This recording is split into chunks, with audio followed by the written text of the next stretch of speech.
Issa skipped toward the door in a suspiciously cheerful mood. She chuckled to herself. Those little baby dragons are far too adorable. I wonder when they will finally pop out another one? She was absolutely dying for Rose to give her another cute niece or nephew. She stepped inside to admire the romantic atmosphere she had set up. With a wicked little smirk, she grabbed the doorknob. Little did she know, a highly tactical toy spider was deployed right above the doorframe. The rubber menace waited in absolute silence, a perfect ambush predator. The moment Issa pushed the door open, the trap was instantly sprung. As the door swung wide open, the massive fake spider dropped from the ceiling. It dangled right in front of her face, making her jump out of her skin. Issa let out a totally ungraceful gasp, completely spooked by the 8-legged jump scare. Recovering her cool in exactly 3 seconds, she snatched the fake bug off its string. She immediately knew exactly which cheeky brat planned this. After all, she was the ultimate mastermind who originally tossed this exact spider onto Leon and Rose's shared bed. Her grand plan was to trigger a classic romantic embrace. Inspecting the toy, she chuckled softly. My, that Leon boy is getting quite fiercely protective of his cute wife. Cut to Leon, chilling on Rose's dragon back. Achoo! He let out a massive sneeze, the classic anime sign that someone was definitely gossiping about him. He sniffled, a mischievous grin spreading across his face. Big sister must have found my special little farewell gift by now. Leon closed his eyes and casually rubbed his nose. Yep, that brilliant spider trap on the doorframe was entirely his masterpiece. He completely predicted that Issa would trigger his little counterattack. It was just a tiny, perfectly harmless dose of petty revenge for her meddling. Meanwhile, the long flight home had totally drained the kids. Noah and Mun had completely crashed, snoring peacefully while leaning against Leon's legs. While gently patting the sleeping kids, Leon let his mind wander back to the chaotic but fun days they spent at Issa's place. The whole trip had left a major impression on him. He realized Rose and Issa were completely different from those stiff, boring dragon kings he usually dealt with. His memory replayed Issa, constantly teasing her little sister, covering her mouth with that elegant yet incredibly smug laugh. And Rose? Her face would turn bright tomato red, but even while pouting at the teasing, you could tell she secretly loved the attention. Hanging out with them proved one thing. They were warm, totally chill, and fiercely protective of their family. It was pure, wholesome, sibling energy. He even caught them doing completely out of character, adorable hugs. Issa would practically tackle Rose, aggressively squishing their cheeks together like soft mochi. And our usually tough Rose totally melted into the affection, both of them wearing the absolute goofiest, happiest smiles. Then, his mind drifted to that late-night chat with Issa. Beneath all her teasing, he saw just how desperately she treasured Rose, and surprisingly, how much she trusted him. He rested his chin on his hand, completely lost in deep thought. To think she actually entrusted her precious little sister to a guy like me. Suddenly, his beautiful dragon wife broke the silence. Hey, what exactly did you promise Issa back there? Rose glanced back at him. She had been burning with curiosity about their secret bro talk for hours, but held off on asking until now. Hearing her question, Leon flashed a completely devilish grin. Oh, is my cute wife feeling a little nosy? Too bad, my lips are completely sealed. Obviously, a top-tier secret like that was going straight to his grave. Rose instantly got tick marks of annoyance popping on her forehead. She totally felt like she was being played. You absolute jerk. Meanwhile, a stunning orange sunset began painting the sky. A breathtaking cinematic view stretched out before them. Ending their little bickering session, Rose flapped her wings harder, soaring right into the gorgeous twilight horizon. After what felt like an eternity in the air, they finally crash-landed at the glorious Silver Dragon Sanctuary. Night had officially taken over. The sky was now completely bedazzled with thousands of glittering, sleepy stars. Changed into their cute little pajamas, Noah and Mun held hands and instantly knocked out, both wearing tiny smiles, totally dreaming about their awesome vacation. Exhausted? Yes. But they were absolutely thrilled about visiting Auntie Issa. After double-checking the kids were down for the count, Rose tiptoed out and softly clicked the door shut. But lurking right outside in the shadows was Leon, leaning against the wall with the absolute smuggest smirk on his face. He was definitely cooking up a plot. Just as Rose turned to escape to her own bed, his teasing voice stopped her dead in her tracks. Rose spun around, giving him a massive look of pure confusion. What on earth did this guy want now? Leon's mischievous aura leveled up to max capacity. Hey, do you think you could do a live-action replay of that epic video we watched yesterday? The petty revenge arc was still going strong. His master plan? Weaponize her absolute cringiest childhood memories to keep her awake all night in pure embarrassment. Oh, scrub-a-dub-dub, keeping myself so fresh, scrubbing my little tail in a magical bubbly splash. Leon literally formed his hand into a fake microphone. He ruthlessly mimicked Baby Rose taking a bath, dramatically belting out her top-secret childish song. In that cursed home video, Tiny Rose was happily scrubbing soap all over herself, singing her absolute lungs out without a single care in the world. Watching a grown man reenact her ultimate cringe moment, Rose's embarrassment instantly mutated into blazing, volcanic fury. He slammed one hand against the wall, leaning in close to deliver the final mocking blow. Ha ha ha, you were such a little dork back then. Rose lowered her head menacingly. Her fists clenched so hard her knuckles turned white. The teasing had officially crossed the line into dangerous territory. Surprisingly, Rose didn't explode or start screaming at him. Instead, she swallowed her rage, tilted her head, and glared at Leon with eyes that promised pure destruction. You seem to have way too much free time on your hands, Leon.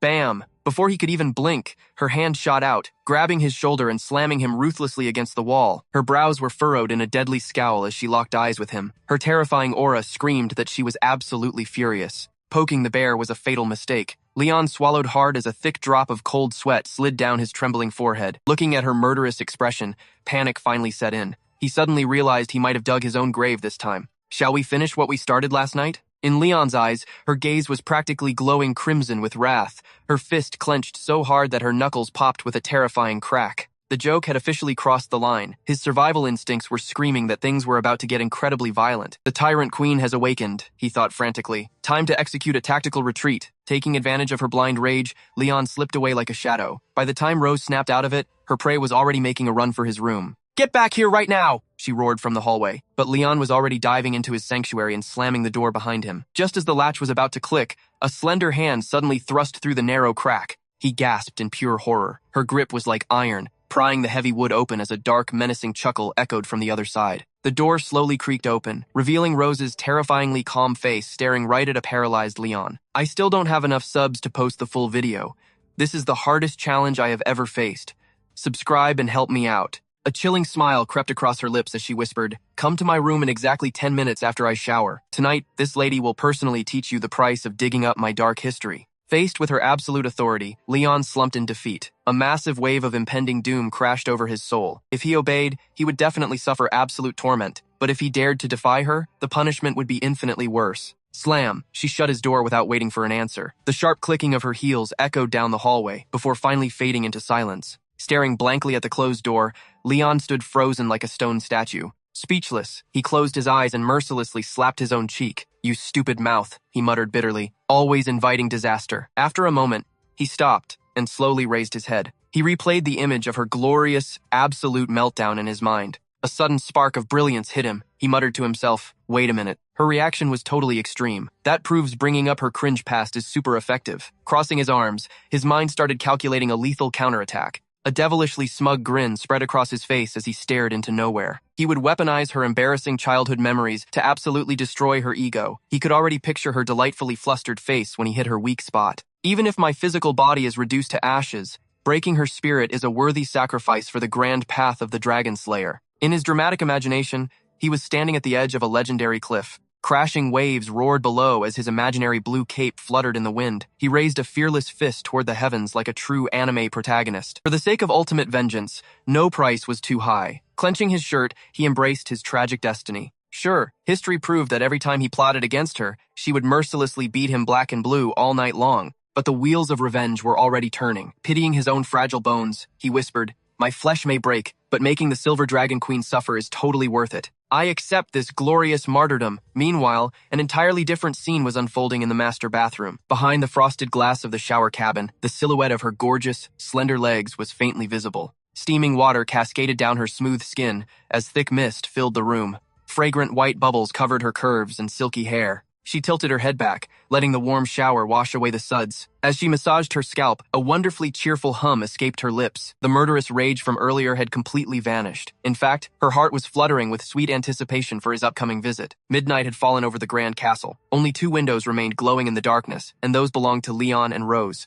Unaware of his impending doom, our confident fool was still plotting. "Just you wait, Rose." He was absolutely ready to deliver massive psychological damage. Freshly showered, he marched into her territory. But exactly 10 minutes later, there was no verbal sparring. Only the vicious crack of a leather whip echoing through the halls. Whack! Crack! The relentless sound of punishment filled the air. Leon's grand master plan had completely collapsed into screaming agony. "Ah! Have some mercy, you tyrant," he wailed, wearing nothing but his pajamas while pinned helplessly against her luxurious bed. Every inch of his body felt like it was going through a blender, courtesy of his beautiful, merciless tormentor. Looking down at him was Rose, stunningly dressed in a skin-tight uniform and gartered black stockings, a dangerously seductive empress enjoying her absolute victory. The top two buttons popped free, revealing a dangerously tight shirt and her spectacular twin peaks. Rocking crimson round glasses, she twirled a leather whip like a seasoned villainess. Looming over the bed, she stared down at Leon, her voice dripping with absolute authority. "You will address me as Professor Melkevi.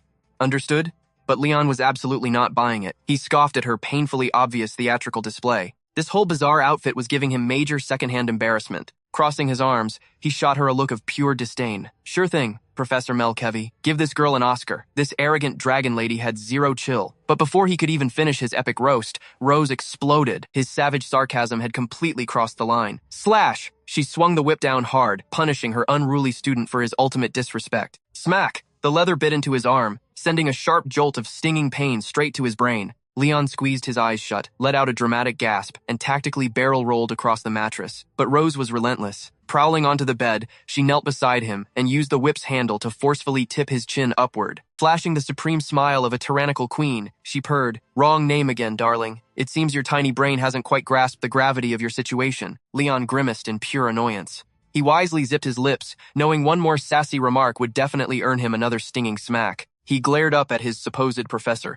his pride taking a massive hit. Honestly, the physical damage was practically zero, but the emotional damage? Critical hit. Then it clicked. He had totally mocked her childhood habits earlier tonight. This whole ridiculous charade was her master plan for sweet revenge. Oh, it all made sense now. This petty dragon lady wanted to absolutely humiliate him with this twisted roleplay game. She gets to be the supreme, strict professor, while he was reduced to the rebellious little brat. His imagination betrayed him, picturing her adjusting those nerdy glasses while pouring out of that skin-tight uniform. Her glorious twin mountains bouncing with every single menacing step. Operation Survival was a go. To escape this cursed game, he had to play along flawlessly. Assuming she had broken his spirit, Rose triumphantly stepped off the bed. Tap, tap, she smacked the whip against her palm. "Well, do you realize the magnitude of your sins?" Leon slowly pushed himself up. To end this cringe-inducing nightmare, he had to swallow his massive pride and act his absolute heart out. His cheeks burned with sheer humiliation. Averting his eyes like a scolded puppy, he mumbled, "I sincerely apologize, Professor Melkevi. I promise to study super hard,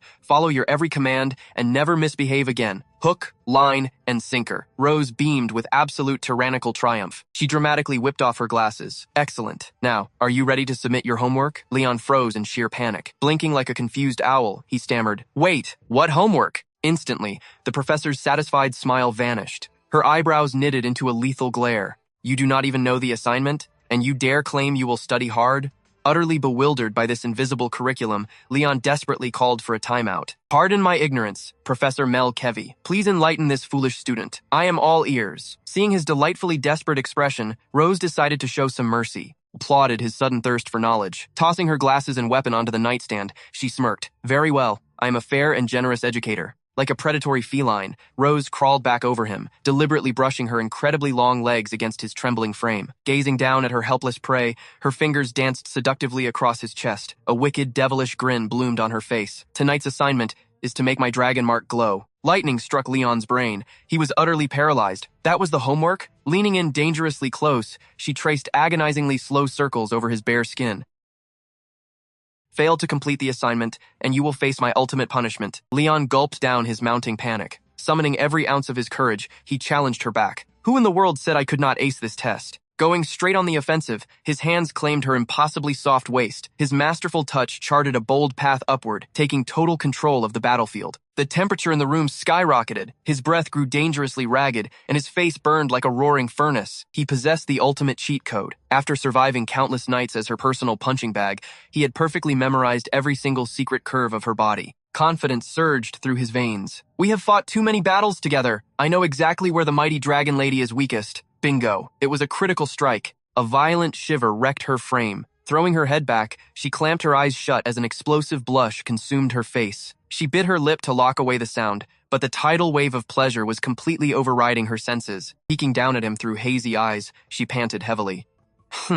You are a terrifyingly fast learner, Leon." Ah! Her iron defenses crumbled completely. Burning with pure crimson embarrassment, she threw her head back, releasing a magnificent symphony of absolute ecstasy. She was entirely lost in the magic of his expert technique. Floating on cloud 9, she grabbed his head, dragging him straight into the plush valley of her twin peaks for maximum impact. Her mind was spinning out of control, but there was absolutely no way she was letting him stop. She was completely addicted to the supreme sensation. straddling him in a delightful daze. Her hips swayed instinctively while her cheeks flushed a gorgeous shade of pink. Letting out a deep sigh of utter salvation, she locked her arms around him, desperately holding on to paradise. Leon wrapped his arms around her yielding form, executing a flawless tactical maneuver to pull her gently down onto the mattress. Thanks to the extreme close-quarters combat, his own face was completely painted in embarrassed red. Resting his chin shamelessly against her wonderfully bouncy, snowy peaks, he deployed his ultimate puppy dog eyes. I finished my homework perfectly. Do I get a passing grade? A low, wicked chuckle vibrated in her chest. Her eyes narrowed into dangerous crescent moons. Stroking her own flushed cheek, she savored the electrifying afterglow. Oh, my sweet little student, that was merely the warm-up stretch. You have not even begun to submit your real homework. Rose closed the distance, pressing her soft curves right against Leon. Her fingertips traced his chest with a wicked tease, before taking a slow, dangerous trip down south. Leon froze in sheer panic. Wait, the dragoness was still hungry? He stared at her in utter disbelief. Hold on, we are seriously doing this again? Rose simply planted her hands on his chest. Her gaze was dripping with pure, unadulterated desire. And those massive twin peaks? They were practically doing a victory dance against his skin. Watching her lean in closer, Leon's internal alarm bells went completely haywire. Damn it, he cursed internally. I knew this greedy dragoness wouldn't let me off the hook so easily. A tragic headline flashed across his mind. The legendary, unbeatable dragon slayer Leon has once again been brutally conquered by the wicked dragon queen. Amidst this dangerously steamy atmosphere, the dragon mark on Leon's chest suddenly flared to life, pulsing with a seductive, neon purple glow. He glanced down at the glowing crest. Is this stupid seal doing this? He panicked. His throat felt like sandpaper. Deep down, Leon knew his body was officially turning against him. He gasped for air, desperately trying to cool the sudden inferno burning in his throat, but every heavy breath he took only threw more gasoline on the fire. His primal instincts were hijacking his brain. Logic went out the window, replaced by an overwhelming urge to absolutely devour Rose. Like a moth to a very sexy flame, he launched himself right at her. Did Rose back down? Nope. She welcomed the attack, wrapping her arms around his head and pulling him back into the mattress. The poor, heavily abused mattress bounced as Leon firmly pinned Rose against the mattress. But our heroic boy was actively fighting for his life, desperately bracing his arms to avoid drowning in her dangerously seductive embrace. Nice try, Leon. Rose simply wrapped an arm around his waist, yanking him right back. Inhaling her deeply intoxicating scent, his brain instantly short-circuited, sending his excitement levels completely off the charts. Defeated by her undeniable charm, he showered her elegant neckline with a rapid barrage of fiery kisses. Rose was utterly overwhelmed by the intense, electrifying stimulation. Her gorgeous cheeks flushed a brilliant crimson. Panting softly, she shamelessly teased, My,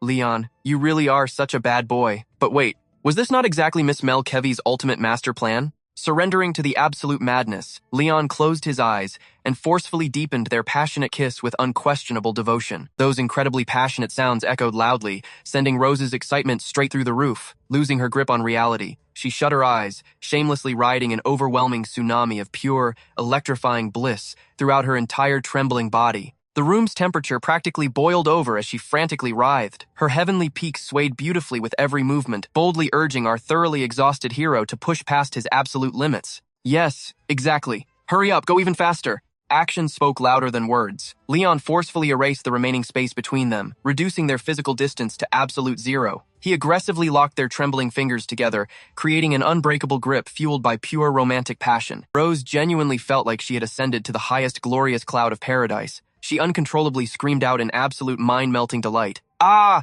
Their racing heartbeats perfectly synchronized in the sweltering heat, vividly feeling every heavy breath and radiating ounce of body warmth. After surviving an intensely exhausting marathon of affection, Leon finally secured a desperately needed window to catch his breath. He practically collapsed backward against the soft mattress, heavily closing his exhausted eyes before exhaling a massive, soul-deep sigh of relief. Staring blankly at the ceiling, our boy deeply questioned his recent life choices while entirely lost in thought. Meanwhile, his discarded clothes remained tragically scattered across the messy floor. Beside him, Rose quietly rested her eyes for a moment. Stripped completely of all her clothing, she casually yanked a ridiculously thin blanket over herself, barely managing to temporarily conceal her dangerously exposed, flawless figure. Spotting a golden opportunity for a tactical retreat, Leon frantically scrambled to snatch his discarded pajamas from under the bed, hurriedly putting them right back on. Desperately buttoning his shirt with his eyes firmly shut, he practically begged, Miss Mel Kevy, I have officially submitted my required assignment. Can this incredibly exhausting class finally be dismissed? Our poor guy's physical stamina bar was completely empty. He absolutely refused to continue those wild nighttime activities. He merely wanted to sprint desperately back to his own safe room and sleep.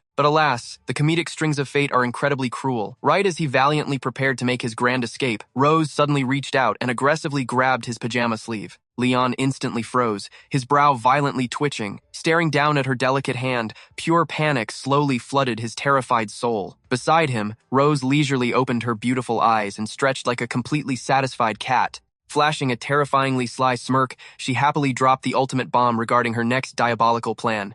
Silly boy, that assignment you submitted was only for one single subject. We still have exactly 6 more heavy subjects that desperately require your immediate submission tonight. She gently rolled over with absolute grace, intentionally flaunting those seemingly endless legs alongside her breathtakingly flawless, snowy twin peaks. That exceedingly thin purple silk blanket barely hid her undeniably dangerous, magnificent curves. Hearing those utterly terrifying words, Leon's exhausted soul simply packed up and permanently left his trembling body. Leon was absolutely shell-shocked. More homework? He stared blankly at Rose lounging on the bed, his soul leaving his body as his voice utterly failed him. Huh? A tragic wail escaped his lips. His desperate scream echoed far beyond the Silver Dragon Sanctuary, piercing right through the twinkling starry night. By tonight, his body no longer belonged to him. He was nothing more than a hollow, completely dried-up husk of a man. He could already see his sleep schedule turning to ash. Another agonizing all-nighter awaited him. Leon glared intensely at Rose and her relentless extra homework demands. You absolute homework maniac, he screamed internally. But naturally, Rose completely brushed off his pitiful, silent protests without a single care. She simply fluttered her eyes closed. A devious smirk played on her lips. Stop making empty excuses, Leon. Brace yourself for another sleepless night of rigorous training. Remembering the endless nights of Rose's brutal torture, Leon felt his mind, body, and spirit quietly shatter into a million tragic pieces. Under Rose's absolute, terrifyingly demanding supervision, the agonizing hours dragged into dawn. Outside the Grand Silver Dragon Sanctuary, the morning sun lazily peeked over the horizon, casting a soft glow across the pale sky. After thoroughly draining Leon's life force all night, Rose felt absolutely fantastic. Her mind and body had reached total, blissful purification. Her skin literally glowed with terrifying vitality. She was more radiant and flawlessly smooth than ever before. She closed her eyes with an incredibly smug, satisfied grin.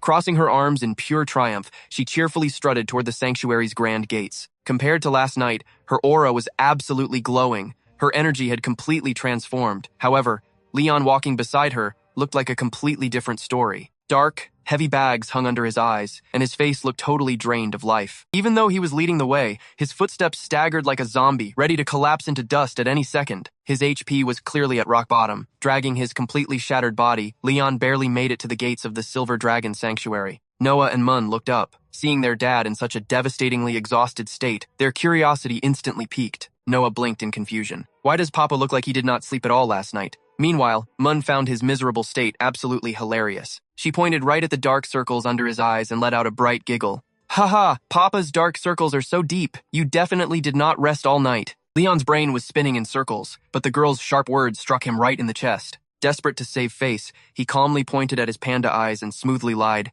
Ah, Papa just stayed up late doing homework. Mun tilted her head in pure confusion. She tapped her little chin, thinking hard before asking, wait, grown-ups have homework too? Panicking that the kids might discover their wild night, Rose immediately jumped in for damage control. Of course, kids have kid homework, and naturally, grown-ups have grown-up homework. Noah and Mun stared blankly at their mother, completely speechless. The logic was simply not computing in their little heads, leaving them exchanging confused glances. But suddenly, a light bulb went off in Mun's head. She excitedly raised her hand to announce her epic deduction. She had discovered a mind-blowing universal law. When Mama is super healthy, Papa becomes super weak. And when Papa is healthy, Mama becomes the weak one. Am I right? She pointed her tiny fingers back and forth between Leon and Rose, bubbling with absolute confidence. The parents froze in absolute shock. They never expected their little girl to crack the code, based purely on their shifting energy levels. Despite the embarrassment, Leon felt a surge of fatherly pride at her sharp observation. He patted her head with a weak, trembling smile. Good girl.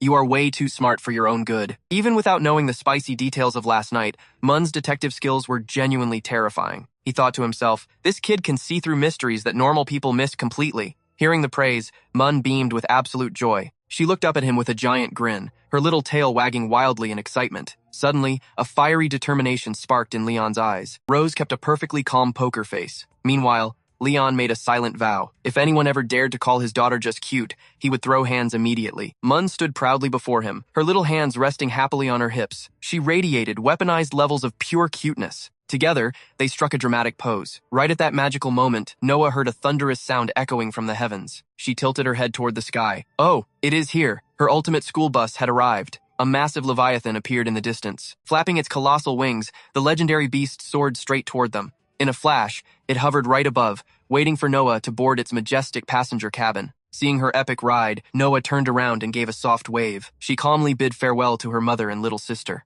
Goodbye, Mama. Goodbye, Mun. Rose nodded warmly, holding Mun's hand while waving back with the other. She smiled brightly at her eldest. Have a safe trip, sweetie. Even though Mun hated seeing her go, she waved enthusiastically, already waiting for her return. Noah, come back fast and play with me. I will miss you so much. Still battling his sleep-deprived days, Leon managed a gentle dad smile to encourage her. Study hard, kiddo. I will see you next weekend. Hearing his voice, Noah turned slightly shy. She was still a bit too timid to initiate a goodbye with her father. But stepping out of her comfort zone, she faced him and gave a small nod, accepting his warm words. I am heading out. With that said, the Leviathan shot down a brilliant beam of blue magical energy. The mystical aura gently wrapped around Noah. Slowly, her feet lifted off the ground, and in a blink, the mighty dragon safely beamed her into the cabin on its back. Mission accomplished. The Leviathan beat its massive wings, shifting direction to conquer the sky once more. It had a busy route picking up the rest of the magical students. Leon and Rose gazed upward, watching the legendary creature shrink into a tiny speck across the vast heavens. To give Mun the best view, Leon scooped her up into his arms. She waved wildly at the sky, shouting, Goodbye, Noah. Goodbye, giant dragon. Once the dragon vanished, Leon turned to his youngest daughter, ready to figure out their game plan for the day.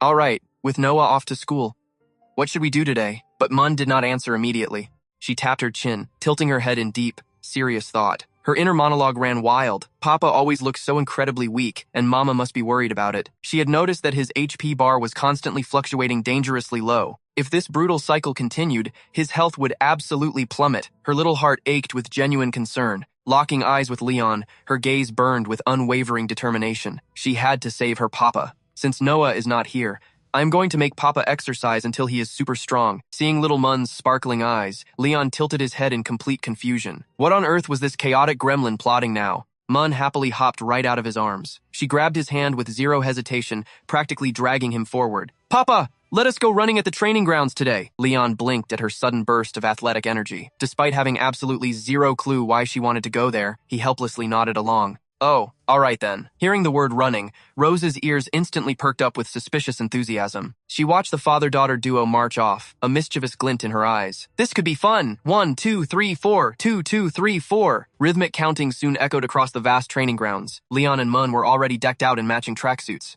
Standing on the field, they began their serious warm-up routine. Leon expertly demonstrated the stretches, calling out the tempo like a strict coach. Staring intensely at his form, Mun clumsily stretched her tiny arms, trying her best to copy him. Then, Mun hit him with the ultimate toddler question. Papa, why exactly do we have to do this weird dance? Leon smoothly transitioned into a shoulder stretch. He placed his right hand over his left, gently twisting his torso with a soft pop. Warming up is serious business, kiddo. Stretching wakes up your lazy muscles, boosts your flexibility, and stops you from hilariously snapping a tendon later. Mun fiercely mimicked his next stance. She squeezed her eyes shut, trembling with intense focus. Understood, Papa. I got this. Mind if I crash this party? Suddenly, Rose casually strolled over, snapping her workout gloves into place. She had completely ditched her formal robes. Sporting a crisp white athletic tank top, sleek blue track pants, and some heavily fortified running shoes, she looked dangerously ready for action. Her hair was whipped up into a fierce, high ponytail, signaling that playtime was officially over. Headmaid Anna silently trailed behind her like a shadow. Seeing Rose enter the arena,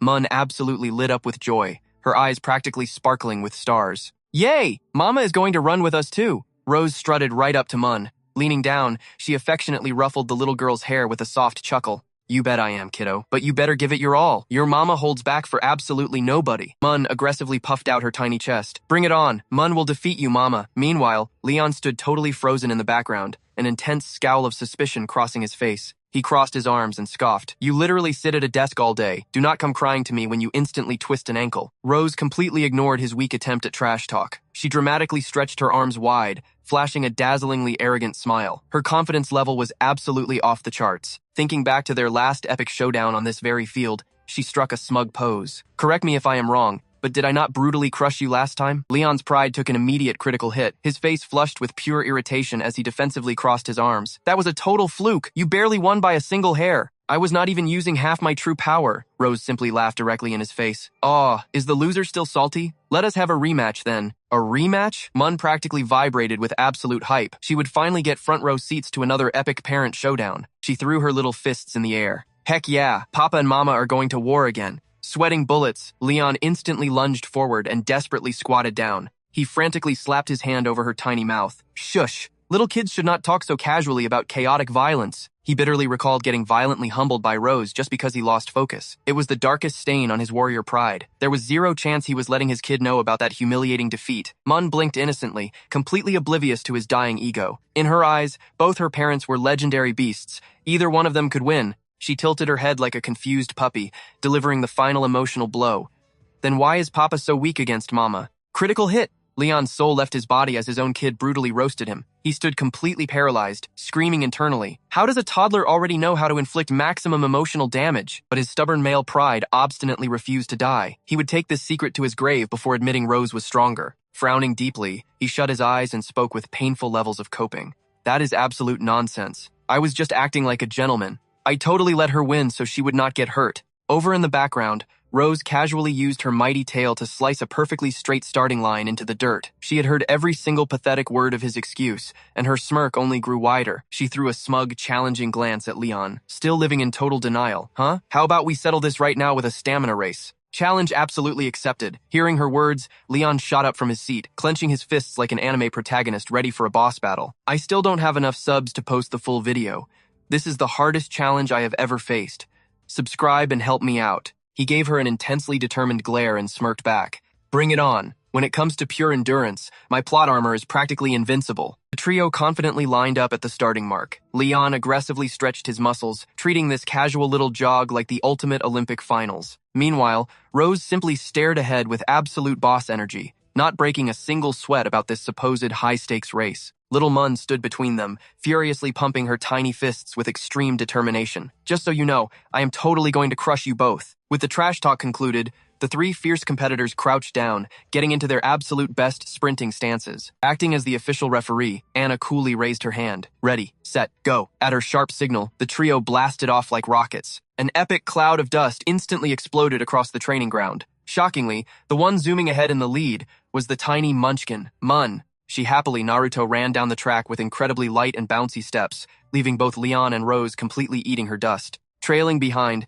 Leon stared at Rose's long tail and flashed a massive, mocking grin. Hey, doesn't that giant fluffy tail ruin your aerodynamics? But Rose was completely unfazed by his weak trash talk. She just threw a highly confident look over her shoulder to silently roast him back. Having a tail is an absolute cheat code for perfect balance. Too bad our guy totally lacks one. From a bird's eye view, Little Moon was already leaving her parents biting the dust. Meanwhile, Leon and Rose were locked in a steady, competitive pace. Remembering the hilarious excuse she once made up for his missing tail, the Silver Dragon Queen just had to poke the bear. Come on, you can show your tail too, you know? Leon caught her sneaky drift perfectly. Fixing his burning gaze on the track ahead, he slowly kicked his speed into high gear. Smirking with absolute arrogance, he fired back at Rose. Humph, I do not need some extra appendage to leave you in the dust. 2 brutal laps later, poor Little Moon's energy bar hit 0. Her cute pigtails trembling in defeat, the tiny runner finally slammed on the brakes. She squeezed her eyes shut, panting like a tiny, exhausted puppy. Being just a pint-sized kid, her little body definitely was not built to endure this kind of hardcore marathon just yet. Gasping for sweet air, Moon managed to squeak out, I am totally out of gas. Right on cue, Supermaid Anna swooped in, handing over a perfectly chilled glass of pineapple juice. Giving the little girl an affectionate head pat, Anna flashed a warm smile. Our little princess did an absolutely amazing job out there. Spotting her absolute favorite sweet treat, Moon's face lit up like a glorious sunbeam. She eagerly snatched the tropical drink and chugged it down like a true champion. Back on the brutal battlefield of the training ground, the epic parent showdown was still raging with 0 clear winner. But slowly, Rose started gliding past Leon with infuriating grace. Anna looked up toward the intense racing duo and excitedly nudged Moon. All right now, let us cheer our lungs out for the king and queen. Watching Rose hit the turbo boost, a cold sweat broke out on Leon's forehead. His eyes were super glued to her vanishing back. Damn it, he cursed inwardly. The Silver Dragon clan is literally born with ridiculous speed stats. I might be at a total massive disadvantage here, but once this Dragon Slayer steps onto the starting line, retreat is totally not in my vocabulary. Suddenly, pushing past his physical limits, Leon's legs blurred as he desperately inched ahead of his smirking wife. My pride as a legendary Dragon Slayer is on the line. I absolutely refuse to lose to her today. Frowning with intense, absolute determination, Leon shot a fiercely competitive side glance at Rose, and then, bam. Roaring like a literal madman, Leon completely threw away the rules and aggressively bumped shoulders with her. His eyes screamed pure, unadulterated refusal to accept defeat. Rule number 1 of the Slayer Code: fight relentlessly until your last dying breath. But the Silver Dragon Queen was not about to play nice either. Smirking, she aggressively shoved right back at her stubborn husband. It turned into a hilariously petty shoving match, both totally desperate to sabotage the other's racing rhythm. Meanwhile, the sun began its lazy golden descent. The brilliant orange twilight bathed the training grounds, acting like a captive audience to their childish squabble. 20 grueling minutes later, the chaotic marathon finally crashed to a halt. Throwing his arms wide open in dramatic defeat, Leon face-planted onto the dirt, completely and utterly out of breath. Eyes squeezed tight. He was gasping for oxygen like a fish totally out of water. He had burned every single drop of his mana to crush Rose. Amused, his victorious wife casually strolled over. Looking flawlessly fresh and not even slightly bothered, she leaned over his pathetic form. Ready to wave the white flag yet? Obviously, Leon's massive male ego blocked any actual admission of total defeat. Wheezing violently between every syllable, he choked out, Not even close." Hearing his hopelessly stubborn bluff, a musical chuckle escaped Rose's lips. Flashing a devastatingly evil smirk, she taunted, "Not even close? Fantastic. Do you want to peel yourself off the floor for another round then?" She elegantly tucked a stray silver lock behind her perfectly pointed ear. "5 minutes ago you were swearing to utterly destroy me, and now look at you. A total pancake on the dirt." Rose was the undisputed, totally uncontested champion of this track. Buckets of embarrassing sweat streamed down Leon's grumpy face as he glared up at his incredibly smug wife. Swiping the heavy sweat from his brow while fighting for air, he stubbornly declared, "Just give me 2 days of hardcore training, and I will absolutely crush you into dust." Dropping into a cute little squat, Rose rested her delicate chin on her palm, practically glowing with absolute wicked amusement. Swishing her scaly tail with pure, sassy joy, she mercilessly roasted him. 2 days? Try 2 whole years, and you still would not even stand a ghost of a chance, darling. Her relentless teasing instantly struck a major nerve. Shooting her a hilariously deadly glare, Leon barked back, "Who the heck says I cannot?" Rose simply leaned in closer, playfully poking his sweaty cheek with the very tip of her tail. Wearing a dangerously mischievous grin, she purred, "Well then, Sir Leon, our totally vanquished general, are you finally ready for your little performance?" "Oh, I just absolutely love bath time. It makes me feel so wonderfully relaxed." Hearing his own cringy joke thrown back, Leon was instantly struck dumb. He could not believe she was holding on to that terribly stupid joke from the other night. Because of that one slip-up, she had ruthlessly drained him dry in bed, and now she was using this race to mock his entire existence. Driven purely by sheer embarrassment, Leon slammed his hands into the dirt and forcefully pushed himself into a sitting position. Pouting like an angry teenager, he grumbled, "Holding such massive grudges is totally going to bite you in the tail one day." Rose simply spun around on her heel, breezing away with a completely unbothered smirk. "Why, thank you. I happen to be a legendary grandmaster of holding grudges." She cheerfully waved Little Moon over. "Come here, sweetie. Daddy's stamina is far too pathetic today. Mommy will gladly take over the rest of your training menu." Hearing her mother's upbeat call, Moon happily trotted over, absolutely thrilled to be tagging along with her super strong mom. "Yay! Coming, Mommy! Wait up for me!" she chirped excitedly. Rose gently grabbed her daughter's tiny hand, leading her toward the totally opposite end of the massive training grounds. But suddenly, a very crucial thought popped into Little Moon's innocent mind. She spun around, flashing the most adorably ruthless angelic face imaginable. "Daddy is super squishy!" "You definitely need to do way more push-ups, right?" The sheer absolute savagery of her cute words caused Leon to turn to solid stone. Crack! That incredibly innocent observation struck his soul like a devastating heavenly lightning bolt, shattering his fragile fatherly heart into a million tiny pieces. Even his own sweet daughter thought his physical stats were absolute trash. In that single, incredibly crushing moment. In the crace, his majestic, invincible paternal image totally and utterly crumbled into cosmic dust. Trembling with hilariously impotent rage, he violently shook his sweaty fist at the retreating backs of his beloved family and completely lost his mind. Every dog has its legendary day. Do not you dare underestimate your father's majestic stamina. Ignoring the shouting background noise, Rose simply smiled tenderly and kept strolling forward with her little girl. Moon peered up at her invincible mother with totally sparkling eyes, happily chatting away about what epic training they would crush next. Eventually, the girls just pretended they couldn't hear Leon's pathetic, exhausted whining. Flash forward, it was finally time for a massive dinner. Post-race, the trio returned to the glorious Silver Dragon Castle. A magnificent feast awaited them, featuring juicy steaks, rich soups, and adorable little desserts. Mun grabbed her little spoon, expertly scooping up a giant mouth-watering piece of meat. She spun around, flashing a weaponized cute smile at the tired guy across from her. "Daddy, say ah!" She cheered enthusiastically. Leon obediently opened his mouth and accepted the sweet offering. Honestly, he looked like a completely deflated balloon, tragically melting into the dining table. He closed his eyes, accidentally biting down on the spoon, while dramatically savoring the heavenly taste of the food, bringing his soul back to life. The poor man was physically and spiritually destroyed. Daddy, I am right here," Mun said from right next to him. Seeing him aggressively munching on her spoon, she frantically tried to yank it back. Meanwhile, Rose just gracefully enjoyed her elegant dinner. Watching Leon's pathetic, noodle-like state, she couldn't hold back a teasing laugh.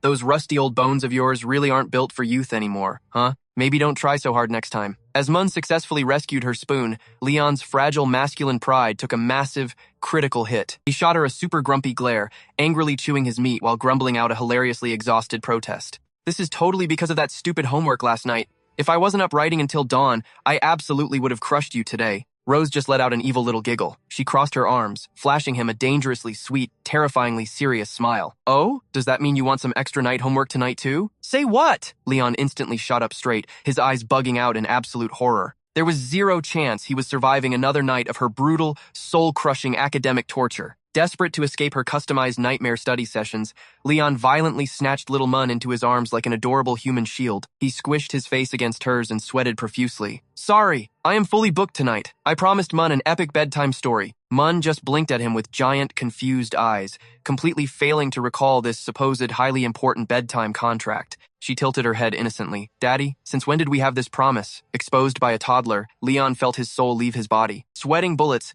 he awkwardly forced the stiffest smile in human history. "Well, we didn't 5 seconds ago, but we definitely do right now." Rose clearly enjoyed watching him panic over her evil little joke. Having elegantly finished her meal, she stood up and beamed at the chaotic duo. "Make sure you don't stay up too late chatting. Get some rest." Dropping that surprisingly sweet mom energy, she gracefully exited the dining hall. Realizing he had successfully dodged the ultimate homework execution, Leon let out a massive, dramatic sigh of pure relief. He literally had to pat his own chest to calm his racing heart. Meanwhile, Mun happily waved at the doorway. "Got it, mommy!" Cut to Rose, casually strolling down the grand corridor. Cold, ethereal moonlight spilled through the massive windows, instantly giving the scene a mysterious, dark fantasy vibe. The soft, rhythmic click of her footsteps was the only sound echoing through the shadows. The castle hall was dead silent, not a single extra footstep to be heard. But suddenly, Rose stopped dead in her tracks. Her radar pinged. Without even fully turning around, she threw a sharp side glance into the darkness. "You can come out now," she ordered coldly. A stealthy shadow silently flipped through the window,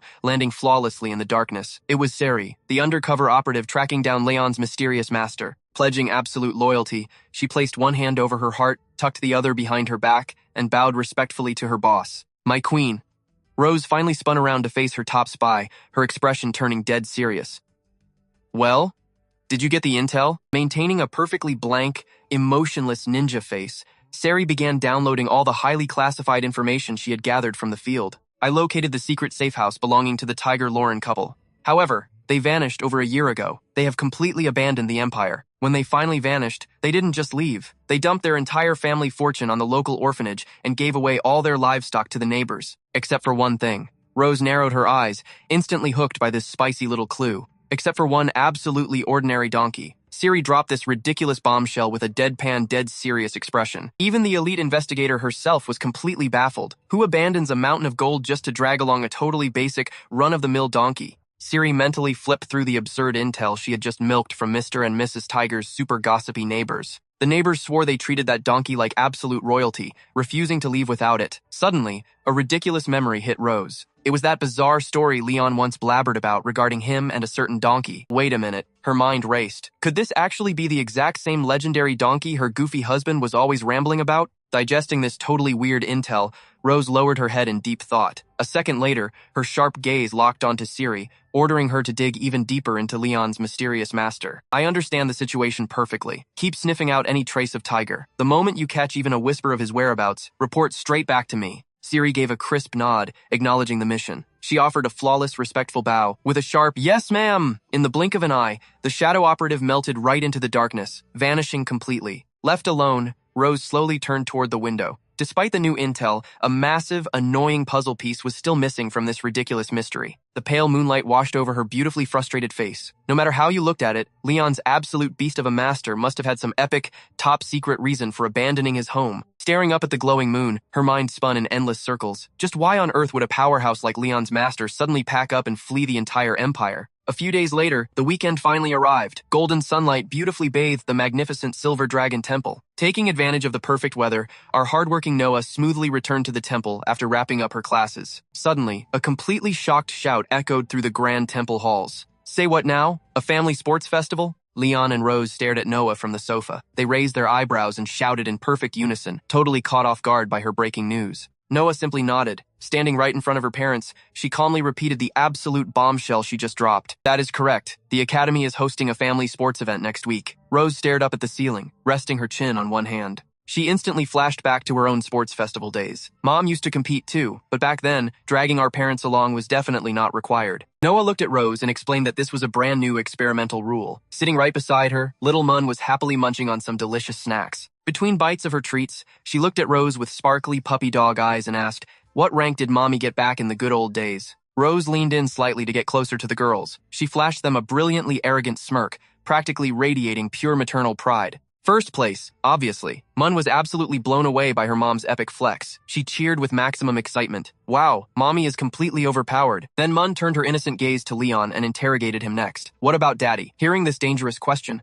Leon barely even blinked. He crossed his arms and replied with terrifying calmness. Daddy did not have a rank at all. Mun tilted her head, completely lost in confusion. How in the world can someone not have a rank? As she asked why, Leon closed his eyes, his face dripping with absolute, unapologetic smugness. Because Daddy's total score in every single event completely obliterated the poor guy in second place. So the Academy suspected Daddy of using hacks and banned his godly scores from the public leaderboard. Mun still could not process this ridiculous lore. She innocently asked, "Wait, so Daddy was actually a dirty cheater?" At that exact moment, Leon stepped up and delivered a swift, hilarious flick right to his daughter's forehead. Mun had absolutely no idea why she just got attacked. She recoiled slightly and let out a tiny yelp. Leon frowned, hilariously offended by her accidental roast. That legendary forehead flick was just a little penalty for doubting his greatness. He put his hands on his hips and declared, "Of course I did not cheat. Later, the Academy secretly mailed me the gold medal.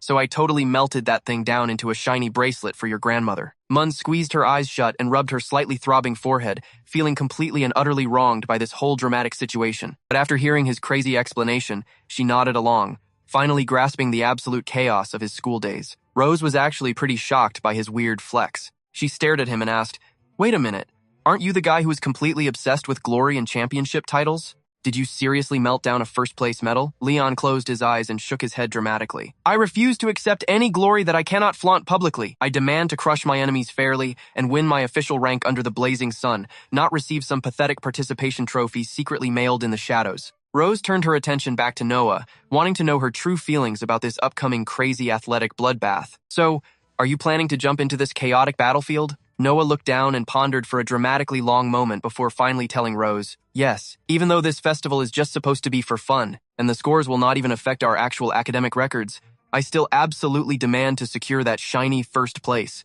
Noah jerked her head up, her eyes burning with an incredibly fierce and hilarious competitive fire. Exactly like her overly competitive parents, she clenched her tiny fists, radiating an absolutely massive aura of determination to destroy the competition. Noah's intense personality and sheer refusal to accept defeat instantly triggered a funny realization inside Leon's head. Staring at his daughter's dead serious face, he chuckled internally. Her burning desire to conquer the top spot was way more aggressive than any normal baby dragon out there. This kid had clearly inherited 100% of his and Rose's toxic hyper-competitiveness. Leon slowly turned his head to lock eyes with his wife. Even without a single word spoken, Rose instantly read his mind. The terrifying duo gave each other a subtle nod, perfectly sealing their chaotic agreement. Leon and Rose both slammed a supportive hand onto Noah's tiny shoulders. They spoke in perfect, scary unison. "Let us go completely crush this festival together!" Noah was genuinely shocked by their intense reaction. She never expected her overpowered parents to actually agree to join this silly little school event. Hearing this epic declaration,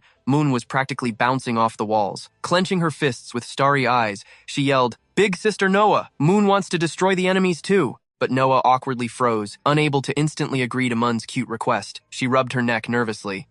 This survival game only allows a maximum of 3 players per team. Oh man. Mun puffed out her cheeks and stared at the floor, looking completely devastated. But despite the tragic rejection, she still desperately wanted to help her family win. Seeing her adorable pout, Leon swooped in for the save. He ruffled her hair playfully and offered a crucial quest. Mun can be our official hype manager. With your legendary cheering buff, Daddy, Mommy, and Noah will definitely obliterate the competition. Hearing that massive compliment, Mun instantly bounced back to life. She happily pumped her little fists high into the air and shouted, "Yes, sir! I will scream my lungs out for our family's glorious victory." Standing right behind the tiny hype machine, Leon raised his own fist into the sky. He channeled the entire family's terrifying will to win as he declared, "If we combine our powers, first place is already ours." Mun enthusiastically echoed his battle cry. Yeah, even though Noah felt super awkward, she shyly raised her fist too and whispered, "Let us do this."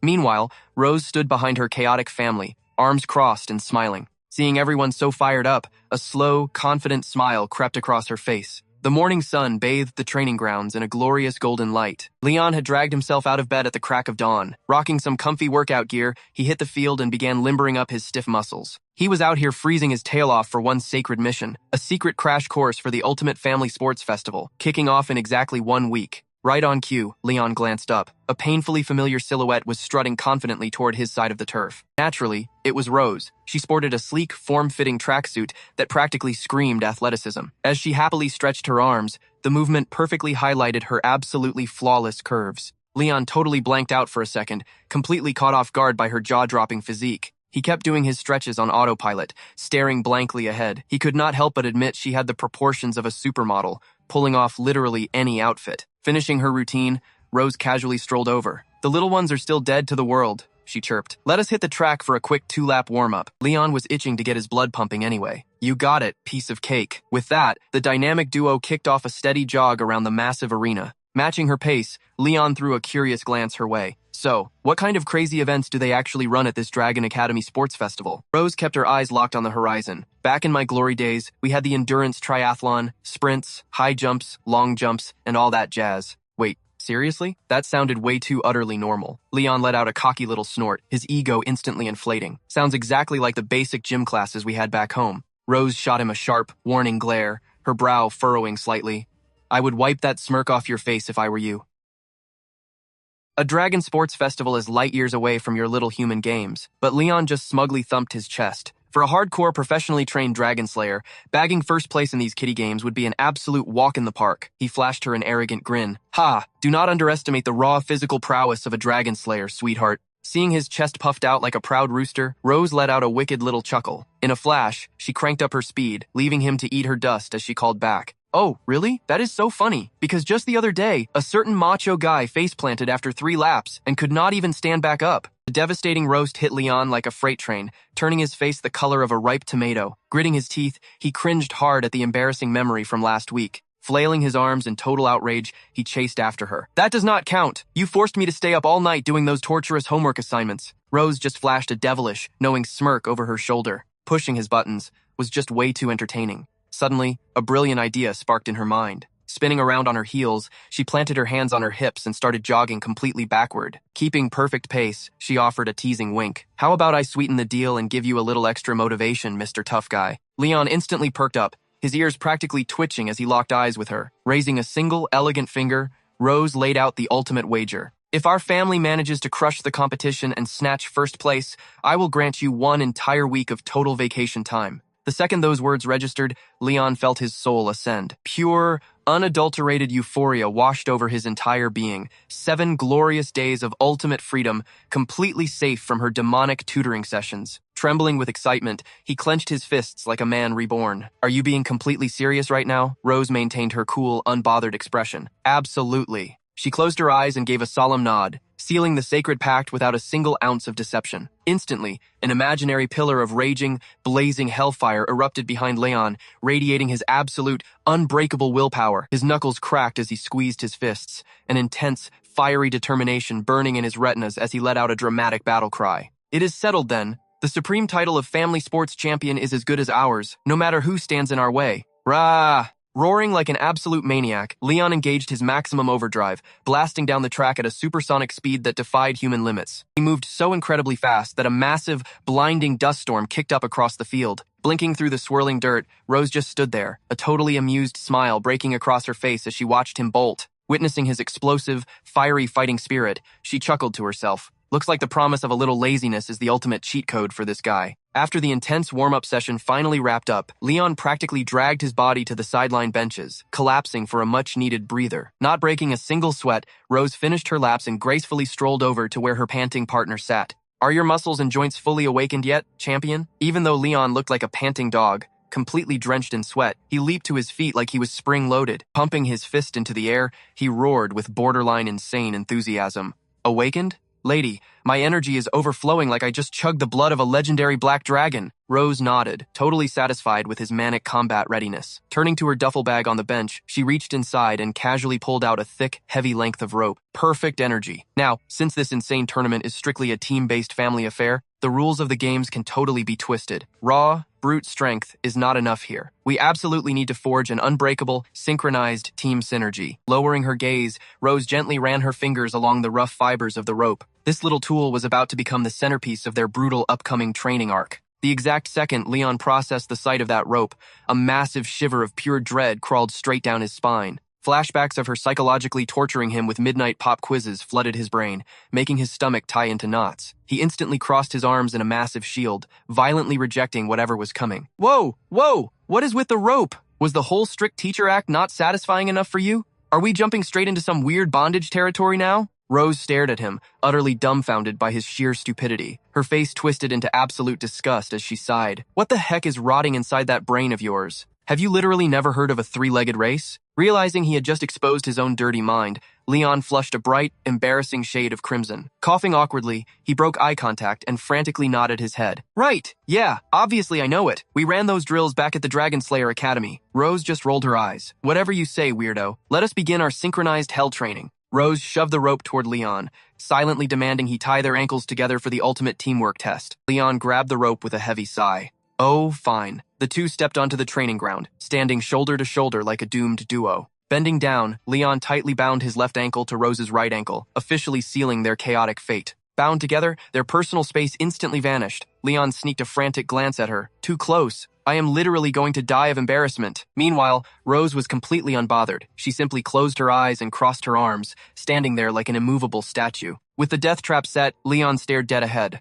Let us make this quick and get this torture over with, he declared with utmost seriousness. Crickets chirped as Rose ignored him completely. Leon tried to take a dramatic first step, only to realize his partner was bolted to the ground. A visible tick mark appeared on his forehead. Hey, why are you just standing there? Hurry up. Instantly, a dark aura formed around Rose. She narrowed her eyes in pure annoyance. Huh? You never even told me where we were going, you idiot. How was she supposed to read his mind? Leon let out a soul-crushing sigh. He turned and pointed toward a nearby grassy patch. I still don't have enough subs to post the full video. This is the hardest challenge I have ever faced.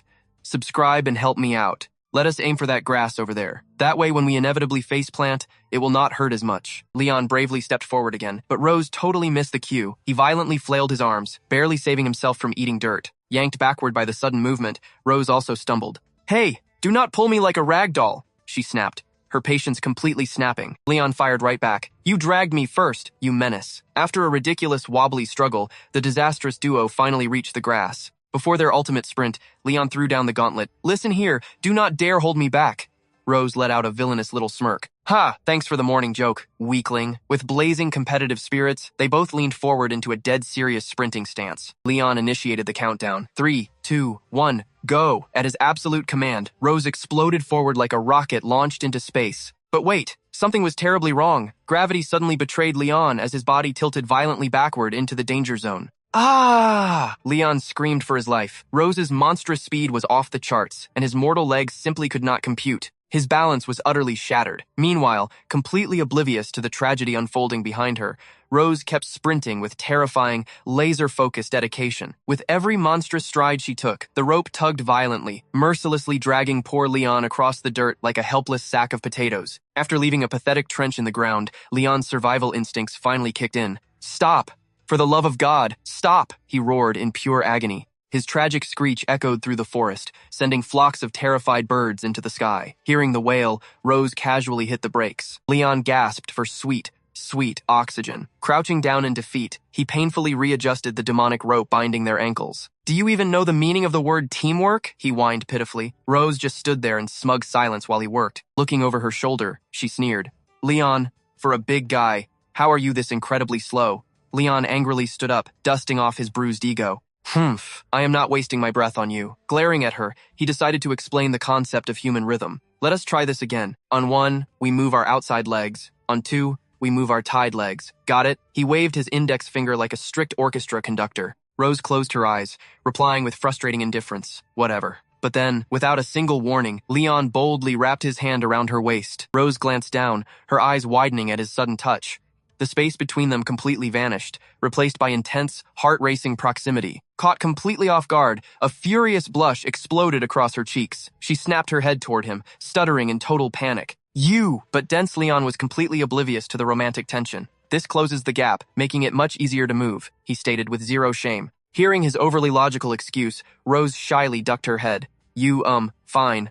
Just keep going," she mumbled, utterly defeated by his denseness. 1, 2, 1, 2, 1. Holding on to her waist, Leon finally guided their synchronized march forward. Following his steady rhythm, Rose awkwardly lifted her foot. From a wobbly disaster, their chaotic steps slowly morphed into perfect, undeniable harmony. The morning sun climbed higher into the sky. Golden rays bathed the forest and the grassy field, casting a magical glow over their hilarious training session. And just like that, the dragon and the human finally forged a true bond. Now, for a special side story, the Queen's hellish workout. To forcefully upgrade Leon's pathetic stamina, Rose crafted a demonic personal routine. The main course? 500 punishing push-ups every single day. Right now, Leon was fighting for his life on the ground. To maximize the absolute torture, Rose was casually sitting on his back like a majestic queen. She counted effortlessly. 1, 2, 3. However, Leon's mortal arms were shaking violently under this brutal, soul-crushing oppression. What an absolutely lazy dragon. When Leon hit his absolute limit, practically shaking, Rose deployed her ultimate tactic. She slipped right beneath him to cheer him on. But 500 reps was sheer madness. Leon's muscles screamed in agony, his entire body threatening to collapse onto the grass at any second. Yet the tyrant showed no mercy. Refusing to let him rest, she positioned herself perfectly under his trembling chest. Flashing a wicked, teasing smile, she whispered, "Keep it up, or you are going to kiss me."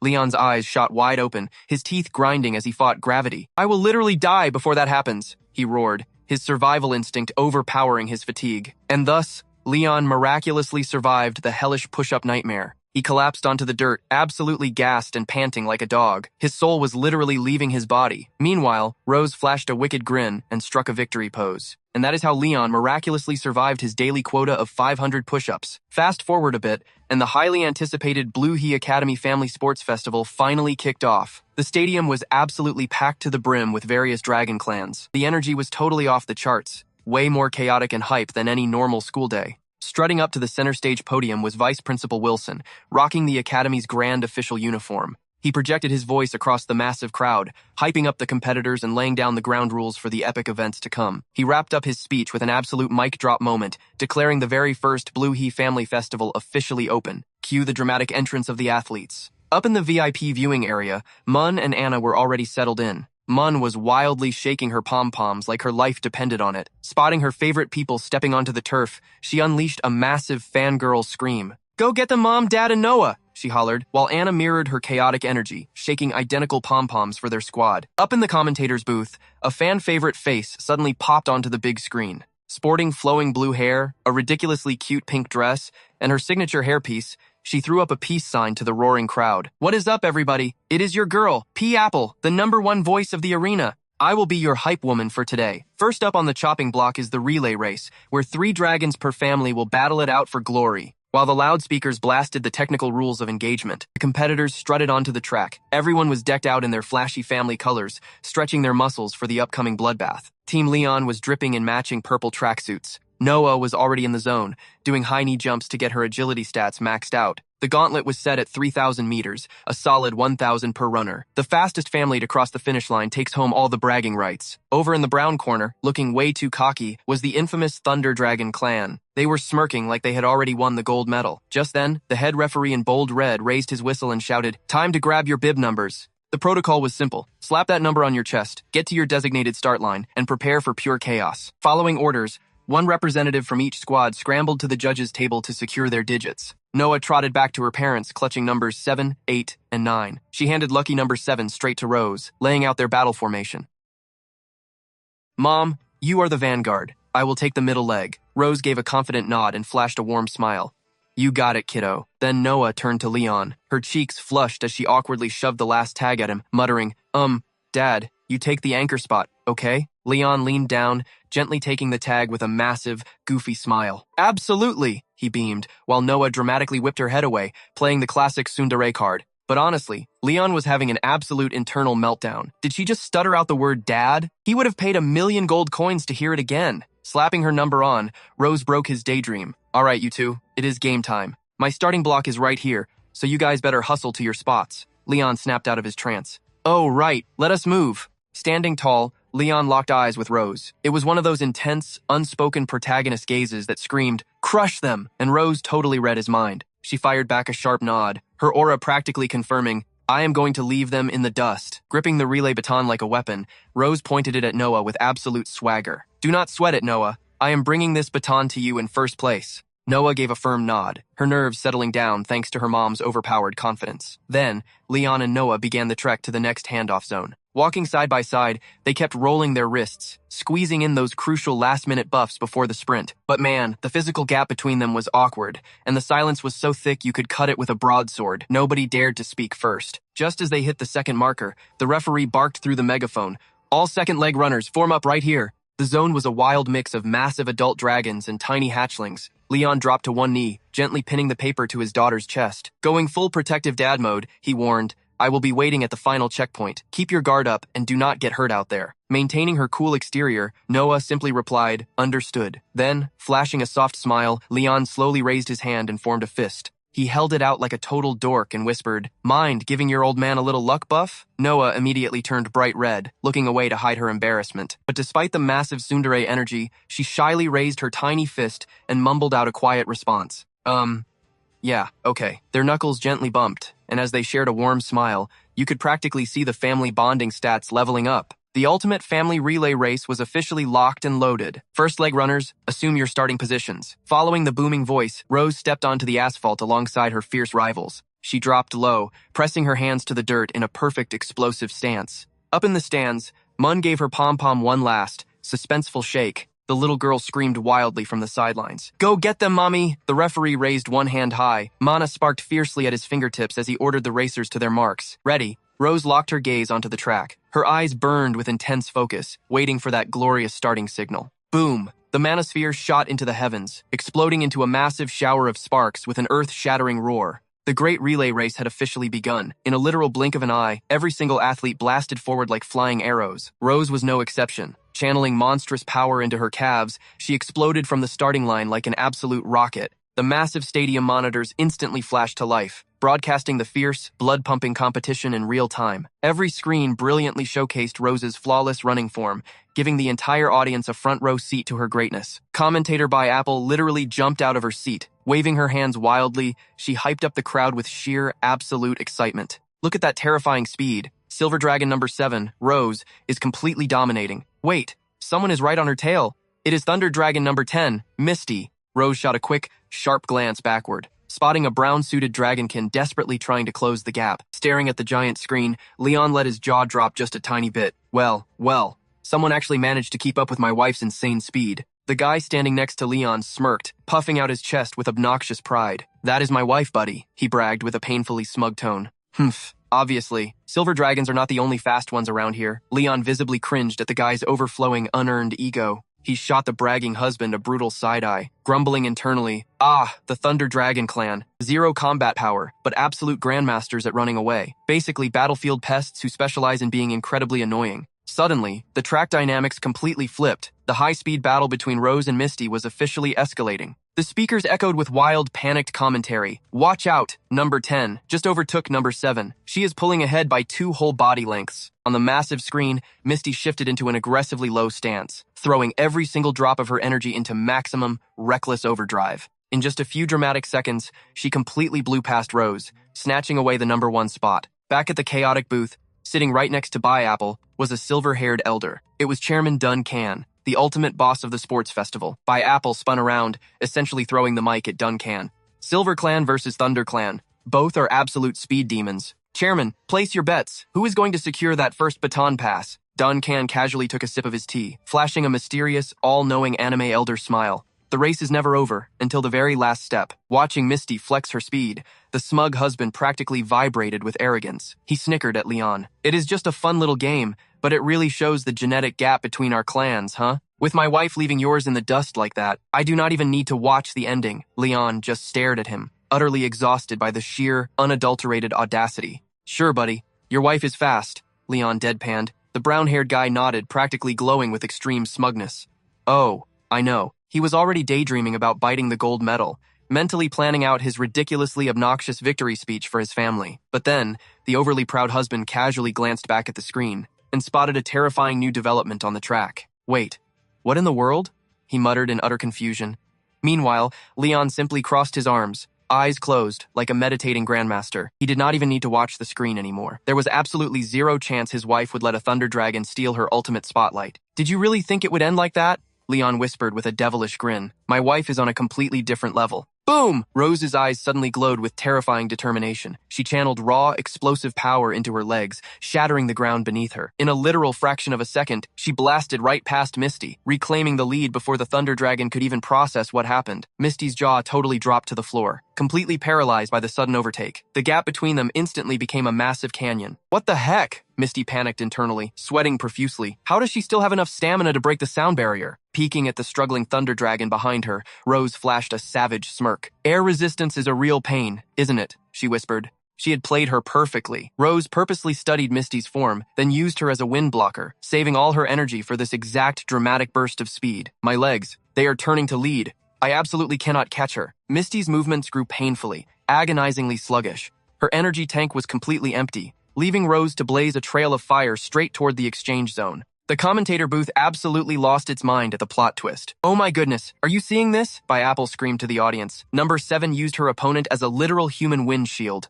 She conserved her mana and unleashed a terrifying sprint in the final 100 meters. Through the dust, Rose finally locked eyes with Noah. Noah was already perfectly positioned, arm extended backward, totally locked in and ready to receive the legendary baton from Rose. Securing absolute first place for the handover, Rose flashed a victorious grin, flawlessly slapping the baton right into Noah's waiting hand. Noah snatched that baton like her life depended on it, blasting off the starting line and leaving the rest eating her dust. Contestant number 10 finally figured out how to pass a stick. But can contestant 11, Din, actually catch up to our girl Noah, who is number 8? Rose caught her breath, watching Noah zoom away like a tiny rocket. She clenched her fists, practically bursting with pride that her little girl was outrunning everyone else. But wait, Rose suddenly remembered the next phase of this chaotic race. She whipped her head toward the third relay zone across the field. There was Leon, flashing a ridiculously confident thumbs up and shooting her a dazzling smile from miles away. He had just watched his wife absolutely destroy Misty on the track before pulling off a flawless baton pass. He was 100% obsessed with her epic performance. He never doubted her monstrous stamina for a second. Without him even speaking a single word,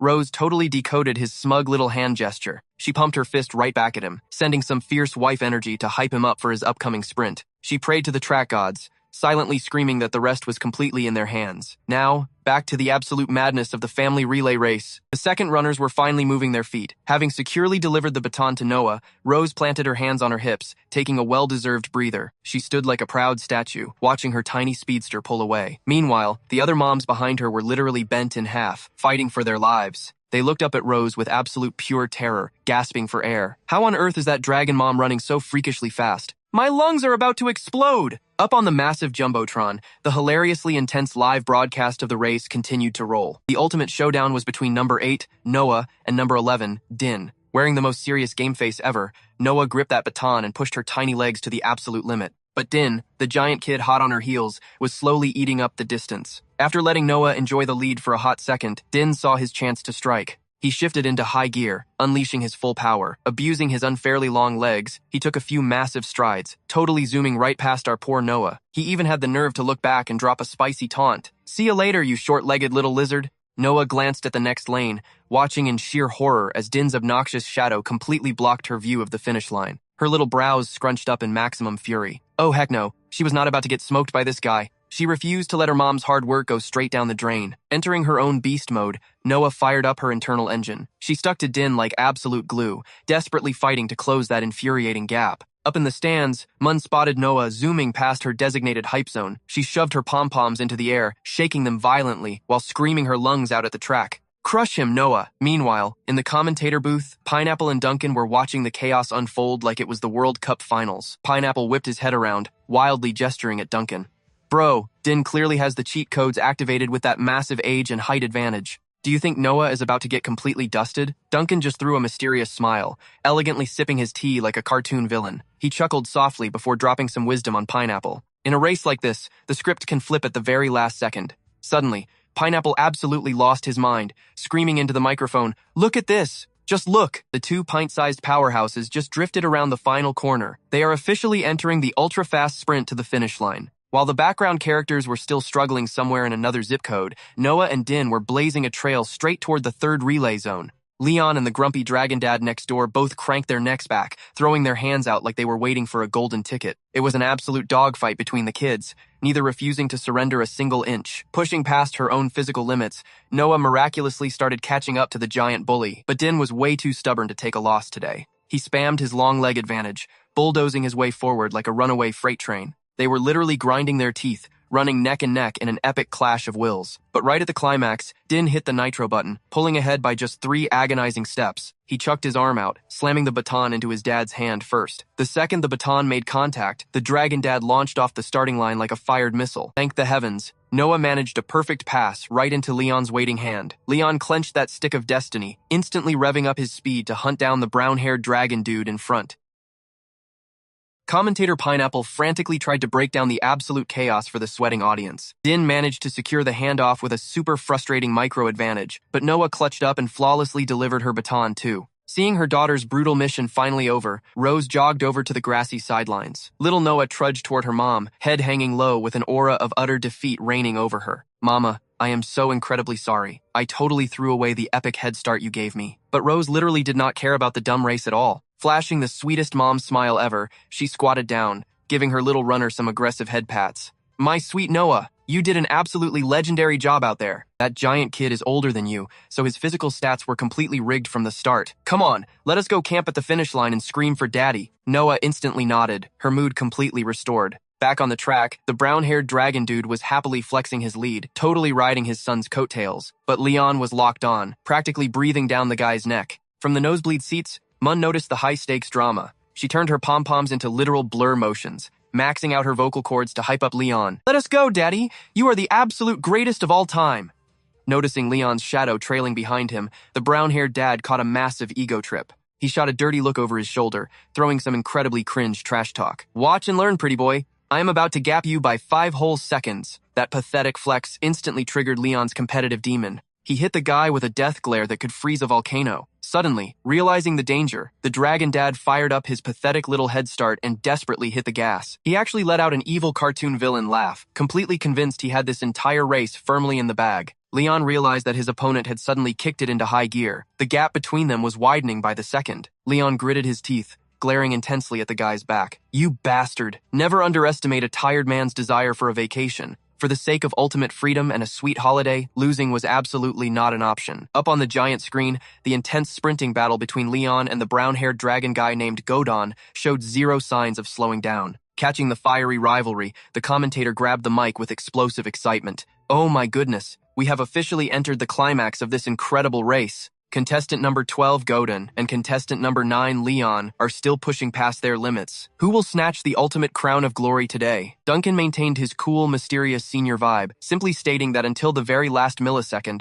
the final victor remains hidden in the shadows of fate. Meanwhile, Rose and little Noah had positioned themselves right by the finish line. Fighting through her shyness, Noah cupped her tiny hands together, shouting at the top of her lungs toward Leon. "You can do it, Daddy! Go, Daddy! Go!" That precious cheering pierced right through the noisy crowd straight to Leon's ears, making his eyes widen in pure, unfiltered shock. Did he just hear that right? Noah actually called him Daddy in front of everyone, and she was cheering for him with all her mighty little heart. That single word was an absolute game changer. It acted like a divine power-up, flooding Leon's exhausted muscles with an insane burst of explosive energy. His gaze sharpened into the eyes of a true predator, a ridiculously confident smirk playing on his lips. If his precious daughter was watching, there was no way in heaven or hell he would ever lose. Igniting every fiber of his being, Leon blasted forward like a human missile, instantly pulling up right next to Godon. He flashed the guy, a menacingly cheerful grin. Godon snapped his head to the side, his jaw dropping in absolute horror. How the heck was Leon suddenly matching his unstoppable pace? He had completely underestimated the terrifying power of dad energy. Watching Leon easily shift into an even higher gear, threatening to leave him eating dust, Godon's ego shattered into pieces.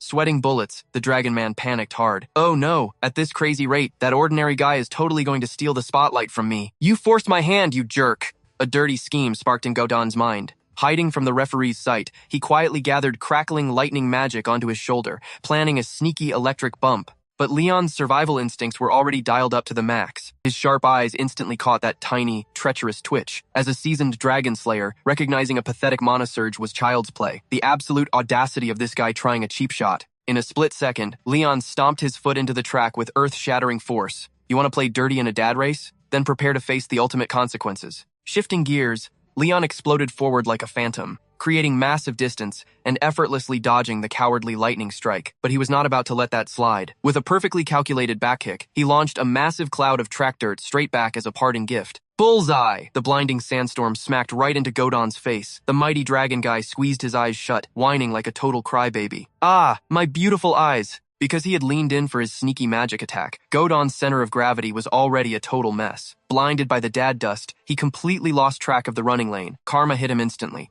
His right foot dramatically tangled with his own left foot. With a hilarious shriek, Godon face-planted right into the dirt. Leaving the cheating loser behind, Leon sprinted toward his glorious, well-deserved victory. Catching the hilarious plot twist, the commentator screamed, "Oh my! Godon has eaten dirt just inches from glory," which means Leon effortlessly tears through the finish line first. Striking a totally epic pose, Leon threw his arms wide open, slicing right through the red victory ribbon with absolute swagger. Let us hear it for the Malaby family. They are the undeniable champions of the Grand Relay race. The announcer's voice sent the stadium into an absolute frenzy. The roaring crowd went absolutely wild, clapping until their hands turned red. What a delightfully chaotic and legendary showdown. The moment he stopped, Leon jogged straight over to his two favorite girls. He flashed them an adorable victory sign, completely dropping his tough guy image. I still don't have enough subs to post the full video.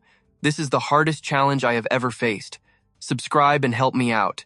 Rose and Noah ran toward their hero with the brightest smiles ever. Reaching down, the victorious dad easily scooped his precious daughter high up into the air. He playfully brought up her magical cheer. Hey there, what was that sweet word you yelled earlier? Caught off guard, little Noah immediately looked away, her chubby cheeks burning red. The sudden spotlight was a bit too embarrassing for her tiny heart. She leaned in, mumbling the sweetest whisper into Leon's ear. Papa Leon happily rubbed his cheek against hers in pure joy. Hearing himself called dad was the ultimate power fantasy. Smiling like a total fool, he told her, I could listen to that forever, so do not stop now. Still too shy to look him in the eye, the little tsundere turned her head with a cute pout. Maybe I will say it again if you secure first place in the entire festival. That was a promise. Meanwhile, Rose's sharp eyes had not missed the shady business that went down near the finish line. She stepped closer, her voice laced with quiet concern as she checked him for injuries. Leon caught her protective vibe immediately. Gently placing Noah down, he offered his gorgeous wife a reassuring nod. I am totally fine. Over in the loser lane, Godon's wife Misty was currently dragging her limp, groaning husband toward the referee zone. Little Dean nervously trailed behind his parents, looking super worried about his dramatic, dirt-covered dad. Godon was burning with humiliated rage. Stomping over like an angry toddler, he pointed a furious finger at Leon and started screaming at the judges. I demand justice! This absolute menace threw sand in my face at the last second. That is dirty play. Disqualify him. Hearing this pathetic lie, Leon just scoffed at the sheer audacity. Crossing his arms like an absolute boss, he glared down at the sore loser. Huh?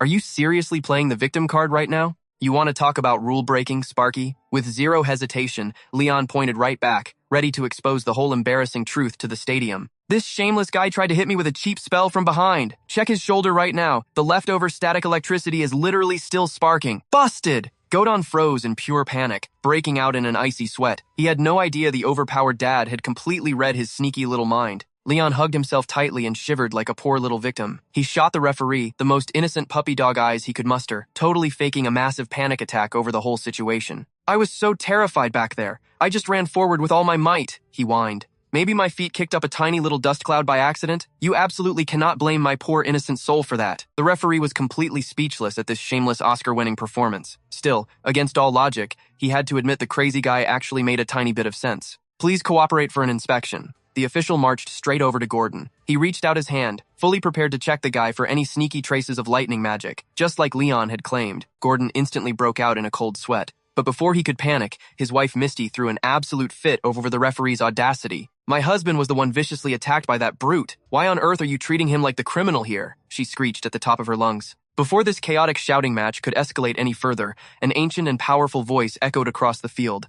What exactly is the meaning of this absolute circus? Leon and Rose whipped their heads around. Approaching the official zone was a formidable elder dragon. Flanked by two massive bodyguards, the old man slowly but menacingly strutted toward the drama. His hair and beard might have been as white as fresh snow, but make no mistake, the blazing aura of absolute dominance in his eyes was terrifyingly sharp. Draped in a grand, flowing robe that perfectly matched Gordon's tracksuit, the elder radiated an overwhelming aura of sheer authority that demanded instant respect. This boss-tier grandpa was none other than the chief referee himself, and as if that wasn't enough, he was also Lord Sohn, the supreme patriarch of the mighty Lightning Dragon clan. Seeing his very own clan leader descend from the heavens, Gordon looked like a drowning man who just found a golden lifeboat. He practically scrambled forward, his face lighting up with absolute joy to greet Sohn. Oh, great, Patriarch. Thank goodness you are here. Gordon dashed straight into the old man's personal space without a second thought. Playing the ultimate victim card, he pointed a trembling finger right at Leon. Then he started bawling to Sohn about every single awful thing that evil Leon supposedly did during the relay race. Scanning the elder's majestic drip and watching the pathetic Gordon whine to him, Leon slowly leaned over to his gorgeous partner. He lowered his voice and whispered to Rose, "Let me guess, is this intimidating grandpa also part of the whole Lightning Dragon squad?" Rose just gave him a quick, serious nod. Yeah, he is. After enduring Gordon's pathetic sob story about the race, Sohn snapped his fingers at the judging panel. He ordered an official to bring over a magical crystal ball, keeping the artifact right by his side. It was time for magical VAR. The elder and the judging committee huddled together, carefully rewinding the spiritual playback of the match and heavily debating the explosive footage. A few tense moments later, the old man spun around with a face as dark as a thundercloud. He delivered his absolute judgment. I have seen exactly how this messy situation unfolded. My officials and I just extracted the visual records of the race. We reviewed the magical playback over and over again from every possible angle. The evidence is absolutely undeniable. Contestant number 12, Gordon, has blatantly broken the sacred rules. By the laws of this tournament, I hereby permanently disqualify your entire family. All of your current records are instantly voided. The devastating verdict dropped like a literal bomb. Gordon, Misty, and their kid stood completely paralyzed, their jaws practically hitting the floor in pure shock. Being kicked out of the upcoming events was a nightmare they never saw coming. Gordon's brain completely short-circuited as he let out a terrified, desperate scream. What did you just say? He reached out with wildly trembling hands towards Sohn, pathetic tears in his eyes as he tried to beg for a miracle. Patriarch, please, have mercy. But old man Sohn could see right through Gordon's pathetic little act. He knew exactly what this shameless fool was trying to pull to reverse his total humiliation. The elder's eyes flashed with terrifying lightning. He glared at Gordon and roared, "Shut your pathetic mouth." The absolute disgrace of a clan member cheating in a sacred tournament made his blood boil with pure fury. Blood ties meant absolutely nothing here. Even though Gordon was part of his own mighty family, the proud elder would rather die than protect a cowardly cheater. Hearing the murderous bass in his leader's voice, Gordon's soul nearly left his body. The sheer terror sealed his lips instantly, snapping his mouth shut like a terrified clam. Leaning heavily on his majestic cane, Sohn slowly walked over to face Leon and Rose. Lowering his proud head, he offered a deep, sincere apology for the absolute garbage behavior of his clanmate. "I offer you my deepest apologies. It is my greatest shame that a member of my house dared to cause such a headache for the noble Malaby family."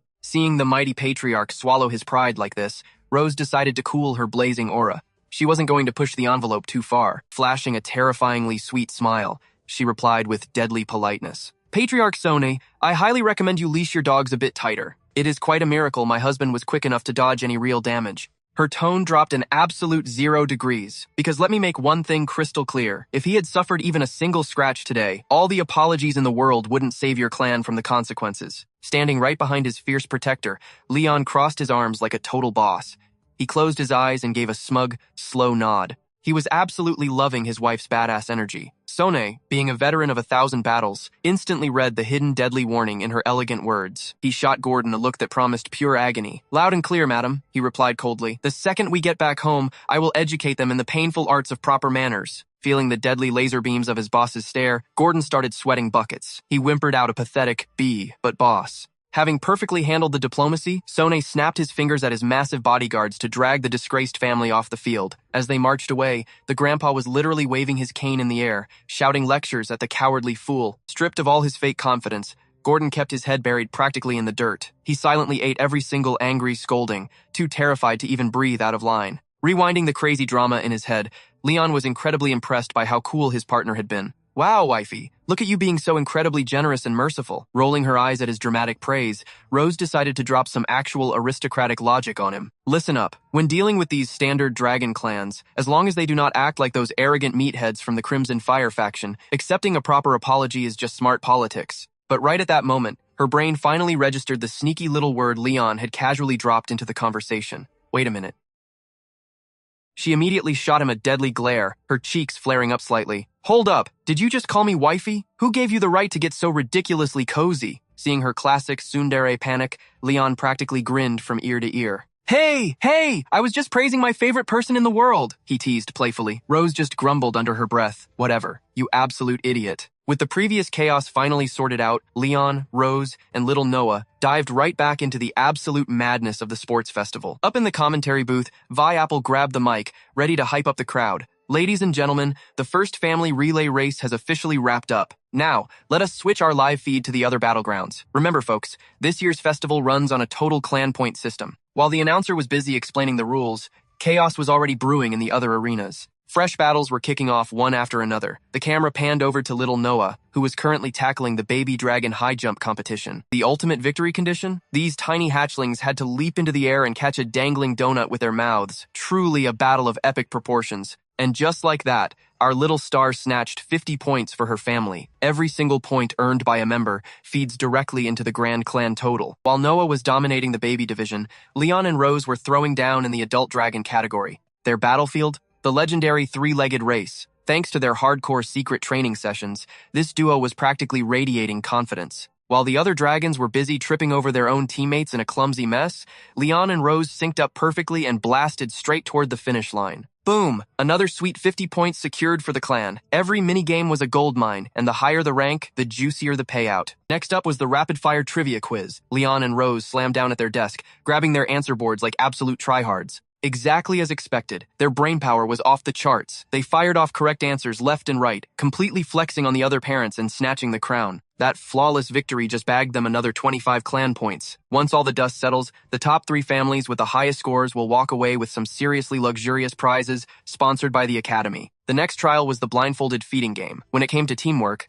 Leon and Rose were completely convinced they could crush any other couple. But reality was brutal. Blindfolded Rose grabbed a bowl of noodles and aggressively shoved them right into Leon's face. The poor guy was absolutely helpless against her chaotic feeding style. Squeezing his eyes shut, he practically inhaled the noodles just to survive the culinary ordeal. The neighboring dragons just stared in absolute horror, totally dumbfounded by the sheer, unhinged dedication of these two. Up in the stands, the deafening cheers of the crowd pushed the sports festival's hype meter all the way to its absolute peak. By now, the sun was blazing directly overhead, as if the heavens themselves were shining their blessings right down onto the fiery competition. Panting heavily and practically holding each other up, Leon and Rose staggered their way to the next battleground. Their stamina bars were definitely flashing red. Just then, the stage referee stepped up to greet the exhausted duo. Welcome, challengers, to the grand finale of the family tournament. This round is known as the Meal of Love. The referee dramatically waved her hand, gesturing toward a fully stocked kitchen station just waiting for them. The rules here are incredibly simple. You two just need to whip up a hearty family meal completely overflowing with pure,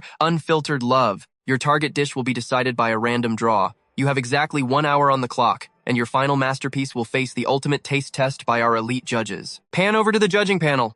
Vice Principal Winston sat dead center like a final boss, flanked by Duncan and another strict-looking instructor. These 3 culinary tyrants would be the ones scoring every single dish. The female referee flashed Leon and Rose a suspiciously cheerful smile. She gracefully lifted her microphone to drop the absolute bombshell of a rule constraint on our heroes. Throughout the entire cooking process, you are strictly forbidden from untying the rope around your ankles. Let your burning affection flow through this very bond. Hearing that painfully cheesy line, Both Leon and Rose instantly broke out in massive, full-body goosebumps. They stared at the referee with absolute disbelief. Calling their chaotic dynamic a romance was just way too weird. Shaking off the cringe, they awkwardly hobbled over to the lottery box. Leon squeezed his eyes shut and plunged his hand into the box. He was desperately praying to the culinary gods. Please, just let it be instant ramen. After digging around for a moment, he pulled out a folded slip of paper. Rose leaned in close, and they both squinted at their destiny. The target dish written on the paper? Cream puffs, a highly delicate and finicky dessert pastry. A beautifully crisp, airy shell,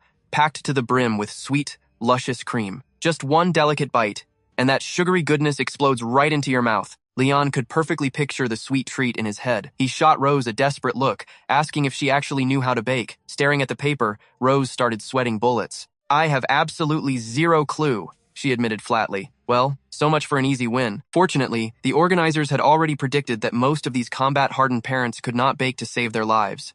So, the referee offered a very friendly lifeline. Do not panic. We have provided recipe cards. Armed with the sacred cream puff scroll, our tied-up duo hobbled over to their fully loaded kitchen station. Slapping on their battle aprons, they prepared to face the baking boss. Keeping his cool, Leon sighed. Whatever, let us just follow the steps and hope nothing explodes. Firing up the mini stove, Leon boldly poured a carton of milk into the saucepan. Eyes glued to the cheat sheet, he began stirring the liquid like a mad scientist. He muttered the incantation under his breath. Pour milk into the pot. Add butter. Hey, pass me the butter. Playing the role of sous chef, Rose scrambled to find the paper bag of butter on the counter. She peeled off a solid chunk and quickly handed the shiny yellow block over to Leon. But right at that crucial moment, a massive, earth-shattering roar erupted from the stadium stands. Whoa, what was happening? Leon and Rose snapped their heads up, completely distracted by the explosive hype. They glanced up at the stadium's giant screen. Little Noah had just entered a brand new event. But wait, our tiny hero seemed to be in a serious pinch. The energetic commentator, P. Apple, was already hyping up the crowd with his passionate play-by-play. The ultimate balloon survival battle has reached its absolute climax. Only 4 hatchlings remain on the field. 2 from the Claw Dragon clan, 1 Ice Dragon, and a single Silver Dragon. The rules of this brutal battlefield are simple. Like the rest of the fierce competitors, Noah has a single balloon tied to her body. To claim victory, she must burst her enemy's balloons while defending her own life force at all costs. But right now,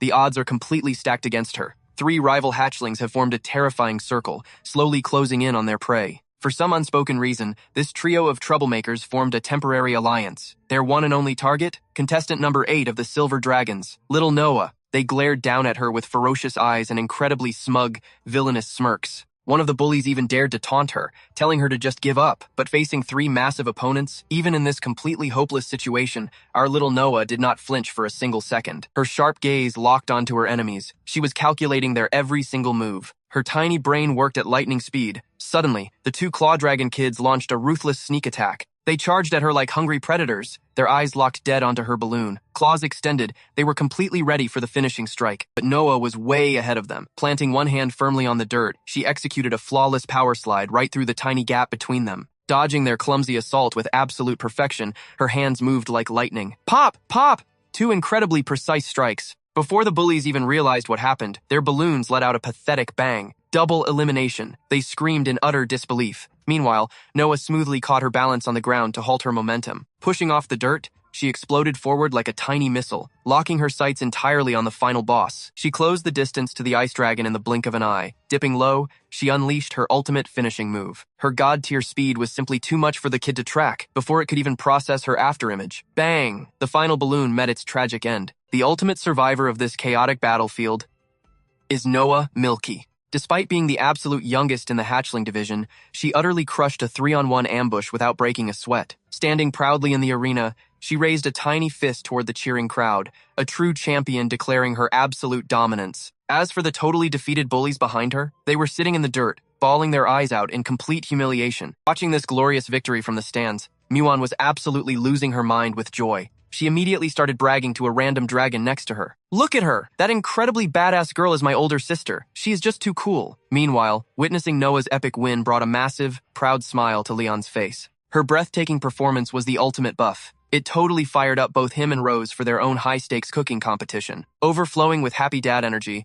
he cheerfully poured warm, buttery milk into a gleaming metal bowl of flour. Amazing job out there. I always knew our little Noah would totally crush it. Rose rubbed her nose with extreme pride, looking absolutely delighted. Naturally. After all, she is my brilliant daughter. But just as she boasted, Leon turned his head and suddenly stared intensely at Rose's face. He noticed a suspicious white smudge right on her skin. Hold on a second. You have something on your face. He gently reached out and wiped a tiny speck of flour off her nose. Instant critical hit. Rose's cheeks flushed bright red. The unexpected romantic tension caught her totally off guard, leaving her adorably flustered. Wait, where was it? However, what these two clueless parents did not realize was that their heart-fluttering, intimate little moment was being broadcasted live on the stadium's giant screen. From the commentary booth, P. Apple witnessed the entire spicy scene and absolutely lost his mind. Oh my goodness. Would you look at this incredibly lovey-dovey couple? Hearing those booming words echo through the speakers, Leon and Rose completely froze. They blinked at the horizon, a wave of pure confusion hitting them. The live feed had completely zeroed in on their cooking station. The massive stadium monitors were looping the sweet nose wipe for the whole world to see. They had totally forgotten about the flying camera drones, capturing every single romantic second of their interaction.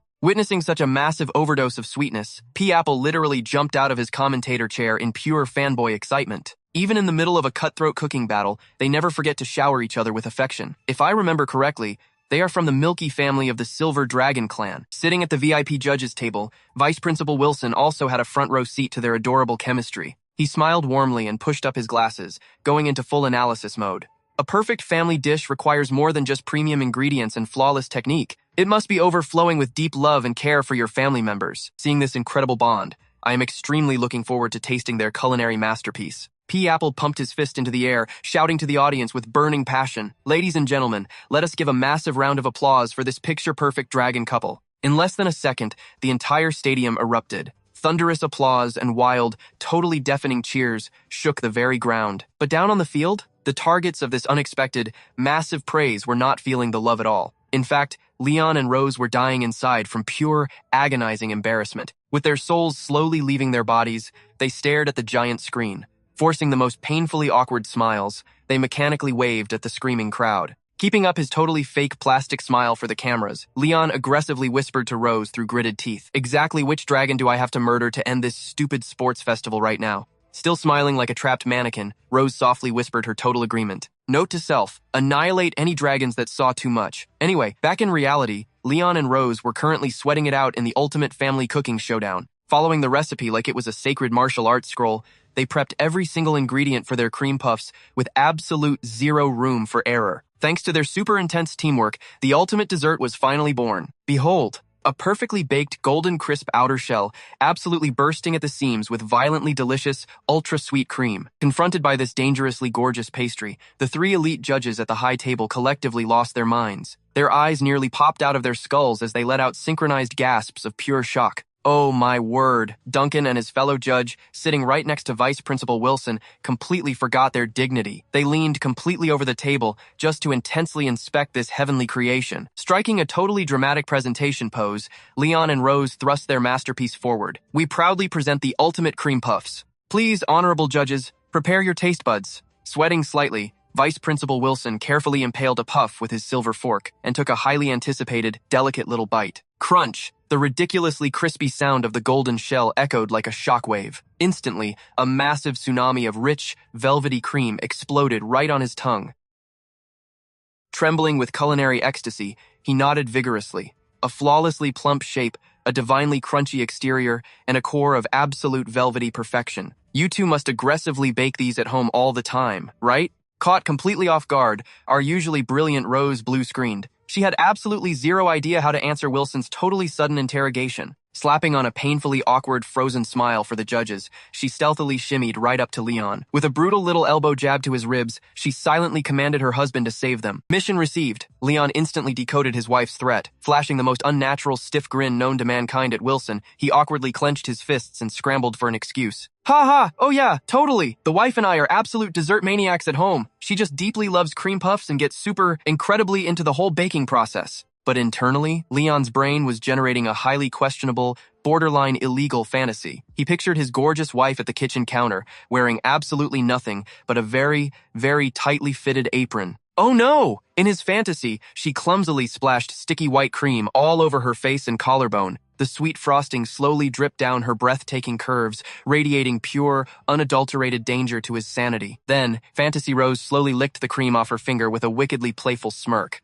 Oh my, look at this terrible sticky mess I made right here. Snap back to reality. Realizing his inner thoughts had just entered heavily restricted territory, Leon violently shook his head like a wet dog. The cream puff is an innocent, holy pastry. It is only my degenerate brain that is utterly filthy. Meanwhile, Rose just stared blankly at her profusely sweating, head-shaking husband. She was absolutely and totally utterly speechless at his deeply embarrassing public malfunction. Completely oblivious to the mental breakdown happening in front of him, Vice Principal Wilson found Leon's nervous rambling highly amusing. Ha ha ha. It sounds like you two have an extremely colorful and passionate private life. Tell the panel, do you happen to have a super secret, exclusive technique for making these legendary pastries? Activating maximum couple synergy, Leon and Rose moved in perfect synchronization. They leaned into each other and dramatically locked their hands together. Throwing their free hands out to form a massive, cringe-inducing heart shape right at the judges, they shouted in perfect unison, "It is the power of pure romance. We injected this dough with our violently passionate, undying love."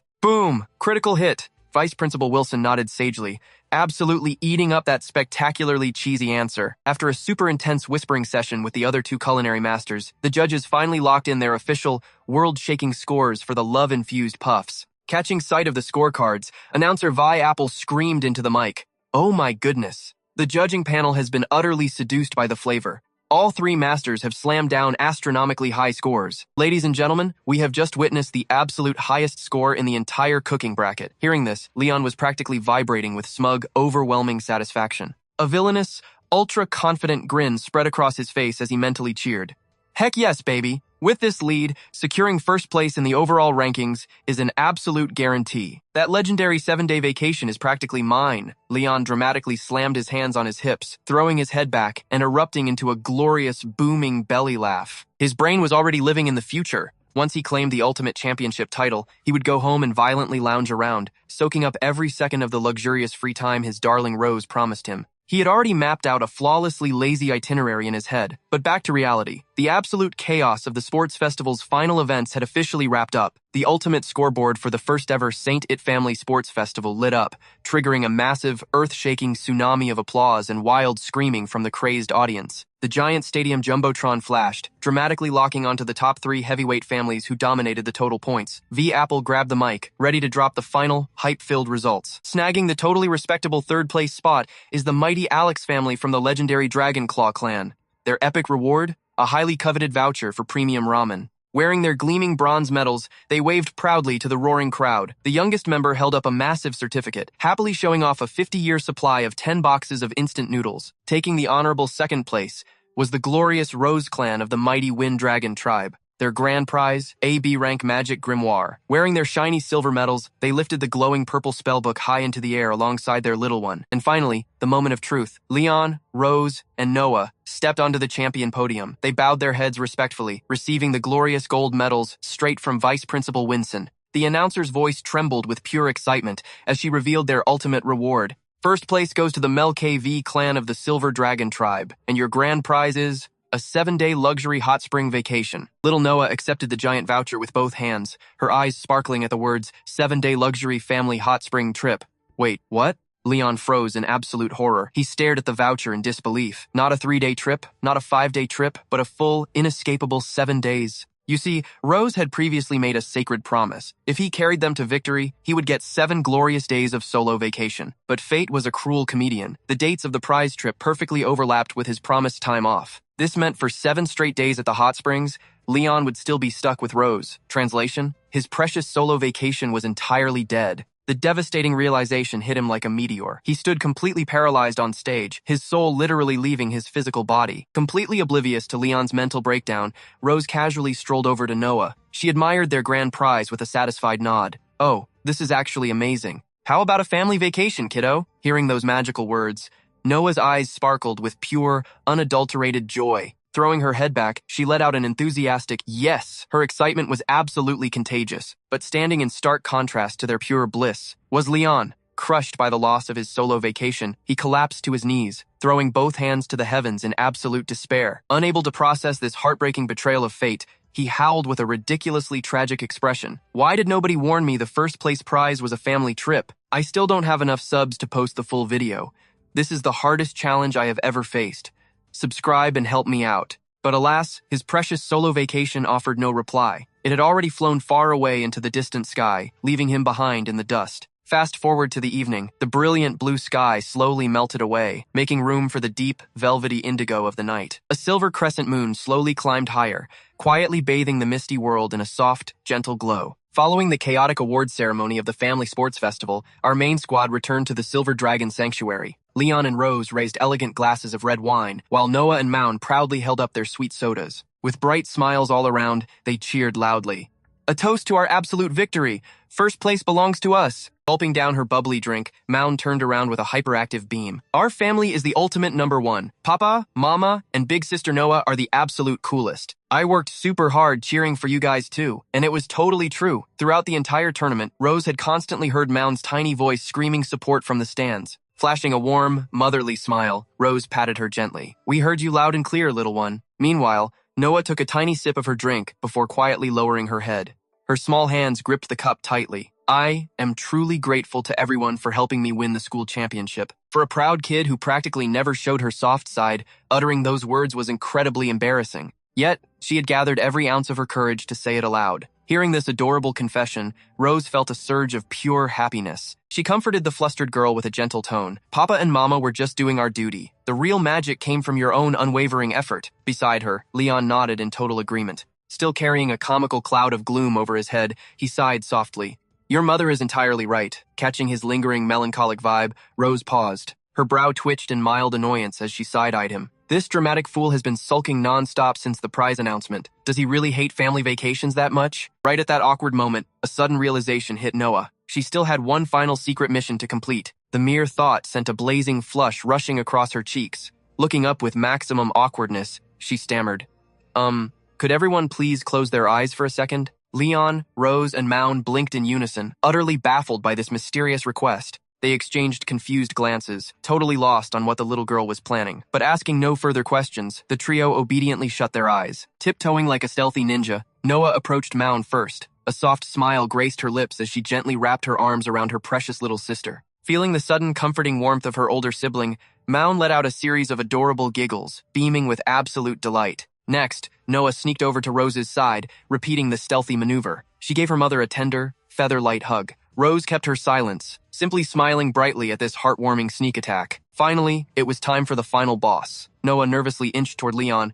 She hid her hands behind her back, frantically averting her gaze as if making eye contact would destroy her. Meanwhile, Leon was internally sweating. What kind of wild surprise is this kid cooking up right now? Pushing past her massive hesitation, Noah went for it. She reached out and wrapped him in a timid, gentle embrace. The sudden contact sent a jolt of pure shock through Leon. Then, a tiny voice whispered directly into his ear, "Thank you, Papa." The realization hit him like a truck. Her grand secret was literally just offering them a hug. A blindingly happy smile completely wiped the comedic gloom from his face. Overjoyed, he raised a hand and warmly ruffled the girl's hair. For a quiet kid to express her deep gratitude through physical affection, it was a critical hit to his parental heart. So, she forced them to close their eyes just to hide her massive embarrassment. Just as his heart melted into a puddle, bam! Noah suddenly yanked on his shirt collar. Standing on her tiptoes, she swiftly planted a feather-soft kiss right on his cheek. The fleeting, gentle sensation practically short-circuited his brain. His eyebrows shot up into his hairline, completely flabbergasted. Having executed her daring mission, Noah immediately spun around like a fleeing fugitive. Her embarrassment gauge had officially exploded past the maximum limit. "Okay, everyone can open their eyes now," she shouted in a panic. Still trapped in a daze, Leon touched his cheek, absolutely unable to process reality. "Noah, did you just—" The little girl remained frozen, her back completely turned to him. Peeking over her shoulder, she mumbled her defense. "I made a promise before. If we secured the championship, I said I would finally call you Papa. That little bonus action right now, that was just my way of thanking you for believing in me. But honestly, even if we had totally lost, I was still going to call you Papa anyway." Those words struck Leon's soul like a divine lightning bolt. For a long second, he was rendered utterly speechless. Right on cue, Mound spun around, catching a glimpse of her sister's face, which was currently as red as a ripe tomato. Tilting her head innocently, she poked the bear. "Big Sister Noah, why is your face so incredibly red? Are you okay?" Noah practically blue-screened at the question. Squeezing her eyes shut, she desperately tried to play it cool. "It is literally nothing. Let us just eat our dinner." Meanwhile, Leon's mood had completely rocketed into the stratosphere. "I am the happiest man alive today. Someone bring me the good wine. Papa needs a celebration drink right this second. Watching this ridiculous emotional roller coaster, Rose let out a thoroughly exhausted sigh. Do not go getting drunk on me now. Tomorrow, we have to drag the kids to Sky City. It is time to shop for swimsuits for our grand family vacation. Just thinking about his sweet freedom being hijacked by a family trip with Rose made his blood boil with tragic frustration. I was having such a good time. Please do not speak such cursed words to me. Fast forward to broad daylight as Leon, Rose, Noah, and Moon officially arrived at Sky City. Countless majestic dragons soared freely across the endless blue heavens. The magnificent floating islands suspended in midair created a truly breathtaking paradise. Meanwhile, a severely depressed Leon sat inside a shop. He sighed heavily onto the glass window, tragically tracing the word vacation into the fog. A perfect getaway had been right in his grasp, but he failed to cherish it. Blinded by the thrill of winning the championship, he stared at the foggy letters, his eyes burning with unshed tears. The agonizing grief of his stolen freedom refused to fade away. He had fought like an absolute beast during the sports festival, shedding blood, sweat, and tears to secure the highest family score, only to be betrayed by the grand prize. Now, he was forced to sacrifice his precious freedom to soak in a hot spring with Rose and the two girls. Remembering his vanished lazy afternoons, our overpowered hero let out a soul-crushing sigh. He squeezed his eyes shut and slammed his face onto the table, drowning in an ocean of infinite despair. Right now, he was trapped in a swimwear shop, while Rose, Noah, and Moon happily picked out outfits. Just then, an innocent little dragon kid waddled past with his mother. Spotting Leon being a total drama queen, the kid pointed and shouted, "Mommy, that dragon mister is acting super weird." The mother quickly dragged him away, whispering, "Do not look, honey. It is too embarrassing. If heaven could grant a time limit to my vacation, I would beg for 7 days." An excerpt from the gloriously absurd life of Leon, the absolute strongest dragon slayer of the Empire. Leon gazed blankly at the bustling street outside, letting a single bitter tear slide down his cheek. "Goodbye forever, my sweet vacation," he choked out dramatically. Suddenly, Rose emerged from the fitting room in her newly chosen swimsuit. "What do you think?" she asked playfully. Leon did not even bother to turn his head. Propping his chin on his hand, he muttered a deadpan, "It is fine." Instantly catching his half-hearted attitude, Rose pouted angrily. "You did not even look at me. Are you just trying to brush me off?" The tight purple swimsuit hugged her breathtaking curves perfectly, honestly looking a little bit too snug. Sighing, Leon finally turned around and put on his most serious face. "Trust me," he declared solemnly. "You look absolutely stunning in whatever you wear." He even threw in a super enthusiastic thumbs up. Still unconvinced, Rose glanced down at herself. Her generous assets looked dangerously close to bursting right out of the tightly stretched fabric. "Really?" she asked doubtfully. "Honestly, I feel like there is too much fabric here, yet my chest still feels incredibly tight." Suddenly, a sleek, pitch-black swimsuit caught her eye. She snatched it off the rack and looked at Leon with wicked curiosity. How about this one? Unlike the previous piece, this one was dangerously short on fabric, though it definitely looked way more breathable. Leon's overpowered brain instantly short-circuited. He helplessly imagined Rose wearing that tiny black string, her flawless pale skin glowing against the dark fabric, every graceful step causing a deadly, mesmerizing jiggle. Wearing that to the beach would definitely beat the heat. But Leon was absolutely losing his mind. Staring intensely at Rose, his eyes went wide, and his face exploded into a fiery red tomato. A geyser of nosebleed shot into the air like a fountain. He tumbled backward off his chair, his brain completely fried from taking massive critical damage just from her gaze. Desperately wiping the blood away, he tried to maintain his cool protagonist aura. I do not think that is a good idea," he choked out. He looked stoic on the outside, but his heart was pounding like a heavy metal drum solo. If Rose wore that wicked outfit to the hot springs, his dragon seal would not just glow, it would probably act like a lighthouse all night long. "My fragile body absolutely cannot survive that," he panicked internally. Rose closed her eyes, letting out a disappointed sigh, and hung the dangerous bikini back up. "And here I thought you would like it," she mumbled. "Anyway, the main goal today is buying your gear. I already have my swimsuit packed." Right on cue, the sweet shop assistant approached, holding 2 incredibly adorable swimsuits, one bright pink and one cheerful yellow. She happily presented them to Noah and Moon. Moon smiled as bright as a blooming flower, absolutely thrilled with the cute designs. Noah was a little shy about it, but you could tell she was bursting with joy inside. After changing back, Rose noticed Leon still sulking in his depression corner. "What is wrong? Still not happy?" she teased softly. Leon crossed his arms and turned his head away like a pouting child. "No," he grumbled. Rose smiled with gentle warmth. "I know you worked so hard to earn that vacation, but the hot spring schedule is locked in stone. But just look at our girls. They are so incredibly excited for this trip. A kid's joy is a father's greatest blessing, right?" Leon stared at Noah and Moon with absolutely dead, soulless eyes. Moon was practically vibrating, dragging Noah around to hype up swimsuits, while Noah just gave tiny, polite nods. Rose's sweet talk did absolutely nothing for Leon. He forced out a dry, awkward laugh. Sensing this, Rose deployed her ultimate skill. She slid next to him, dropping a hand on his shoulder with a suspiciously sly grin. Tell you what, I swear I won't lay a single finger on you for the next 7 days. Leon's eyebrows practically shot off his forehead. Yeah, right, like he was gonna buy that. Historically speaking, this woman had a terrible habit of dragging him into her room and mercilessly teasing him all night long. I call bluff. Her hands were basically magnetic. There was zero chance she wouldn't try something funny. Seeing his massive trust issues, Rose casually raised 3 fingers and gave her tail a little swish. I swear upon the grand honor of the Silver Dragon Queen. Pulling the royal honor card? Leon narrowed his eyes. Okay, maybe she was actually being serious for once.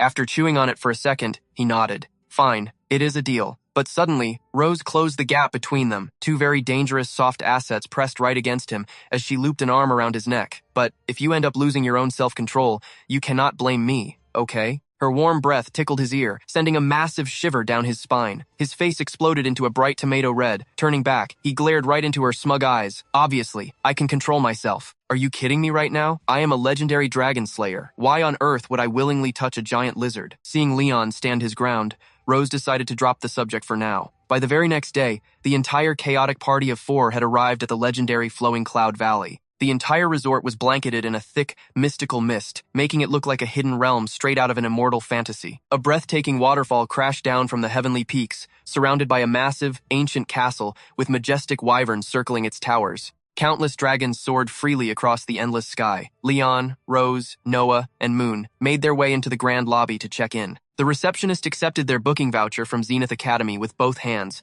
flashing a perfectly rehearsed, professional smile. Welcome. Are you the legendary exemplary champion family from Zenith Academy? She asked brightly. Rose gave a graceful nod. We are. Both she and Leon had swapped their battle gear for stylish resort wear, looking perfectly ready to relax. Leon turned his head away, grumbling internally. Why did they have to add the word exemplary to the title? This was definitely the vice principal playing favorites again. After quickly verifying their elite status and scanning the room registry, the staff member gently explained the safety guidelines and billing details. Zenith Academy has generously covered every single expense for your stay. Please, indulge in all our premium services. While the adults handled the boring stuff, Noah and Moon had already sprinted over to a massive, glowing aquarium. Watching the incredibly cute, vibrant fish darting through the water, Moon pointed at the glass, practically drooling. Look, Sister Noah, those fish look so yummy, Noah sighed, totally deadpan. We cannot eat the display fish, Moon. Back at the desk, the receptionist handed over the electronic keys. Here's your access card, ma'am. Rose took it with a polite nod. Perfect. Thank you. But wait, Leon suddenly realized there were only 2 cards on that counter, and his mood completely nosedived. Hold on, we only get 2 rooms? He asked, panic creeping into his voice. The receptionist blinked, instantly sensing his massive wave of displeasure. Is there an issue, sir? Are you unsatisfied with our luxury suite arrangements? Unsatisfied? Leon was having a full-blown internal crisis. He did the terrifying mental math. If the 2 girls shared one room, did that mean he was trapped in a single room with Rose? Completely oblivious to the absolute horror flashing through his mind, the cheerful receptionist offered a brilliant alternative. If the premium thermal suite is not romantic enough, we can happily upgrade you to our exclusive honeymoon lovers cabin. That was 1,000 times worse. Leon furiously waved his hands in the air, instantly rejecting the terrifying offer. No, that is absolutely fine. Defeated by the booking system, a deeply depressed Leon dragged his feet away from the counter. Rose waved a hand, signaling the girls that it was time to move. Let us go, Noah Moon. Hearing their mother, the little ones quickly scurried back. Coming, they chimed. The receptionist bowed gracefully as they left. May you have a truly unforgettable vacation. After riding the crystal elevator up, a dedicated bellhop followed closely behind with their luggage, while Moon grabbed Noah by the hand, skipping happily down the grand hallway. Rose watched her daughters with a warm, gentle smile. Meanwhile, Leon glared at the back of Rose's head, his brain working in absolute overdrive to plan an escape. Sleeping in the same room as her again? No way. He desperately needed a tactical retreat strategy, and he needed it now. Leon quickly closed the distance, slapping on a totally fake, desperate dad smile. Girls! Who wants to have a fun sleepover in Daddy's room? Moon clung to Noah's arm like a koala and fired back instantly. Nope, I am sleeping with my sister, she proudly recalled some recent life advice. Auntie Issa told us that kids and adults both need their own personal space to grow. So no bothering us, Dad. Critical hit. Moon's innocent words struck Leon right in the chest like a physical blow. He froze in place, slowly turning into a crumbling, gray stone statue. He sobbed internally. Moon, you just blew up my only escape route. Noah's response was the absolute finishing blow. She closed her eyes, looking far too mature for her age. I am perfectly capable of taking care of Moon. You and Mom should just go enjoy your special alone time. Leon squeezed his eyes shut, weeping invisible anime waterfalls of pure despair. His heart shattered into tiny pieces. Noah, I love that you are so thoughtful, but please, for the love of heaven, stop being thoughtful right now. Watching Leon absolutely fall apart in the hallway, Rose hid a very amused smirk behind her hand, trying her hardest not to laugh out loud. She gracefully stepped forward and handed the girls their key. Here is your room card, sweeties. Just call if you need anything at all. Noah took the card like an absolute boss. Understood, Mom. Beside her, Moon was practically vibrating with pure, uncontained hype. She forcefully dragged Noah down the hall, shouting, "Hurry up, sister, let us go open it." Left behind with a shattered soul, Leon dramatically wiped away a fake tear. The kids were growing up too fast. They did not need him to protect them anymore. Rose paused, noticing he was still sulking against the wall. She turned back, playfully waving the single-room key in the air.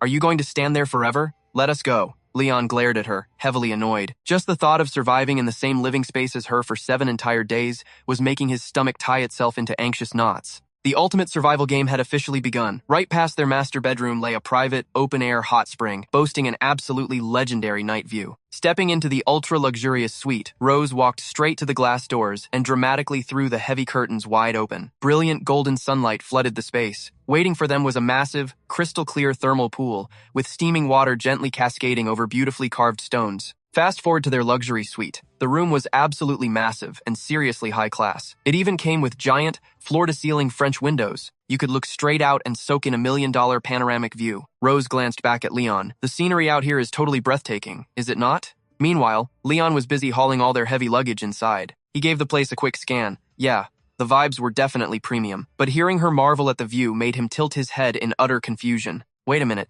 she is the literal queen of the Silver Dragons. Shouldn't she be used to fancy vacation spots by now? He could not help but ask, is this seriously your first time here? Rose calmly crossed her arms and gave a soft, almost nostalgic shake of her head. Gazing out at the gorgeous skyline, she smiled. Actually, yes. I have always been buried in endless paperwork for the Dragon Tribe. I never really had the time to take Noah and Moon on a proper trip. Scoring first place at the sports festival was the only excuse I had to finally clear my schedule and just be a mom for a bit. Knowing this getaway was rarer than a shiny mythical drop, Rose was absolutely determined to make it count. That is exactly why I brought a camera this time. I'm going to take a ton of cute pictures of them later. She said it with the most innocent, glowing smile. But for Leon, thud, the suitcase slipped from his hands and crashed onto the floor. Pure, unfiltered panic washed over his face. The word camera echoed in his brain like a boss battle siren. Cold sweat dripped down his neck. Wait, a camera? Don't tell me. Is it that camera? Leon dropped to his knees, violently unzipping the suitcase in a blind panic to confirm his worst nightmare.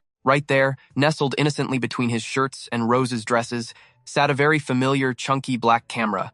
Rose cheerfully pointed at it. Yep, that is the one. My grand prize from the school sports festival. Leon's hands were literally shaking as he picked it up. He squinted at the lens. Oh heavens, it was exactly the one he used. Cue the flashback, back when Rose had passed out from the magical backlash of bullying him. Leon had sneakily stuffed her into a highly embarrassing bunny girl outfit, and he had used this exact camera to document the entire thing. And by some cruel twist of fate, the memory card was still fully loaded. His inner voice screamed, I am a dead man. The super secret bunny girl blackmail photos are still on this thing. That was his ultimate trump card against the crazy dragon queen. If she opened the gallery right now, it would be his absolute undeniable death sentence. Oblivious to his internal breakdown, Rose happily held out her hand. Perfect. Hand it over. Leon shot a terrified sideways glance at the woman standing behind him. I need to print those pictures, stash them in a vault, and nuke this memory card before she finds out. Acting on pure survival instinct, Leon instantly curled into a ball, hugging the camera to his chest like a baby. Rose blinked at his utterly bizarre behavior. What in the world are you doing? She asked, raising an eyebrow. Why was he clutching a basic camera like it was the Holy Grail? Was he trying to look suspicious? Leon slapped on the most unnatural plastic smile in human history. Ah ha ha ha, I was just thinking,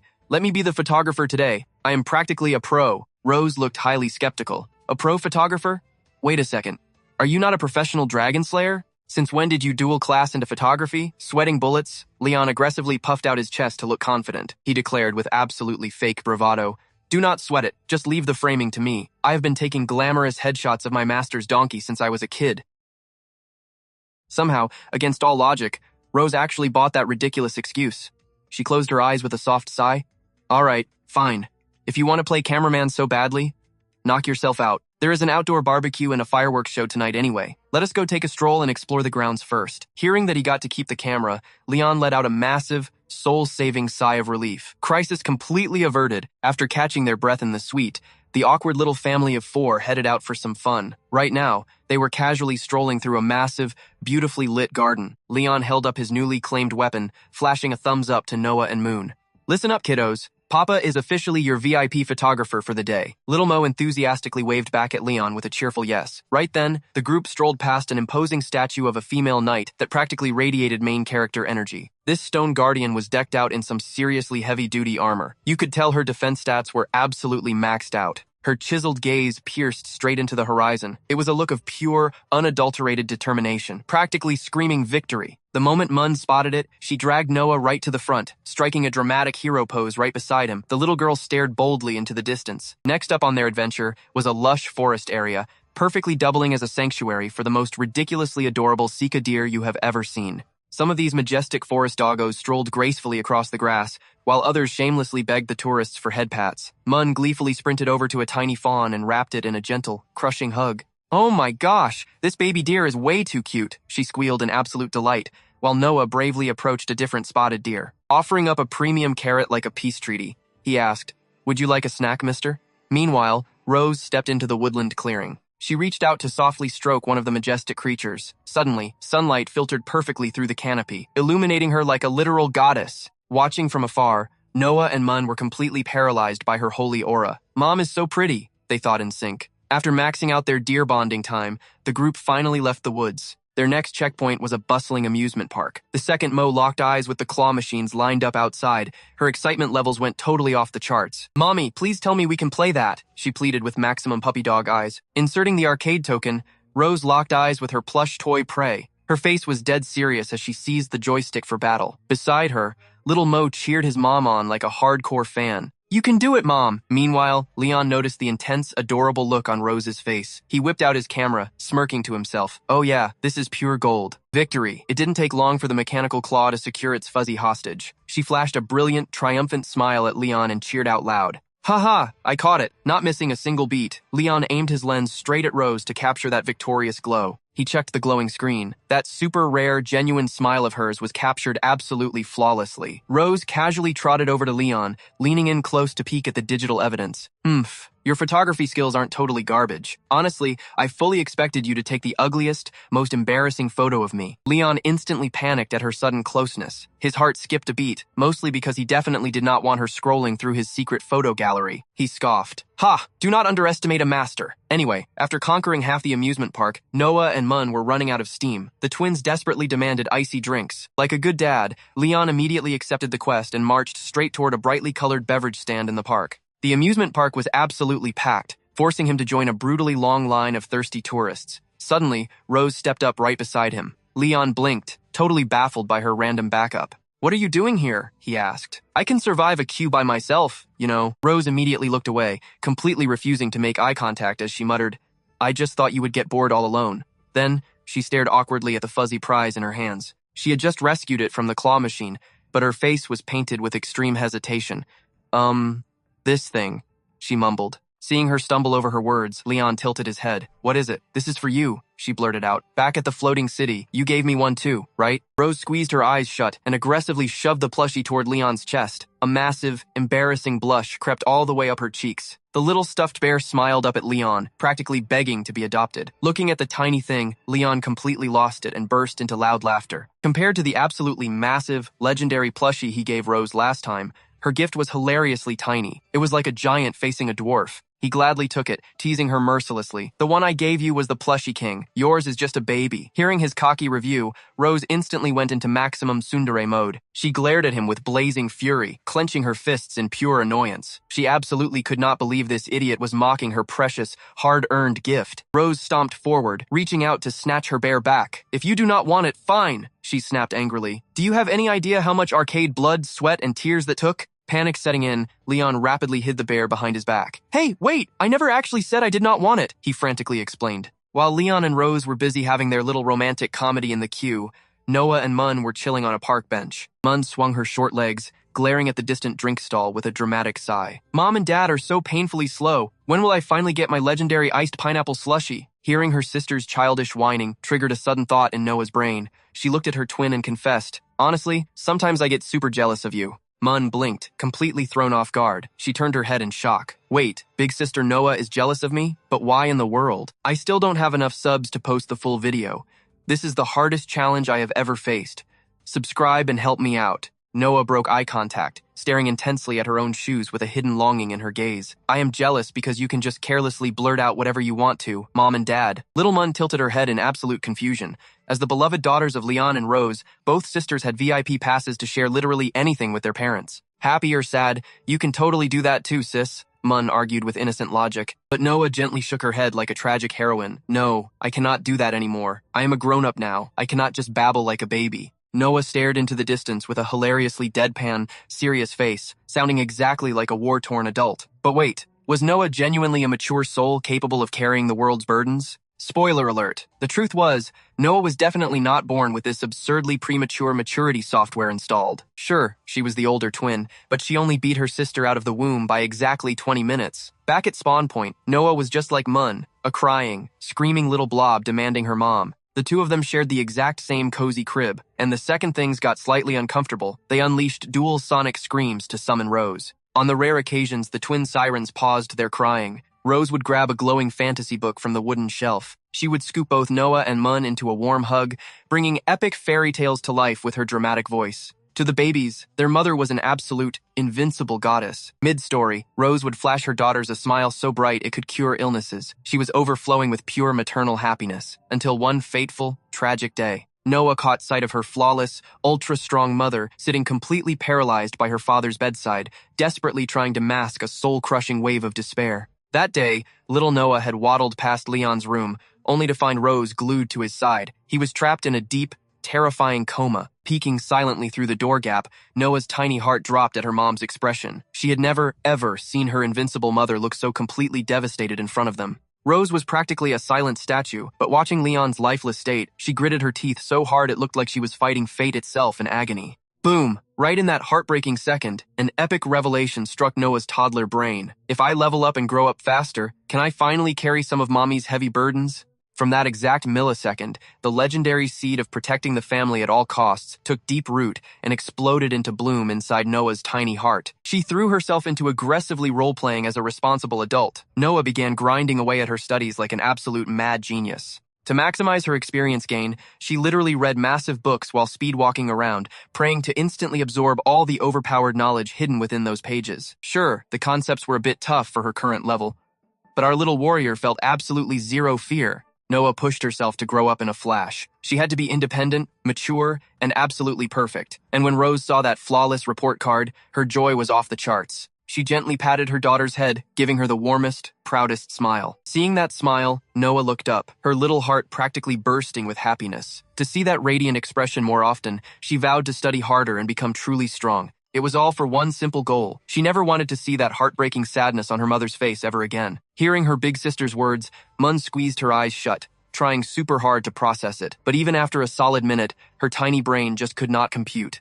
Yeah, Mun did not get all that complicated stuff, but she was still totally jealous of Noah. That caught her sister completely off guard. Jealous of what exactly? The confession hit Noah like a tiny, confusing truck. Pointing at herself in pure disbelief, she asked, "Why on earth would you be jealous of me?" Mun instantly hopped off the bench, bouncing around while waving her arms frantically to explain.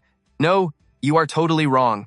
Then, the ultimate hype session began. "You are so smart and amazing. You take care of me like a real grown-up, and you win all those shiny first-place prizes." She felt incredibly lucky to have such an epic big sister by her side. Because of that, Mun's ultimate dream was to grow up and be exactly like Noah. Throwing one hand enthusiastically in the air, Mun poured out every ounce of her honest, bubbly admiration. Hit with that sudden barrage of compliments, Noah's eyes went wide as a massive blush took over her cheeks.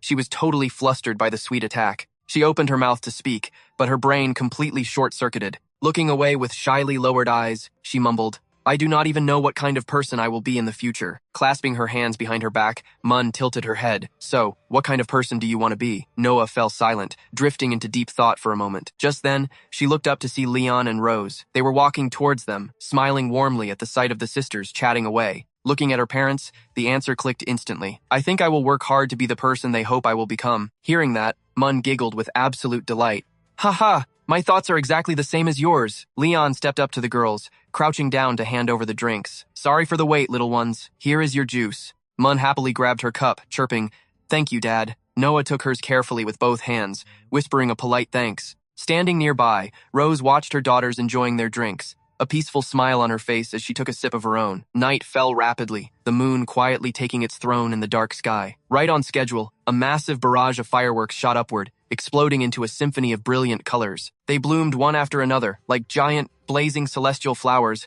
painting the entire night sky. Leaning against the observatory railing, Noah and Mun stared in pure awe, the colorful explosions reflecting beautifully in their sparkling eyes. Noah was completely mesmerized, her eyes wide as the sky danced with light. Wow, it is incredibly pretty, Mun cheered enthusiastically, clearly spotting an extra spectacular burst. She gently tugged on Noah's sleeve, eagerly pointing up at the glowing display. Following her finger, Noah nodded in absolute agreement. Not too far away, Leon and Rose were relaxing on a stone bench. Watching the kids go crazy over the fireworks, Rose smiled. Seeing them this happy, the whole trip was totally worth it, right? Absolutely, Leon agreed warmly. Thank goodness we decided to come. Soaking in their joyful faces, he proudly added, As a father, it is my sacred duty to capture all these precious memories. He reached out blindly toward the middle of the bench to grab his camera. He patted the empty space once, twice. Total panic set in. The camera was gone. While his brain was flashing warning signs, he looked up. The camera was already safely in Rose's hands. Trying desperately to hide his inner screaming, he feigned cool curiosity. Oh, how did the camera get over there? Let me see what you actually shot today, Rose replied casually, her thumb already hitting the gallery button. Cold sweat dropped down Leon's face. The bunny girl photos were still in there. Flashbacks of his incredibly reckless morning decisions hit him. He had totally sneaked off to the resort photo studio while everyone was distracted, claiming a bathroom emergency. Tragically, they did not have instant printing. Suddenly, Rose paused at a picture of herself with the deer herd. She blinked in surprise. Huh? When did you even take this one? Leon's internal alarm blared louder. Danger! The forbidden bunny files were definitely right next to that. One more swipe and it was game over. Think, Leon, think. Channel your inner master. What would a legend do to survive this crisis? Frantically patting down his pockets, his fingers brushed against a literal lifesaver. He remembered buying it during their morning stroll. Aha! Operation Distraction is a go. Triumphant, Leon whipped out 2 milk candies and offered them up to Rose like a peace treaty. Want some candy I bought earlier? But Rose was too glued to the screen, showing absolutely zero intention of taking it herself. Without thinking, she simply opened her mouth to be fed. Seeing this hilariously passive demand, Leon raised an eyebrow in comedic defeat. He slowly unwrapped the sweet, his mind racing. Wait, does she actually want me to feed her?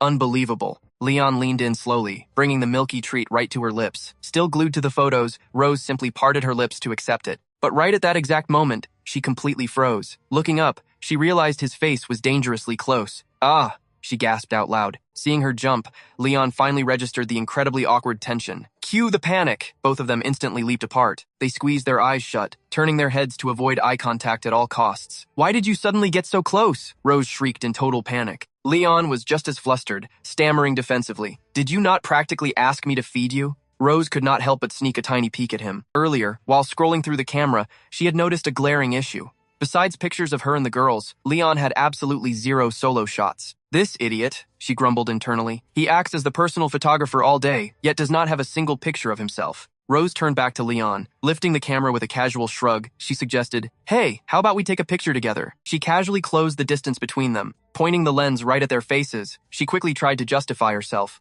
I just want to make sure the kids do not ask why we have 0 photos together. That is it. Do not get any weird ideas. Hearing her very suspicious excuse, Leon somehow suspected absolutely nothing. He nodded in agreement. Fair enough. The queen truly thinks 10 steps ahead. Rose brought the camera closer and aggressively threw up a peace sign. But right then, she realized Leon was practically out of the frame. Annoyed, she barked at him. Get a little closer, will you? Your giant head is totally out of the picture. Seeing her adorable pose, Leon could not hold back a teasing smirk. Oh my goodness. A dragon over 200 years old, and you are still doing the peace sign? Talk about childish. Chuckling, Leon shifted his stance and slowly leaned in. Then, he threw up the exact same peace sign. They both stared into the lens with bright, matching smiles. As the shutter clicked, their very first couple photo was officially saved. Once the resort's grand fireworks show wrapped up, Leon and Rose bought a few sparklers near the observatory to play with Noah and Mun. Rose gently waved the burning sparkler around, totally getting into the game. Little Noah happily waddled right behind her every step. Both of their faces were lit up with the most radiant, goofy smiles. Their joyful giggles echoed endlessly into the night sky. Meanwhile, Leon and Mun were resting on a nearby stone bench. Mun was clearly running on 0% battery. She closed her tiny eyes, melting right into Leon's embrace. He held her securely, wrapping her in his cozy warmth. Looking up from his little burrito, he watched Rose and Noah having the time of their lives. He whispered to himself, "It is so rare to see those two absolute serious pants acting this incredibly silly and carefree." Leon glanced down at the sleepy lump in his arms. Usually, seeing that much fun, the little chaotic bean would already be sprinting over to join them. "Hey Mun, why are you not out there playing sparklers with Mom and Big Sister?" She nuzzled deeper into his chest, mumbling softly.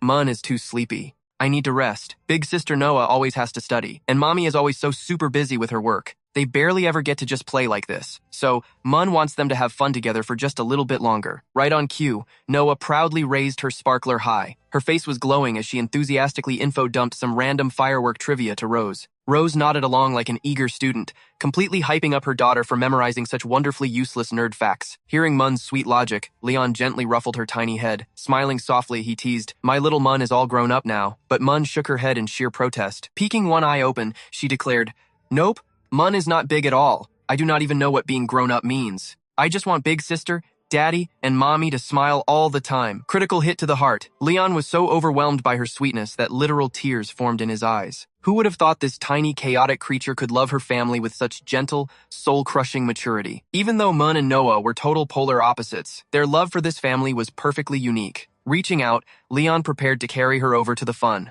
"Hey Mun, how about Daddy carries you out there anyway?" But immediately, he was answered by the soft, rhythmic breathing of a totally knocked-out child. Literally mid-conversation, the little girl had completely passed out without him even noticing. Her tiny hand gripped his shirt, eyes shut tight, mouth slightly open. A hilariously adorable micro-snore escaped her lips. Leon blinked, utterly amazed at her instant knockout skill. "Guess your battery really hit 0, huh?" By now, Rose and Noah had burned through their sparkler stash. Walking over, they finally spotted the sleeping baby in his arms. Rose curiously leaned down, throwing Leon a quiet whisper. "Did she seriously crash already?" Leon just nodded helplessly. "Time to pack it up," he announced softly. Wrapping his jacket snugly around the tiny snorer, he hoisted her up with absolute care. Noah stayed totally silent, just staring up at her baby sister getting the very important person carry treatment. A tiny spark of pure jealousy flashed in her eyes. Rose's mom radar instantly pinged. Even with Noah's classic poker face on lock, Rose could easily read the hidden pout of her eldest daughter. Stepping right up to Noah, Rose crouched down with a sly, loving smile. "Want Mommy to carry you too?" Hearing that, Noah completely froze like a deer in headlights. Her huge eyes widened even more as a furious blush rushed to her cheeks. Ducking her head to hide the most bashful little smile, she whispered her surrender. "Yes, please." On the slow stroll back to the hotel, Leon glanced sideways, trying not to laugh at the glorious sight of Noah securely snuggled in Rose's arms. Noah could not help but snuggle her little head deeply into her mother's shoulder. And just like that, day one of Leon's grand hot spring vacation wrapped up on a perfectly wholesome note. After burning through all her energy outdoors, little Mun was completely wiped out. Seeing this, Leon called it a day and suggested they retreat to the hotel. Rose scooped up a sleepy Noah, walking alongside Leon and Moon. The moment the kids were tucked into their own room, Leon locked the door and completely face-planted onto the massive bed. A loud groan of pure bliss escaped his lips. Oh, sweet heavens. Finally, a real bed. The heavenly mattress melted away every ounce of his exhaustion. But then, Rose strolled up to the edge, flashing a dangerously playful smirk. "So, are we sharing this bed tonight, darling? I mean, it is a master suite, so if you want to rest, we will just have to snuggle up." Hearing that, Leon bolted upright like he had been struck by lightning. Absolutely not. Panicking, he scrambled onto his feet, making a mad dash toward the private hot spring out on the back patio. He nervously stuttered, "I'm just going to take a quick dip. You go to sleep first." Rose found his sheer panic utterly hilarious. Crossing her arms, she watched him flee, a wicked little smile dancing on her lips. Outside, crystal clear thermal water cascaded beautifully down the rocky crevices, filling the tranquil bathing pool. Thick, ethereal steam rolled across the surface, making the entire area look like a mystical fairyland. Leon quickly stripped down to a pair of loose swimming trunks, letting out a sigh as he stepped into the water. The soothing heat washed over him instantly, dissolving the day's fatigue like magic. For a brief, glorious second, he achieved total inner peace. Resting his arms on the smooth stones, he leaned his head back against the edge, closing his eyes to fully absorb the absolute bliss of the hot spring.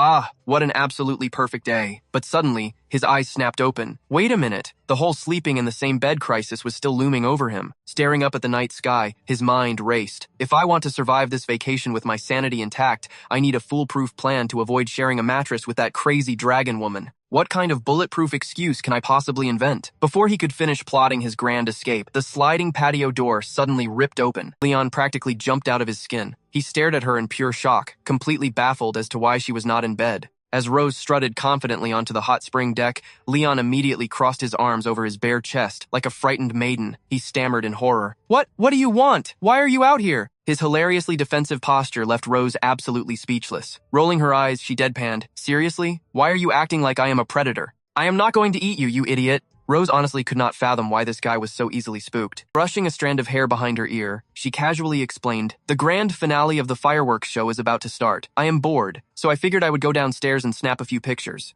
Where did you put the camera? The camera! A cold sweat instantly broke out on Leon's forehead. He nervously scratched his cheek, his eyes darting uncontrollably toward the deck behind him. He had cleverly hidden the device under his jacket, leaving it resting on a lounge chair right by the water. Following his guilty gaze, Rose's eyes locked onto the chair immediately. Oh, you brought it out here with you? She hummed. Every single alarm bell in Leon's brain started screaming. Rose casually sauntered around the pool, snatching the precious camera right off the seat. I will just be borrowing this, she announced. Leon whipped his head around, staring at the device with wide, terrified eyes. His nerves were stretched tighter than a bowstring. There was absolutely no way in hell he could let her walk away with that gear. If she took it, the massive collection of embarrassing Dragon Lady photos he had secretly gathered would fall right into enemy hands. His brain went into absolute overdrive, desperately calculating a way to make her drop the camera. Suddenly, a ridiculously reckless idea struck him. Half rising from the steaming water, he blurted out, Wait, why don't we bathe together instead? Exactly at that dramatic moment, the resort's massive firework finale ignited. Boom! Countless flares shot into the night sky, exploding into a breathtaking canopy of brilliant, blinding colors. Sensing that Leon had yelled something, Rose glanced back over her shoulder. But thanks to the deafening explosions above, his wild invitation was completely drowned out. She set the camera back down, raising an elegant eyebrow in confusion.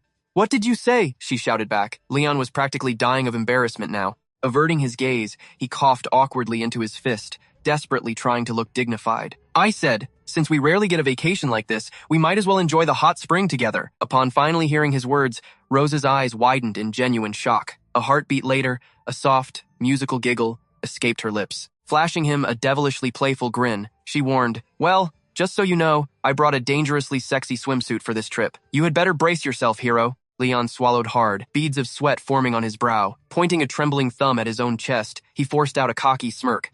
So what? A master dragon slayer possesses the iron will to resist any temptation. Oh, I will hold you to that, she purred. With a flick of her hair, she vanished back inside, sliding the glass door shut. The heavy curtains were swiftly drawn as she began her wardrobe change. Seeing that his precious camera was safe from her clutches for now, a massive wave of relief washed over him. But the reality of what he had just agreed to suddenly hit him like a freight train. Staring blankly at the steaming water, he spread his arms wide and shook his head, whispering desperate words of comfort to himself. Stay strong, Leon. It is literally just a dip in a hot spring. What could possibly go wrong? As long as my top-secret photo stash survives the night, sharing a bath with a gorgeous dragon is a small price to pay. Clenching his fists with warrior-like determination, his eyes burned with the fire of 1,000 suns. Even if this trial pushes his mortal body to its absolute limits, he would face it head-on. Before she steps out here, I need to rapidly recite the 3 glories and 3 shames of the Dragon Slayer Code. Sinking back into the bubbling depths, Leon took his battle stance. Right beside him, a giant rubber duck and a tiny rubber duck bobbed peacefully on the water's surface. While the spectacular fireworks finale raged on in the sky above,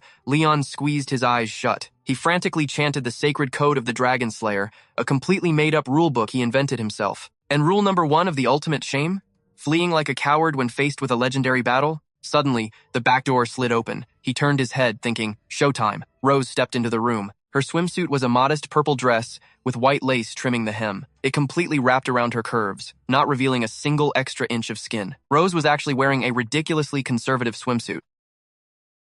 It hugged her slender figure, completely covering her chest and stomach, leaving only her bare shoulders exposed. She held the doorframe and walked in slowly. Seeing her in that outfit, Leon lowered his head, desperately trying to suppress his giggles. But no matter how hard he tried, he just could not hold it in and burst into laughter. He laughed out loud, clutching his stomach with one hand while violently slapping the surface of the water with the other. Gasping for air, he mocked her. Is this it? Is this what you called a sexy swimsuit? You plan to test my limits with this thing? Ha ha, even if you ripped off a pound of fabric, my dragon seal would not even glimmer. Seeing his arrogant reaction, Rose felt a vein pop in her forehead. She genuinely did not expect the swimsuit Isa prepared to be so terribly boring. Ha! You are way too smug. My sister gave this to me. Hearing her defense, Leon swallowed his laughter and replied, "Your sister certainly has a very unique taste in fashion." Rose marched to the edge of the pool. Leon instantly closed the gap, offering his hand to guide her safely into the hot spring so she would not slip. She leaned her back against the stone wall and slowly lowered herself into the water. Meanwhile, Leon retreated to a safe corner far away from her and took a seat. He awkwardly turned his head away, deliberately avoiding any eye contact. The two of them sat in complete silence, just soaking in the steaming water. Feeling the heavy atmosphere, Leon thought to himself that sharing a bath with her was way more awkward than he imagined. He carefully peeked at her from the corner of his eye. Truthfully, when he saw that her swimsuit was nothing like his wild imagination, a massive wave of relief had washed over him. Thank the heavens it was so conservative. If she had worn something dangerous, there was no way he could have stayed calm in this pool. Rose quietly observed the panicking boy for a moment, finding his nervous reactions absolutely hilarious to watch. "What is wrong? Are you afraid your dragon seal will light up, so you do not dare to look at me?" Hearing her tease him, Leon felt slightly annoyed. He snapped his head toward her, retorting, "What do I have to be afraid of?" But before he could finish his sentence, Leon noticed a terrifying glitch in her outfit. He jumped out of the hot spring in pure panic, pointing a shaking finger at her swimsuit with an utterly shocked expression. "Hey, Rose, your swimsuit." Rose blinked at his dramatic reaction, totally clueless for a second. She glanced down at herself and instantly realized her outfit had magically transformed. Out of nowhere, the modest purple dress had morphed into a tiny black bikini, with half the fabric literally melting away in the hot water. Thanks to this wicked transformation, her dangerous curves were now on full display. That sneaky Isa had totally planned this masterpiece. She must have been laughing wickedly, knowing this special fabric was designed to melt the moment it touched water. This devious trap was fully sponsored by her sister's twisted love. Rose completely froze up, her cheeks instantly burning a bright cherry red. She hurriedly covered herself with her arms, cursing herself internally. She should have known her sister's gift would never be that innocent. However, Rose quickly regained her composure, since she was now wearing such an incredibly deadly outfit anyway. Was this not the absolute perfect chance to break Leon's defenses? She smirked mischievously and purred, "Well, perfect timing." With a wicked smile playing on her lips, Rose slithered through the water toward him. Every movement she made sent dangerous ripples that seemed designed to completely destroy his sanity. Watching this gorgeous dragon lady advance on him in that scandalous bikini, Leon's stress levels instantly broke through the roof. His face flushed crimson as he violently snapped his neck away, staring desperately at the ceiling. "Okay, I did not see that coming. Do you want to go back inside and grab a normal swimsuit first?" Rose just kept that devilish smirk, deliberately pressing her soft curves right against his frozen body. She slowly raised a hand, her fingertips tracing a burning trail down his chest like striking a match. Oh my, the legendary dragon slayer who defeated countless mighty dragon kings is actually terrified of a little black silk bikini? She leaned in even closer, letting her dangerous weapons playfully graze against his racing heart. That deadly softness completely short-circuited Leon's brain.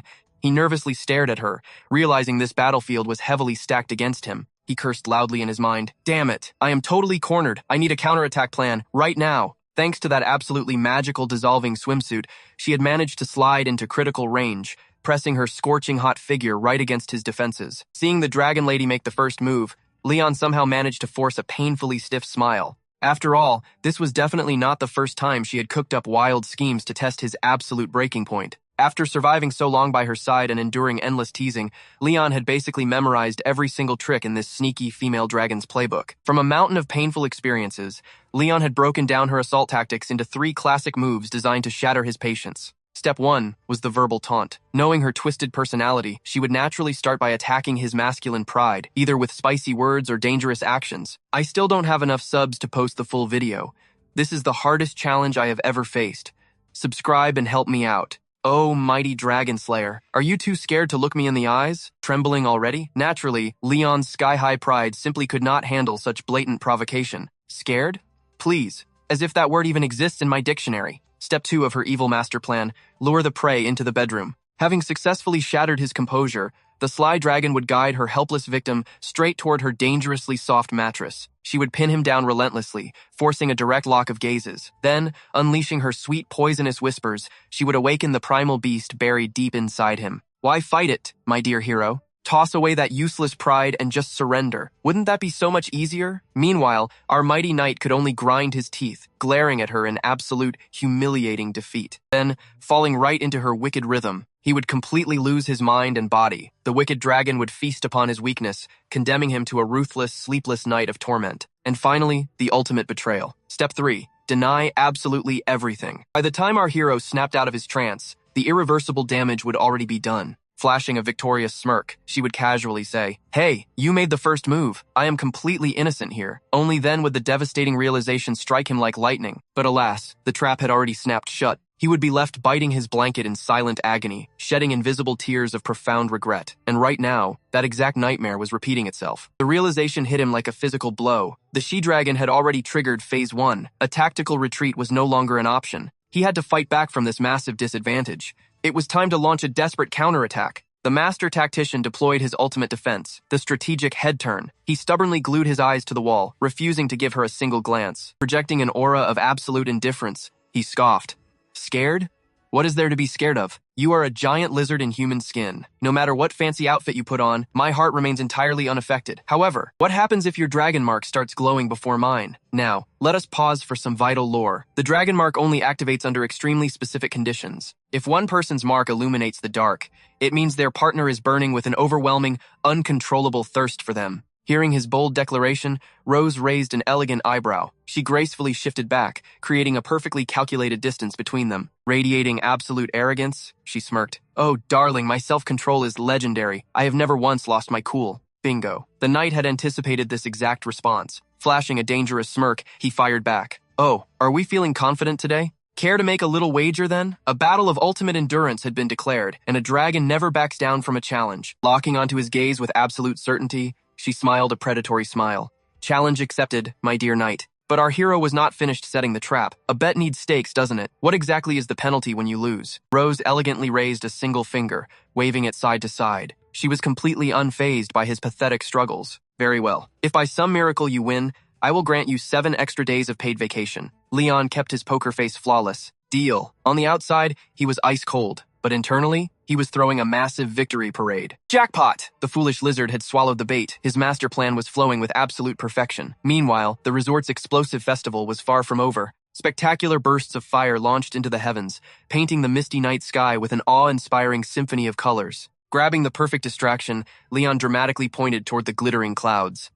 "Oh wow, look at those magnificent explosions. Let us quietly watch the sky." The two deadly rivals sat shoulder to shoulder, their eyes locked onto the blossoming stars of fire above them. But the wicked dragon was not about to give up so easily. She pointed a slender finger at a bursting light. "Oh, honey, look at that one. Doesn't it look exactly like my glowing dragon mark?" Leon mentally scoffed. "Nice try, you manipulative reptile." As if he would fall for such an obvious trick. He kept his eyes fiercely locked onto the sky. His entire brain power was dedicated to one single mission. Do not let the mark glow. Do not let the mark glow. Her ultimate weapon was terrifyingly simple. That devastating, soul-crushing black swimsuit. But the counter-strategy was flawless. Out of sight, out of mind. As long as he avoided looking at those lethal curves, he could completely neutralize the visual damage. Suddenly, a gentle, humming melody pierced through the misty steam. Twinkle, twinkle, little star. Leon's ears twitched in absolute confusion. What on earth? Why was she suddenly acting like a pop idol? How I wonder where my glowing mark is? Rose casually rested her hand against her dangerously full chest. Her slender fingers tapped a slow, hypnotic rhythm, creating a mesmerizing, undeniable jiggle effect. She shot a sideways glance at our struggling hero,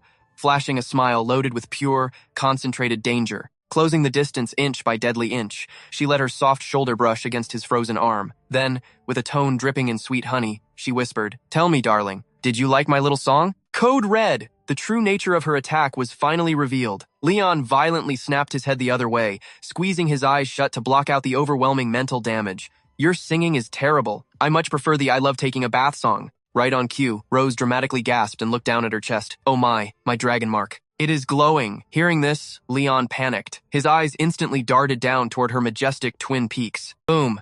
Twin rivers of crimson nosebleed erupted like a fountain. Coughing awkwardly, Leon spun around to frantically wipe away the evidence. Wait a minute. Through that shameless peek, his brain finally registered the truth. There was absolutely zero glowing on her collarbone. Sniffling away the blood, he grumbled under his breath. "You little liar, it is completely dark." Seeing her flustered victim, Rose smirked in absolute triumph. "Well, if you kept staring like a creep, maybe it would have lit up," she teased. Leon gritted his teeth, thoroughly annoyed by her wicked little game. The battle lines were drawn. The Sly Fox had launched the first strike, and it was time for his glorious counterattack. His eyes narrowed with competitive fire. If she wanted to play the seduction game, two could absolutely play at that dangerous game. While she was distracted by the dazzling fireworks, Leon activated stealth mode. His target? That fluffy, swishing tail right behind her. Target locked, but just as he swooped in for the catch, she snapped her head around. Busted. The hunter had instantly become the hunted. The air grew thick with pure, unadulterated awkwardness. Rose glared at him, absolutely fuming at his shameless sneak attack. "And just what do you think you are doing?" she hissed. Still gripping her tail, Leon forced a terribly fake smile, his brain working on overdrive for an excuse. "My dearest wifey, since I cannot hold your lovely hands under this starry night, holding your beautiful tail is the next best thing, right?"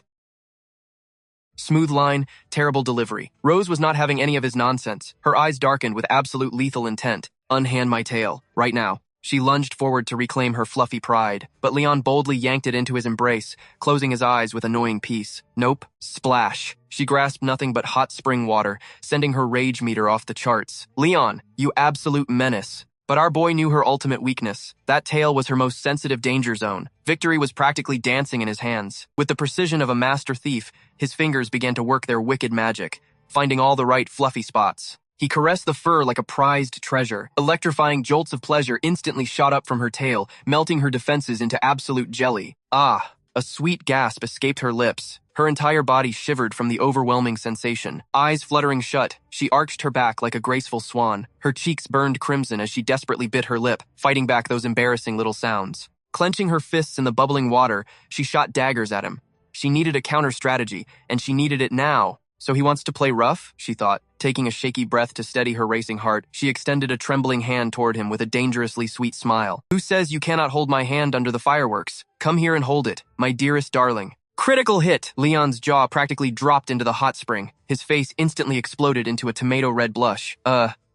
His heart started drumming a heavy metal solo against his ribs. "Get a grip, man," he panicked inwardly. "It is just holding hands. Why am I losing my mind?" Utterly defeated by her charm, he slowly reached out, their fingers intertwined perfectly, his burning warmth meeting her cool, slender touch. "My defenses are completely shattered," he thought, his brain spinning completely out of control. How could anyone survive such a lethal, heart-fluttering strike? A simple holding of hands, yet it sent a tsunami of pure emotion crashing through his soul. Sensing her enemy crumbling, Rose moved in for the absolute kill. Leaning dangerously close to his ear, she whispered with devastating sweetness, "Stop fighting it. Just let the dragon mark ignite. Let us end this torturous little game right now. It will be so much better for both of us." Steam practically whistled out of Leon's ears. The dam of his self-control was cracking under the immense pressure of his desire. No, the main character could never go down without a fight. He had to seize control of this narrative. Curse this wicked fox! Slipping his hand beneath the steaming water, he confidently wrapped his arm around her slender waist and pulled her flush against him. Soft curves met solid muscle in a heart-stopping collision. Yet,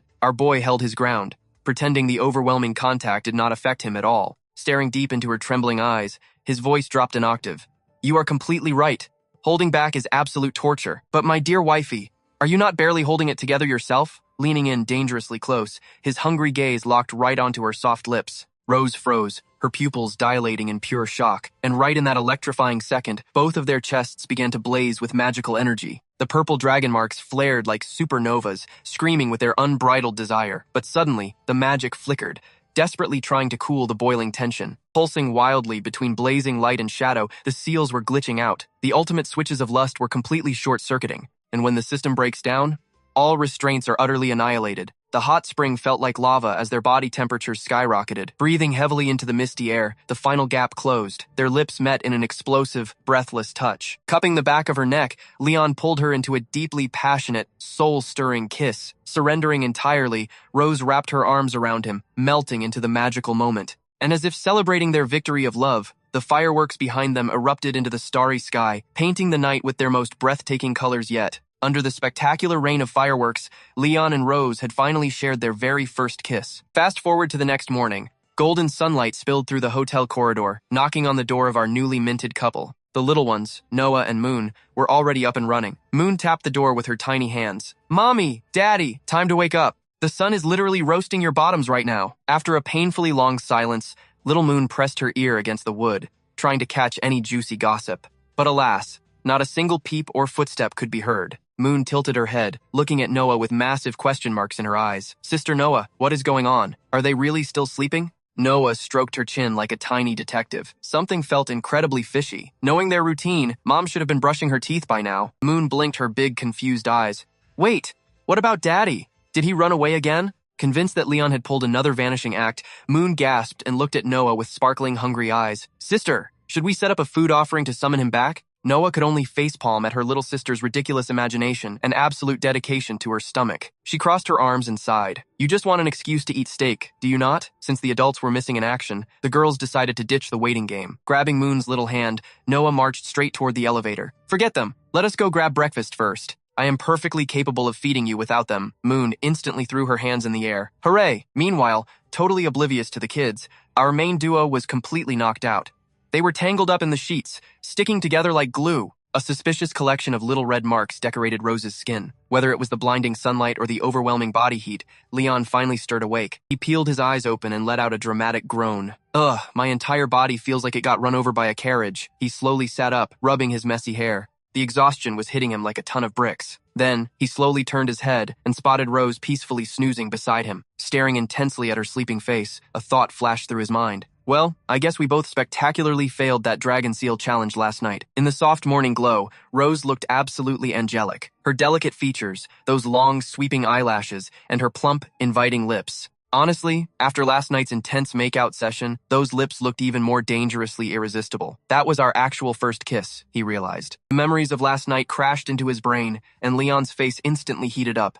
A furious blush crept across his cheeks. Sure, they had done some questionable things before, but they had never shared a kiss with that much passion. Like a man possessed, his hand reached out and gently brushed her lips. The ridiculous softness sent a jolt straight to his brain. Wow, that is incredibly soft, he internally screamed. Suddenly, his brain reconnected to reality. Realizing how creepy he was being, he yanked his hand back. His ears were ringing, and his heart was doing absolute gymnastics. Panicking, Leon practically leaped out of bed and sprinted into the bathroom. He desperately tried to play it cool, whispering furious curses at himself. Why on earth did I suggest that cursed challenge? Oh my god, I am so unbelievably dead. The second the bathroom door clicked shut, Rose's eyes snapped wide open. She peeked cautiously toward the bathroom like a ninja. Plot twist. She had been awake this entire time. She just faked being asleep to dodge the ultimate morning after awkwardness. She absolutely felt him touch her lips. Not knowing what went through that thick skull of his, she slowly raised her fingers to trace her own mouth. Sitting up in a daze, her mind was racing. Why did that idiot touch my lips so early in the morning? Now I cannot stop thinking about last night. I actually kissed the Dragon Slayer. My absolute first kiss. The sheer embarrassment was enough to make her want to dig a hole and hide. She slapped her hands over her mouth,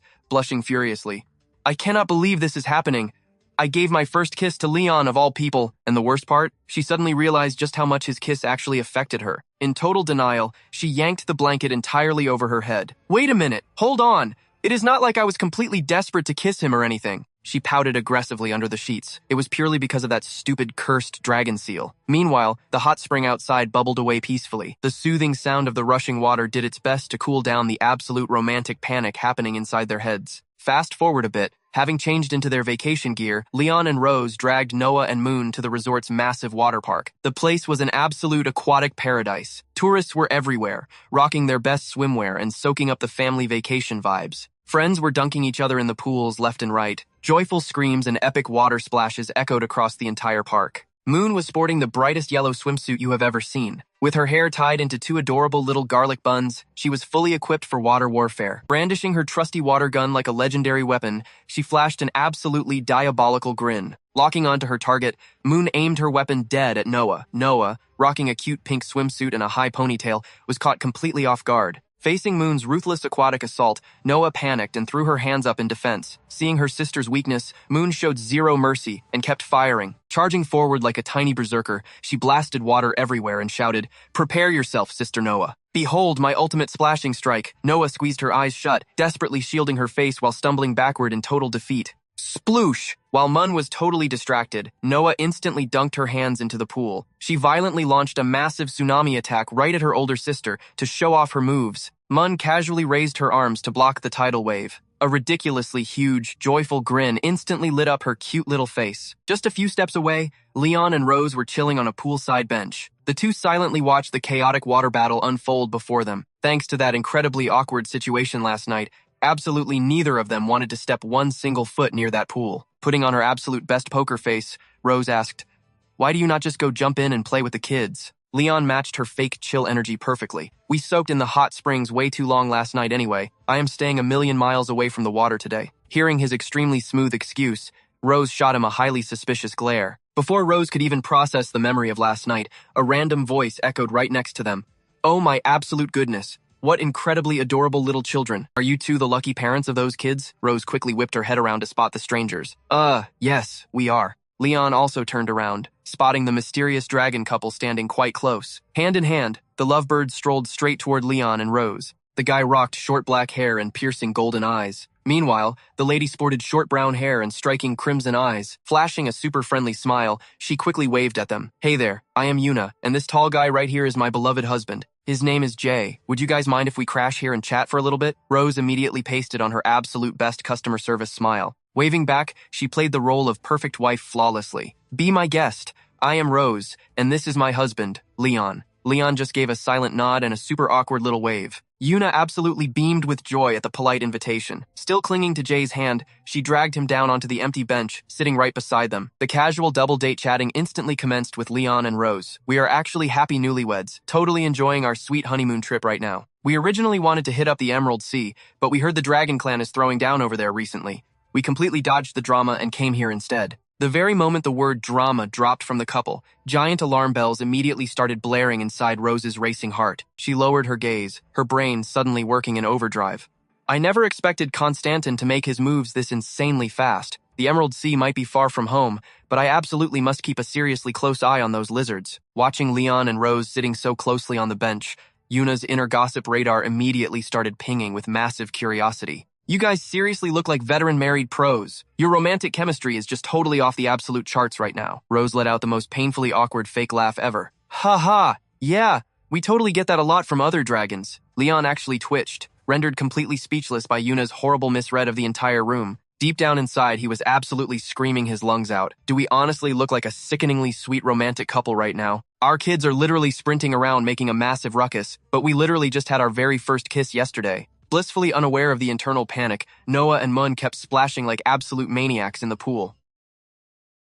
Watching the absolute fun chaos of Noah and Mun, a massive wave of baby fever hit Yuna like a speeding truck. I am honestly so incredibly jealous that you have such perfectly cute kids. Yuna ducked her head down, suddenly acting all completely bashful and shy about the topic. Scratching her cheek lightly, she dropped the incredibly heavy question. My husband and I are seriously debating if we should have a little baby. Since you guys are expert-level dragon parents, any pro tips you could give us newbies for reference? Hearing this absolute curveball of a question, Rose violently avoided all eye contact. Twiddling her thumbs like a complete nervous wreck, she frantically pulled a totally fabricated answer completely out of thin air. Well, actually, my hubby just said he really wanted to be a dad. I honestly did not use my brain at all and just quickly said yes. Watching the almighty queen completely short-circuit in real time, Leon covered his mouth to hide a massively evil smirk. Wow, you are actually a top-tier liar, are you not? He mocked internally. Translating her absolutely panicked babbling in his head, he hit the meme jackpot. High emotional intelligence translation. At that time, I really did not think too much about it. Low emotional intelligence translation. Under the terrifying influence of a massive magic bloodline curse, my brain literally had zero chance to think at all. Flashing his signature handsome smile, Leon dropped some actual solid wisdom. Just let nature take its complete course. Zero pressure on yourselves, and absolutely zero pressure on each other. Do not sweat the small stuff, just ride the natural wave. Seeing Leon acting so incredibly cool, Jay decided it was his turn to ask for some domestic advice. Brother Leon, do you two ever get into massive explosive fights? Like, how do you even handle the absolute chaos of domestic warfare? Yuna aggressively facepalmed into absolute oblivion, dying of sheer burning embarrassment right there on the spot. Oh gosh, I can be a bit of a major control freak, so we definitely bicker over absolute nonsense sometimes. A ridiculously devilish and wicked grin took over Leon's handsome face as he slid dangerously close to Rose's personal space bubble. Nudging her shoulder like a highly teasing schoolboy, he dramatically sighed. Man, I completely and utterly fail at answering this specific question. My wife looks like an icy, super tall boss monster on the outside, but she is actually incredibly clingy and needy behind closed doors. Isn't that totally right, honey bunch? Leon chuckled into his hand like an absolute villainous menace. A massive rage vein practically popped straight out of Rose's forehead. This cheeky little punk is totally throwing massive shade at me again, she raged internally. Swallowing her explosive and violent urge to absolutely murder him, Rose went for a stealth attack. She leaned super close and secretly pinched his waist with the force of a hydraulic press. Sporting the most terrifyingly sweet smile ever created, she violently cooed, "Oh, sweetie, you are embarrassing me to actual death right now." Leon immediately felt his entire soul leave his body from the sheer blinding pain. Ouch. Oh, is that really so? Jay stared down at his shoes and let out a super depressed sigh, clearly failing to read the immensely violent energy filling the room. But recovering like an absolute champ, Leon's smooth voice chimed right back in. But even the most terrifyingly strong women have their incredibly soft girl moments, you know? Remembering her fierce, unyielding queen persona and contrasting it with her secretly shy, heavily flustered reactions. Leon pulled Rose into a seriously tight hug, giving Jay the most profoundly serious look ever as he spoke. At times like these, no matter who you are, you step up and fiercely shield your wife. Hearing Leon drop this absolute truth bomb, Rose froze in her tracks. She stared at him, a warm flutter unexpectedly hitting her heart. Now that is what I call a responsible man. Leon gave a ridiculously confident thumbs up, grinning like he just solved all the problems in the world. This was his ultimate, self-proclaimed golden rule for being top-tier husband material. But alas, the legendary 7-day hot spring vacation vanished in a flash. Noah and Moon had lived their absolute best lives for 7 glorious days. They dragged Leon and Rose through every single tourist trap in the resort, and even capped off the nights watching explosive fireworks light up the sky. They even wrecked the water slides at the amusement park. It was a week of pure, unadulterated joy, but reality called, and everyday life dragged them back. The second they stepped foot inside the Silver Dragon Castle, Rose was ambushed by reality. She immediately drowned in a terrifying mountain of paperwork that piled up during her break. Right on cue, Sari dropped to one knee before the royal desk,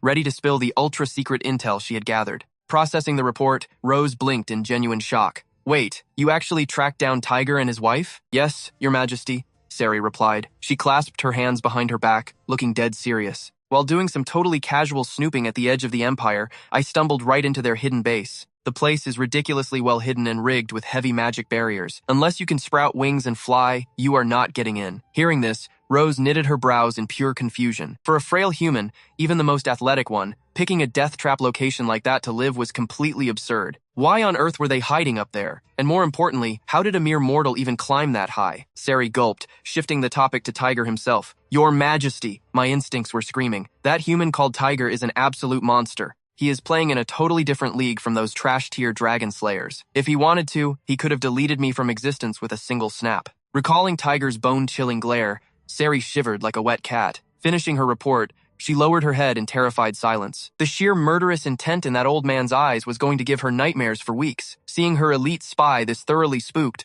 Rose was caught off guard. Rose thought to herself. Sure, Sari maxed out her stealth stats while mostly ignoring her combat power. I still don't have enough subs to post the full video.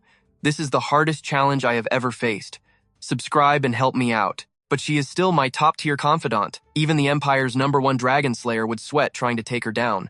To hear such a terrified review from her best scout was wild. It seemed Leon's master was not just some ordinary old hermit. Rose tossed the mountain of paperwork aside. She tapped her slender fingers rhythmically against the desk, sinking into deep thought. Based on Sari's sheer trauma, Tiger had to be a martial arts freak with godlike strength. Suddenly, Sari remembered the punchline of her scouting trip. She looked up at Rose. Actually, I triggered his radar the second I stepped into his zone. But the moment he realized I was from the Silver Dragon clan, he just let me walk away. He even asked me to pass on a message to you. Rose perked up with intense curiosity. Sari deadpanned, he wants to see you. Even though Tiger dropped a one-liner with zero context, Rose was completely blown away. She never expected a squishy human to demand a face-to-face meet and greet with the all-powerful queen of the Silver Dragons. Honestly, she had to respect the sheer audacity of the man. Staring out the window with a fierce glint in her eyes, she made her call. Well then, it would be rude not to grace him with my royal presence. Moon gracefully took the night shift over the Silver Dragon Castle. Once the entire castle was snoring peacefully, Rose and Sari transformed into their majestic dragon forms. With Sari playing organic GPS,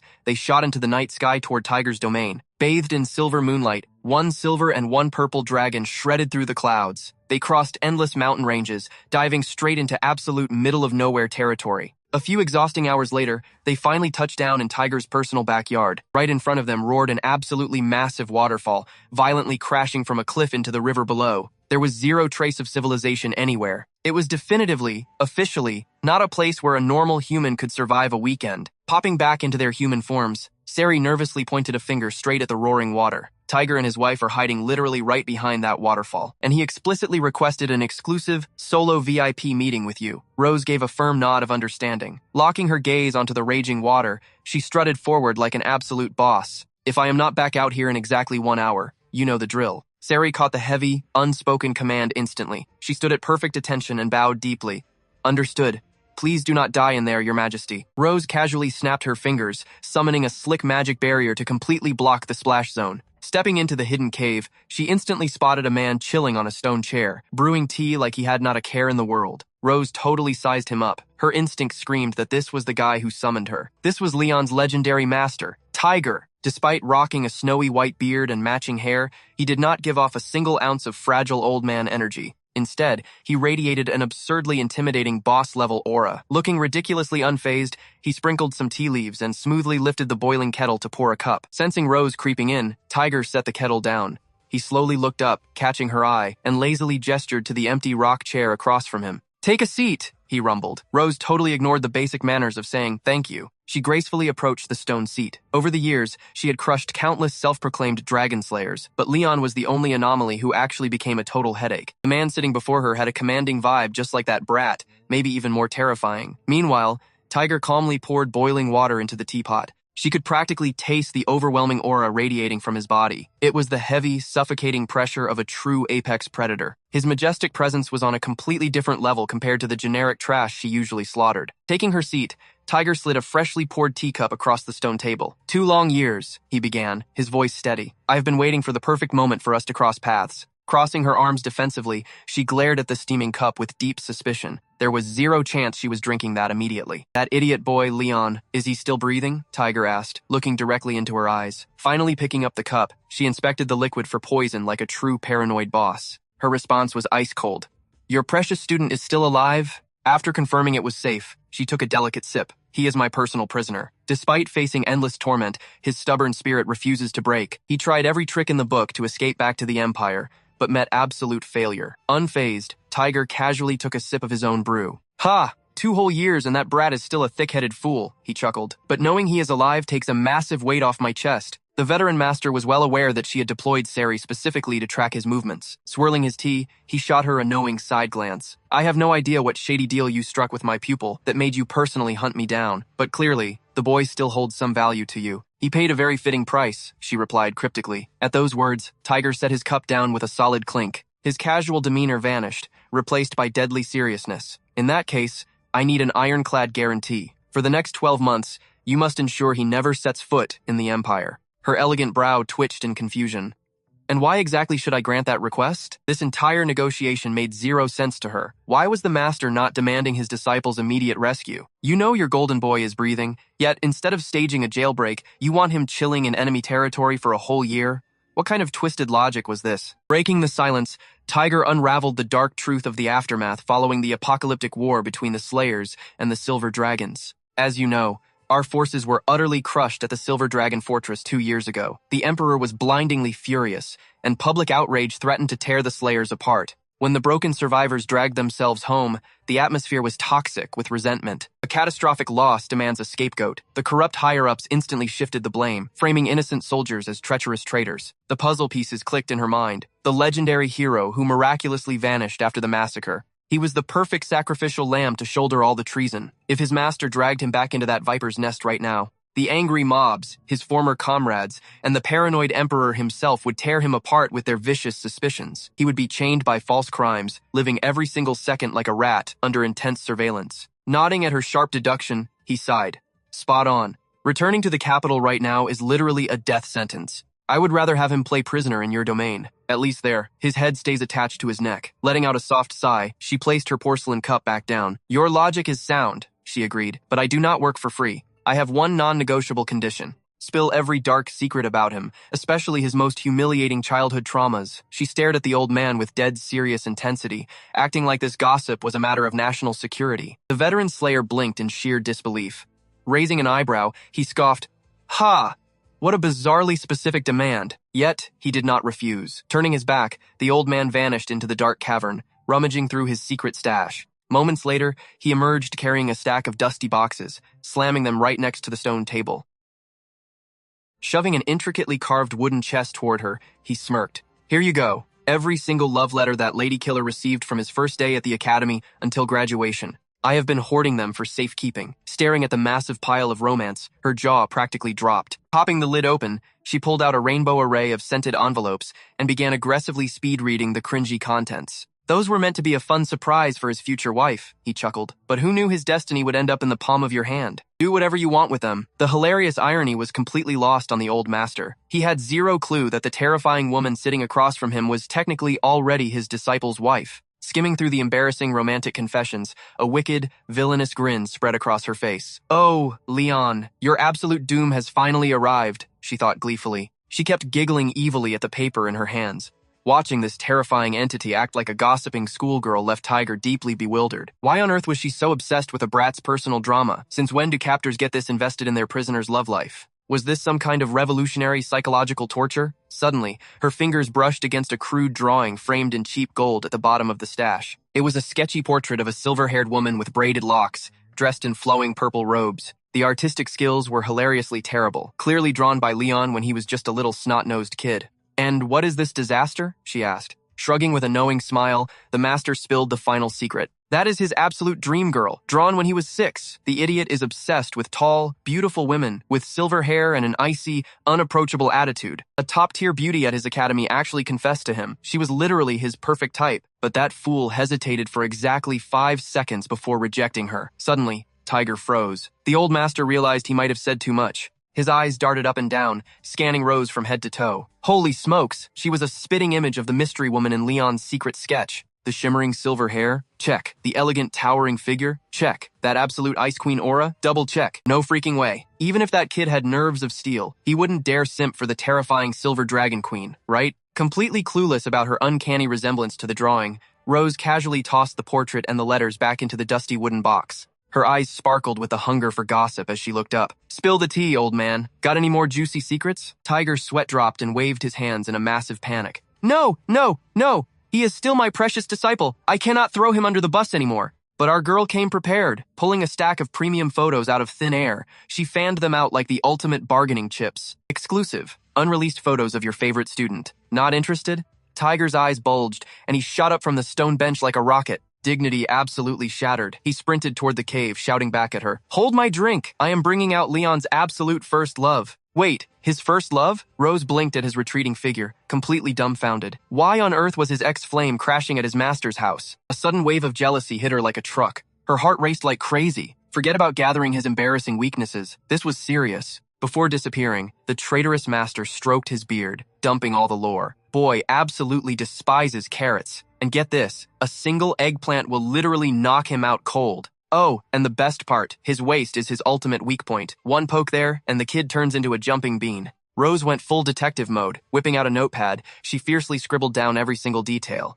Noting that down for future blackmail. The master wagged his finger with a devilish grin. Listen closely. At exactly 2:30 in the morning, if you interrogate him in his sleep, he will spill his darkest, most embarrassing secrets. The memory of baby Leon vividly flashed in his mind. The tiny menace violently kicking away his blankets, mumbling his eternal hatred for carrots. But the real cheat code? The kid took orders while sleepwalking. Master once yelled, "Hey, go chop and move that massive pile of wood." And a fast-asleep Leon just zombied out a, "Yes, sir." Oh man, thinking about that free child labor was just top-tier comedy. Tiger completely lost his composure. He planted his hands on his hips, threw his head back, and let out an absolutely villainous cackle. "I literally used his sleepwalking glitch to run my entire farm." Rose just stared at him, absolutely speechless. The sheer audacity of this old man. So the legendary master was actually just a massive troll. Good to know where Leon got his attitude from. Tiger vanished into the dark cavern, ready to expose the ultimate romantic rival. The tension was thick, until a weird, rhythmic clip-clop sound echoed from the shadows. Swish, swish! Something was casually wagging its tail, strutting out right behind the grinning master. It gave a little shimmy, acting like it had just woken up from a fabulous nap. Tiger proudly yanked the rope,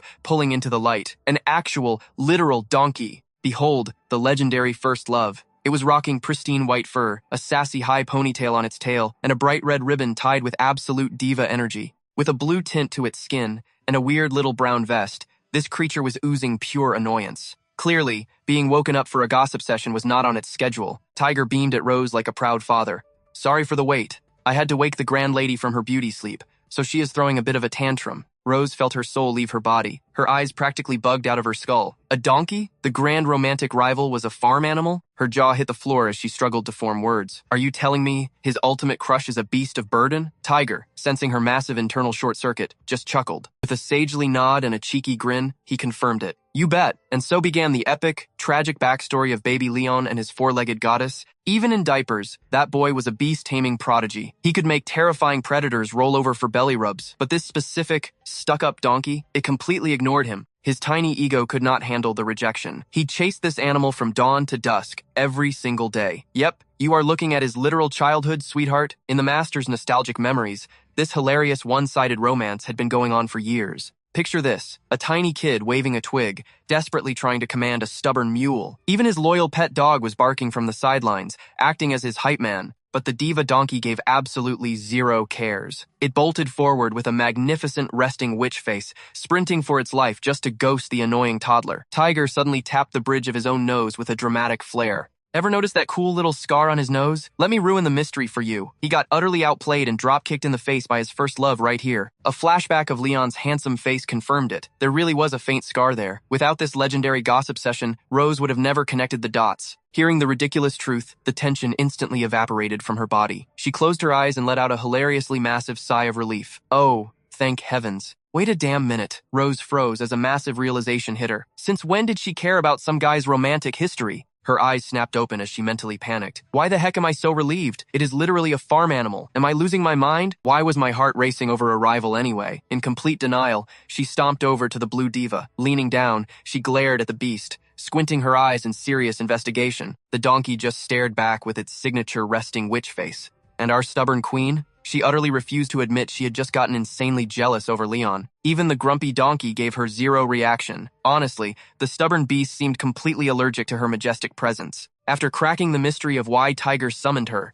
and downloading a few of Leon's top-secret files, Rose was finally ready to ditch this place and head back to Silver Dragon Castle. She slapped the photo onto the stone table, tossing a casual goodbye over her shoulder. All right, leaving this picture here, I am out. But wait, a sudden lightbulb moment hit her. She needed concrete proof from Tiger to show Leon his old master had not kicked the bucket. Spinning back around, she locked eyes with the old man. Hold up, I need a token of proof, or something with your vibe on it. Just hand over anything that screams that you are very much alive. Tiger casually gripped the donkey's rope with one hand, while rummaging through his shirt like he lost his keys. Just toss him this letter. He will get the memo. With a swift flick of his wrist, Tiger yanked out a crumpled envelope and chucked it straight at Rose's face. Snatching it midair with absolute boss energy, Rose smirked. Got it. She stashed the letter safely and strutted toward the cavern exit. Right at the threshold, one final thought popped into her head. Standing before the roaring waterfall, she paused without turning around. Listen up, this might be our very first and absolutely last meet and greet. But when it comes to Leon, my patience demands way more than just one measly year. Throwing a dangerous yet insanely charming smile over her shoulder, Rose delivered her epic final sign-off. Bam! She blasted right through the heavy water curtain. Instantly transforming into a majestic dragon, she unleashed an earth-shattering roar and rocketed toward the Silver Dragon Castle. Her explosive exit blasted a colossal geyser into the sky. A deafening boom echoed, erupting with a blinding flash of vibrant purple aura. Tiger strolled up to the cave's edge, squinting as the Dragon Queen's silhouette faded away.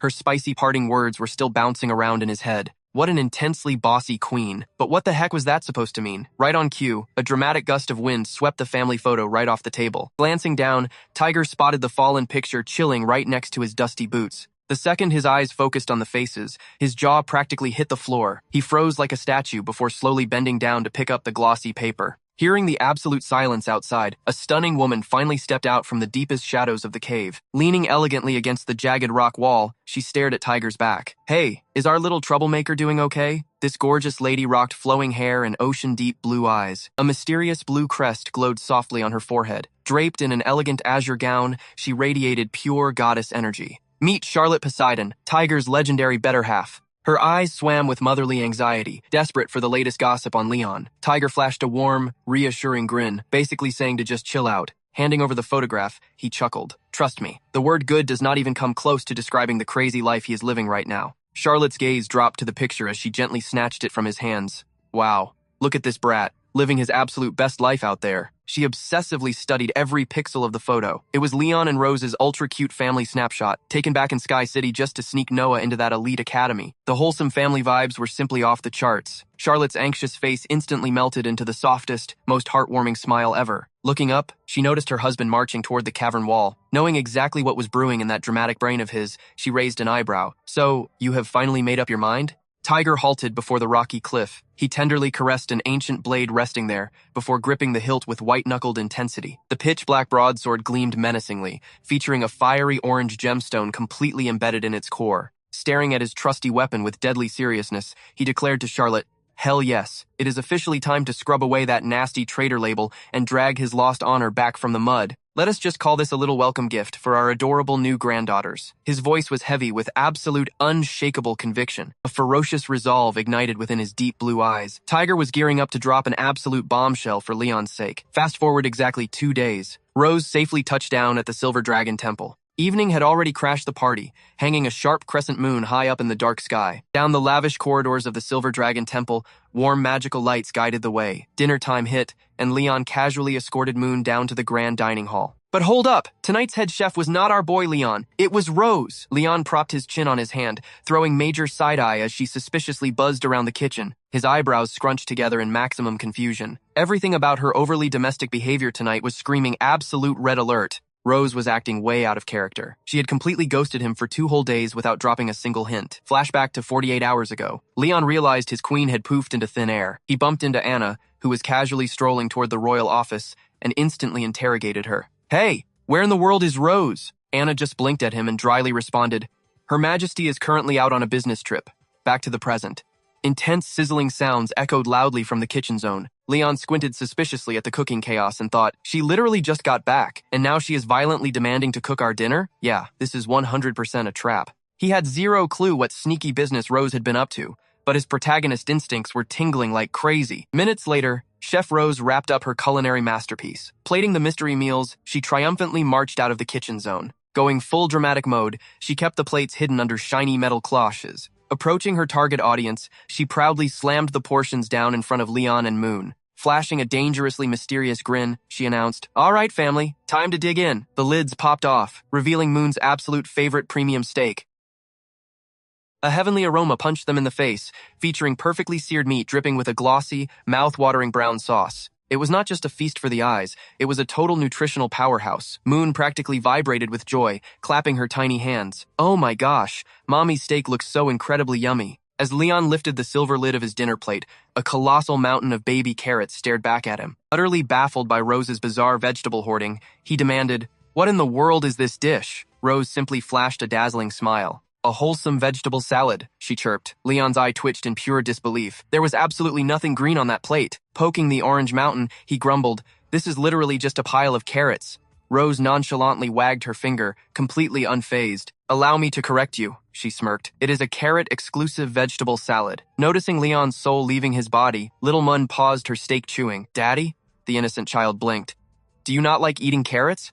Leon instantly froze, completely mortified by the sudden interrogation. Desperate to protect his flawless fatherly image, he stammered out, well, carrots are just a little bit." Crossing her arms, Rose dramatically sighed, feigning absolute disappointment. "What did you always teach our daughter? A balanced diet is key. No picky eaters allowed. So why are you suddenly throwing a tantrum over veggies?" Mun nodded eagerly. "Yeah, Daddy, you always look so tired, so you need to eat your greens." Leon shot Rose a scorching glare, completely defeated by this flawless tag team trap. His mind went totally blank. Defeated, he violently stabbed an orange demon with his fork. "Fine, I will eat it," he growled. A devilish smirk danced across Rose's lips. Chomping down on the cursed vegetable, Leon mentally screamed, "That absolute sly fox! She was doing this on purpose." Had she somehow uncovered his ultimate culinary weakness? This was pure psychological warfare. Suddenly, an invisible light bulb went off in Rose's head. "Oh, right," she clapped cheerfully. "I am sleeping in your room tonight." Leon immediately choked on his carrot. She did not spell it out, but the horrific implication hung heavy in the air. He could already foresee his stamina draining into the absolute negatives. Fast forward to after dinner. Rose freshened up, slipped into a brand new nightgown, and smoothly waltzed right into Leon's bedroom. She was rocking a sheer, pitch-black silk slip that left absolutely nothing to the imagination. The delicate fabric clung to her flawless curves, her snow-white skin glowing intensely against the dark, dangerous material. Leon snapped his eyes toward her, sweating buckets while trying to act cool. "You are here?" he said, completely ignoring the fact that his book was upside down. Catching his totally, utterly pathetic bluff, Rose casually strolled over. "What is wrong? Are you eagerly anticipating something?" Blushing furiously, Leon slammed the book shut. "Absolutely not." Rose simply perched on the mattress, playfully patting the empty space. "Come here, you." She patted the sheets again, her intention crystal clear. She had claimed his room during dinner, and now it was time to collect. Looking like a total goddess of destruction in that black silk, her slender silhouette radiated danger. Leon reluctantly began to shed his pajamas, accepting his doomed fate. He braced himself for another brutal night of physical exhaustion. Squeezing his eyes shut, he frowned deeply, looking like a man marching to the gallows. Standing before his beautiful executioner, he muttered, "We have barely been apart for 2 days. Are you really that desperate?" A mischievous glint flashed in her eyes. "Exactly," she purred with a wicked grin. "Now hit the lights." Stripping down, Leon flicked off the main switch, killed the bedside lamp, and stiffly slid under the shared covers. Rose immediately rested a hand on the blanket, eyes closed, a triumphant little smirk resting on her lips. Leon, however, was sweating bullets. His nerves were practically vibrating. Eyes clamped shut, arms locked behind his head, he awaited the inevitable predatory pounce. Tick-tock. A whole 30 minutes dragged by, and Rose did absolutely nothing. Not a single word, not a single touch. Leon's internal alarm bells went haywire. This was way too weird. Usually she would have devoured him by now. Yet there she lay, perfectly still and peaceful. Leon aggressively clutched the blanket to his chest, side-eyeing her in pure paranoia. What was her master plan? He observed her like a hawk watching its prey, but the woman was a total statue. No sudden moves, no sneak attacks. She was simply chilling out, eyes shut tight, dead silent under the cozy sheets. Did she seriously just come here to catch some Z's? Unable to handle the crushing suspense, Leon whispered, "Are we literally just sleeping?" Without even bothering to open her eyes, Rose shot back, "What else did your dirty mind expect?" Flustered beyond belief, Leon aggressively rolled over, wrapping himself like a giant burrito. "Nothing. I am going to sleep." Peeking through one eye, Rose watched him huffing and puffing. His dramatic tsundere tantrum was simply too entertaining. Realizing his stamina was safe for the night, Leon formulated a genius tactical retreat. If she was not attacking, he needed to recharge his HP. A glorious counterattack when she least expected it would be the ultimate revenge. With that comforting thought, the tense atmosphere faded, and Leon totally crashed. "I still don't have enough subs to post the full video. This is the hardest challenge I have ever faced.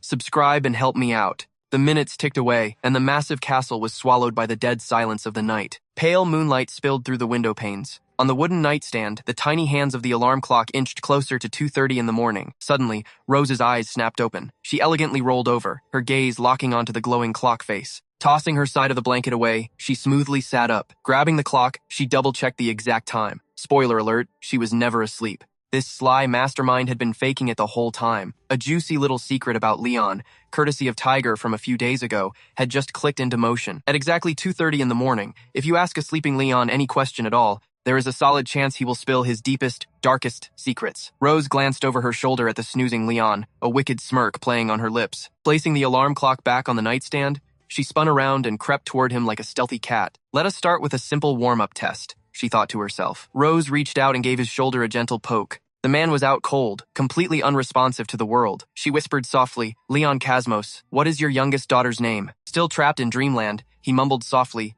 "Moon." Hearing the correct answer while he remained completely knocked out, Rose practically did a mental victory dance. Oh, jackpot! This proved that Master Tiger's juicy gossip was completely true. Leaning right next to his ear, she launched the real interrogation. "What is your ideal type?" Leon muttered. "Silver hair, tall figure." Rose nodded slowly. Confirmed, just like his master claimed. Tiger also mentioned that Leon once rejected a girl who perfectly matched those exact standards. Now that was a mystery Rose desperately needed to solve. Seizing the golden opportunity, she demanded to know why his schoolboy self turned down such a flawless catch. Leon, clueless about his interrogator, casually explained, "Sure, she was pretty, but I just was not into her." Rose crossed her arms, glaring at his sleeping face with total annoyance. After all, Tiger had spilled the tea that he did not exactly reject the poor girl's date request right away. She cursed him in her mind.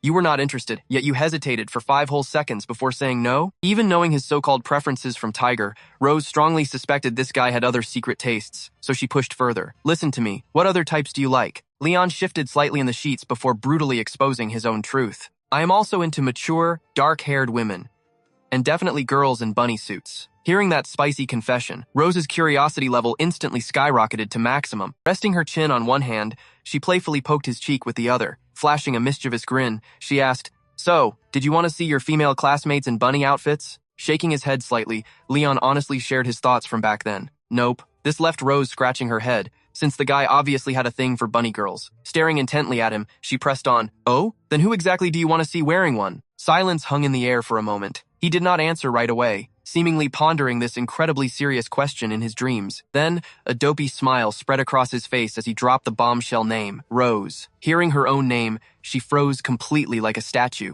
Her eyes widened to the size of saucers, utterly stunned by this unexpected confession. She never in a million years imagined he wanted to see her in a bunny suit. After a moment of absolute paralysis, her body finally rebooted. A blazing heat rushed straight to her cheeks. Her brain was short-circuiting, completely thrown into chaos by his scandalous words. In that heart-stopping moment, she had absolutely no idea how to react to such a wild revelation. Rose bolted upright and frantically scrambled back a few steps. She simply could not believe the filthy thoughts hiding inside his head. Her emotions were totally spiraling out of control. She frantically whispered, Why on earth do you want to see me in a bunny suit? That makes zero sense, because But right as Leon opened his mouth to deliver the ultimate punchline, he suddenly stopped and plunged straight back into a deep sleep. His jaw dropped open, letting out a rhythmic string of obnoxious snores. His chest rose and fell as he drifted peacefully into dreamland. Listening to his endless snoring, Rose was utterly speechless. She desperately poked his cheek and slapped his shoulder, begging him to finish that cliffhanger. But alas, the man refused to utter a single syllable more. Oh my God, she fumed internally. You dropped dead asleep right at the climax? Rose was absolutely seething over being left hanging on such a juicy detail. Clenching her fists in pure frustration,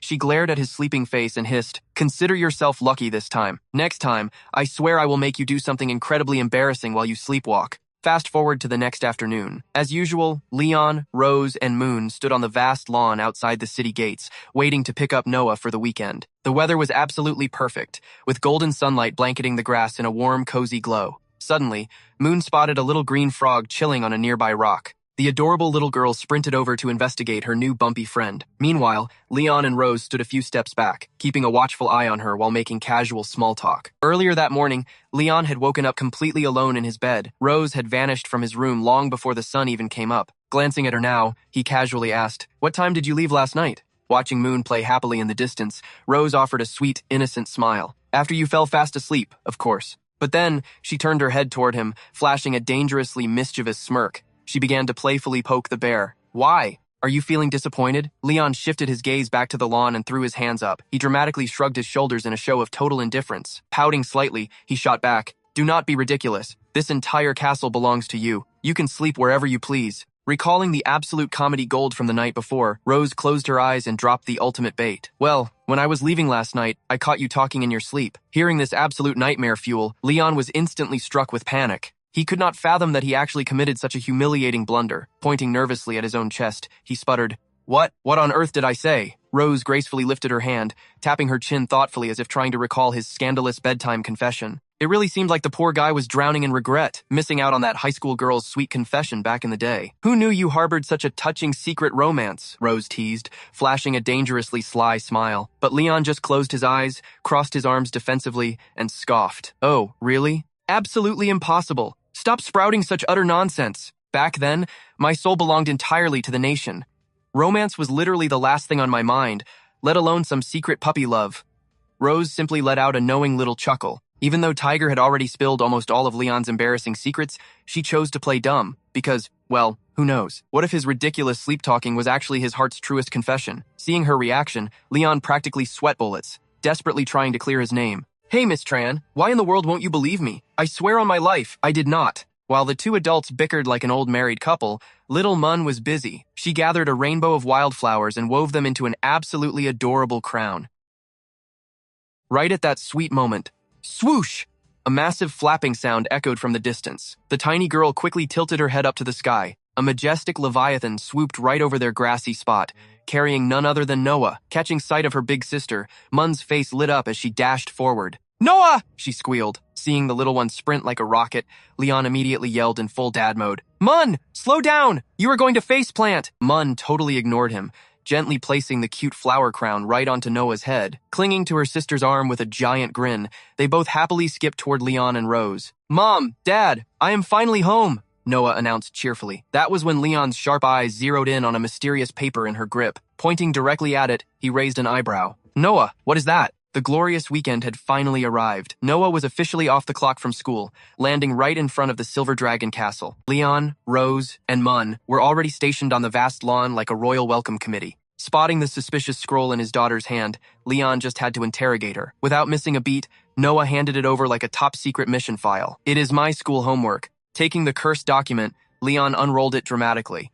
He and Rose leaned in close, reading the horrifying text completely in sync. Prompt: write an essay of no less than 800 words. Topic: family and pure happiness. A dreadful essay contest. The fake parents looked down at Noah in absolute shock. The academy had officially assigned a soul-crushing deadline for this emotional thesis. Nodding like a tiny scholar, Noah explained, "Yep, for this huge contest, literally 99% of my classmates will write about boring family bonds. After all, our school is practically overflowing with kids from the Overpowered dragon clan. So, I decided to smash expectations. I will use a totally unique angle and flex the ultimate advantage of our specific dragon family." Clenching her little fists with blazing determination, Noah locked eyes with Leon and Rose. Her fierce gaze clearly said she refused to be basic like the rest of her class. But wait, the ultimate advantage of the Ovipar's dragon family? What on earth could that possibly be? Mun blinked her big, confused eyes, her tiny brain totally short-circuiting at the big words. Noah turned to her cute sidekick and dropped the bomb. "Well, it is the passionate love between mom and dad." Boom! That statement hit Leon and Rose like a full-power lightning strike. They were absolutely paralyzed. Never in a million years did they expect this to be their so-called unique dragon advantage. Their jaws hit the floor as they shrieked in perfect harmony. "Love? Our romantic love?" The two fake lovers slowly turned to face each other, aggressively pointing at their own faces like absolute clowns. The sheer panic was real. After all, they both knew the cold, hard truth. This whole marriage was basically duct-taped together by a million complicated fake reasons. And as for genuine romance, their combined experience level was a solid, absolute 0. Gathering every ounce of her courage, Noah stared them down with the intensity of a general. "Mom, Dad, please cooperate with me to gather some juicy research and inspiration." Hearing this chaotic plot, little Mun was suddenly vibrating with excitement. Throwing her tiny arms straight into the air, her eyes sparkled like crazy stars. Wow, Mun wants a front row seat to this. Sweating intensely, Leon forced his posture straight. He squeezed his eyes shut, pasting on the most awkward, painful smile known to mankind. Desperately pretending to be totally cool, he choked out his lines. "Well, if my precious daughter demands it." Dad obviously has 0 problems. Rose leaned down, fighting her own cringe, and smiled softly. "Noah, how exactly do you want us to perform this cooperation?" A sly glint flashed in Noah's eyes. The master plan was already locked and loaded. Pointing her finger like a boss, she declared the mission.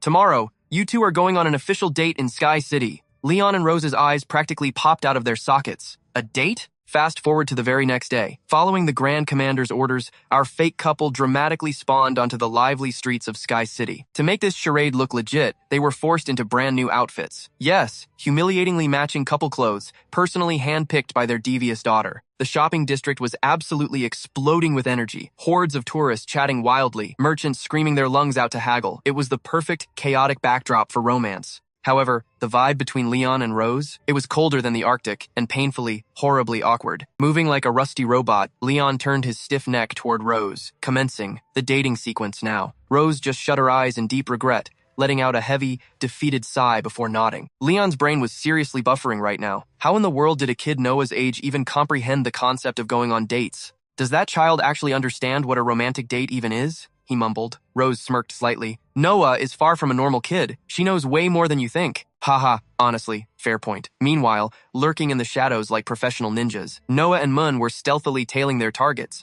The two tiny spies looked so incredibly suspicious that passing tourists stared at them like they were crazy. As the fake date dragged on, Leon suddenly found himself wildly curious. Just what kind of dating history did Rose actually have? He turned to her with a deadpan expression. "Have you ever actually dated anyone?" Rose scoffed. "I spent 100 years studying, and another century building my career. Who has time for romance?" "What about you?" she fired back. Leon gave a helpless shrug. 15 years of schooling, 5 years grinding at work, and the last 2 years on hardcore dad duty. They stared at each other. A heavy, painful silence filled the air. Two absolute beginners in the game of love. The awkward tension was thick enough to cut with a sword. Neither had a single romantic bone in their bodies. But plot twist. Rose came prepared. She puffed up her chest with absolute confidence. "Fear not. I crammed all the dating knowledge I could last night." Terrified of looking like a total noob on their outing, she had literally hit the library to research the ancient art of courting. Her sacred texts, My Lover, Afternoon Nap, and The Seagull's Romance. Leon was utterly speechless at her academic approach to flirting. He pointed a trembling finger at her so-called research. "Are you seriously using trashy romance novels as a guide?" But then, Leon coughed awkwardly into his fist. Plot twist number 2. Anticipating this exact disaster, he had done some secret studying of his own. Slapping on his most serious professional business face,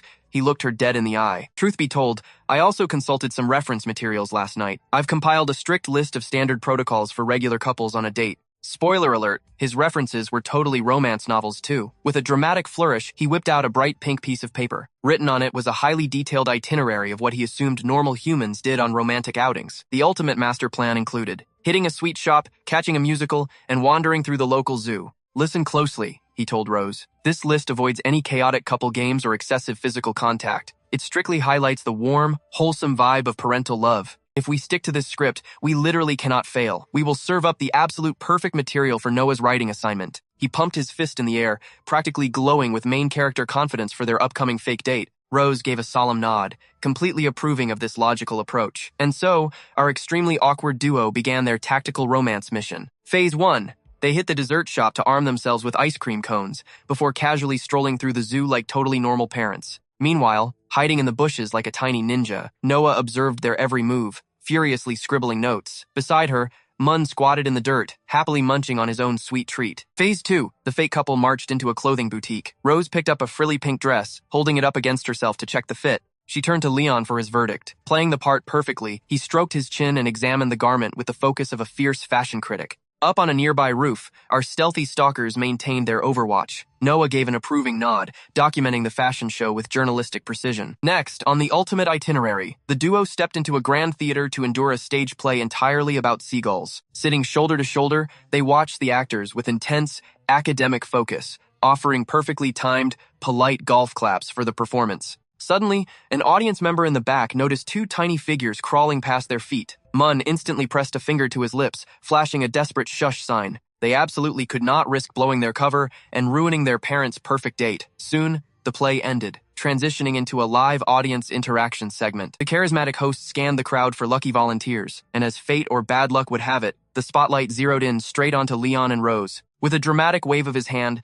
the host aggressively invited the clueless duo right up to the main stage. Leon and Rose pointed at their own faces, blinking in absolute, comical disbelief. Wait, who? Us? This definitely was not on the itinerary. The host flashed a megawatt smile and cheerfully ordered Leon to place a ring on Rose's finger. Handed a velvet box, Leon panicked internally before dropping down to one knee. He had literally never done this before, much less in front of a massive cheering crowd, his face flushed with pure, unadulterated embarrassment. Even the stoic, 100-year-old Rose could not stop a bright blush from taking over her cheeks. Under the intense, eager gaze of the entire theater, Leon carefully slid a silver band featuring a giant, heart-shaped purple gemstone right onto her ring finger. Boom! The crowd went absolutely wild. Thunderous applause echoed through the hall. Off in the corner, Noah and Mun were hilariously disguised as a giant egg and a mushroom. Watching this unfold, Noah's heart soared. She had just witnessed her very first proposal scene. Gripping her trusty notebook, she furiously documented this romantic milestone. Escaping the theater with their dignity barely intact, our fake lovers dragged themselves to the final boss of dates, the mystic fortune-telling tent. It was a shadowy purple pavilion at the entrance, stuffed to the brim with mysterious wooden crates, occult tools, and glowing glass vials. As they cautiously stepped inside, a surprisingly young woman greeted them with a dramatic flair. Welcome, lost souls, to the realm of divination. She was decked out in full magical gear, a pointy purple witch's hat, a flowing violet gown, and a dramatic mini cape resting on her shoulders. A sheer veil hid her face, radiating pure mystical energy. Her arcane setup included a glowing crystal ball, a deck of ancient tarot cards, and two incredibly dusty spellbooks. The seer smirked knowingly and locked eyes with Rose. "Tell me, my dear, are you a Scorpio?" Rose gasped, her hands flying to cover her mouth in utter shock. "Spot on! My birthday is October 25th. How on earth did you know that?" The psychic closed her eyes, bathing in her own undeniable brilliance as she dropped some cosmic knowledge. Scorpio women may project a glacier-like coldness on the outside, but deep down, their hearts are wildly untamed and utterly chaotic. This is the star sign of absolute extremes. They dare to love and dare to hate. To romance a Scorpio woman is to dive headfirst into an all-or-nothing,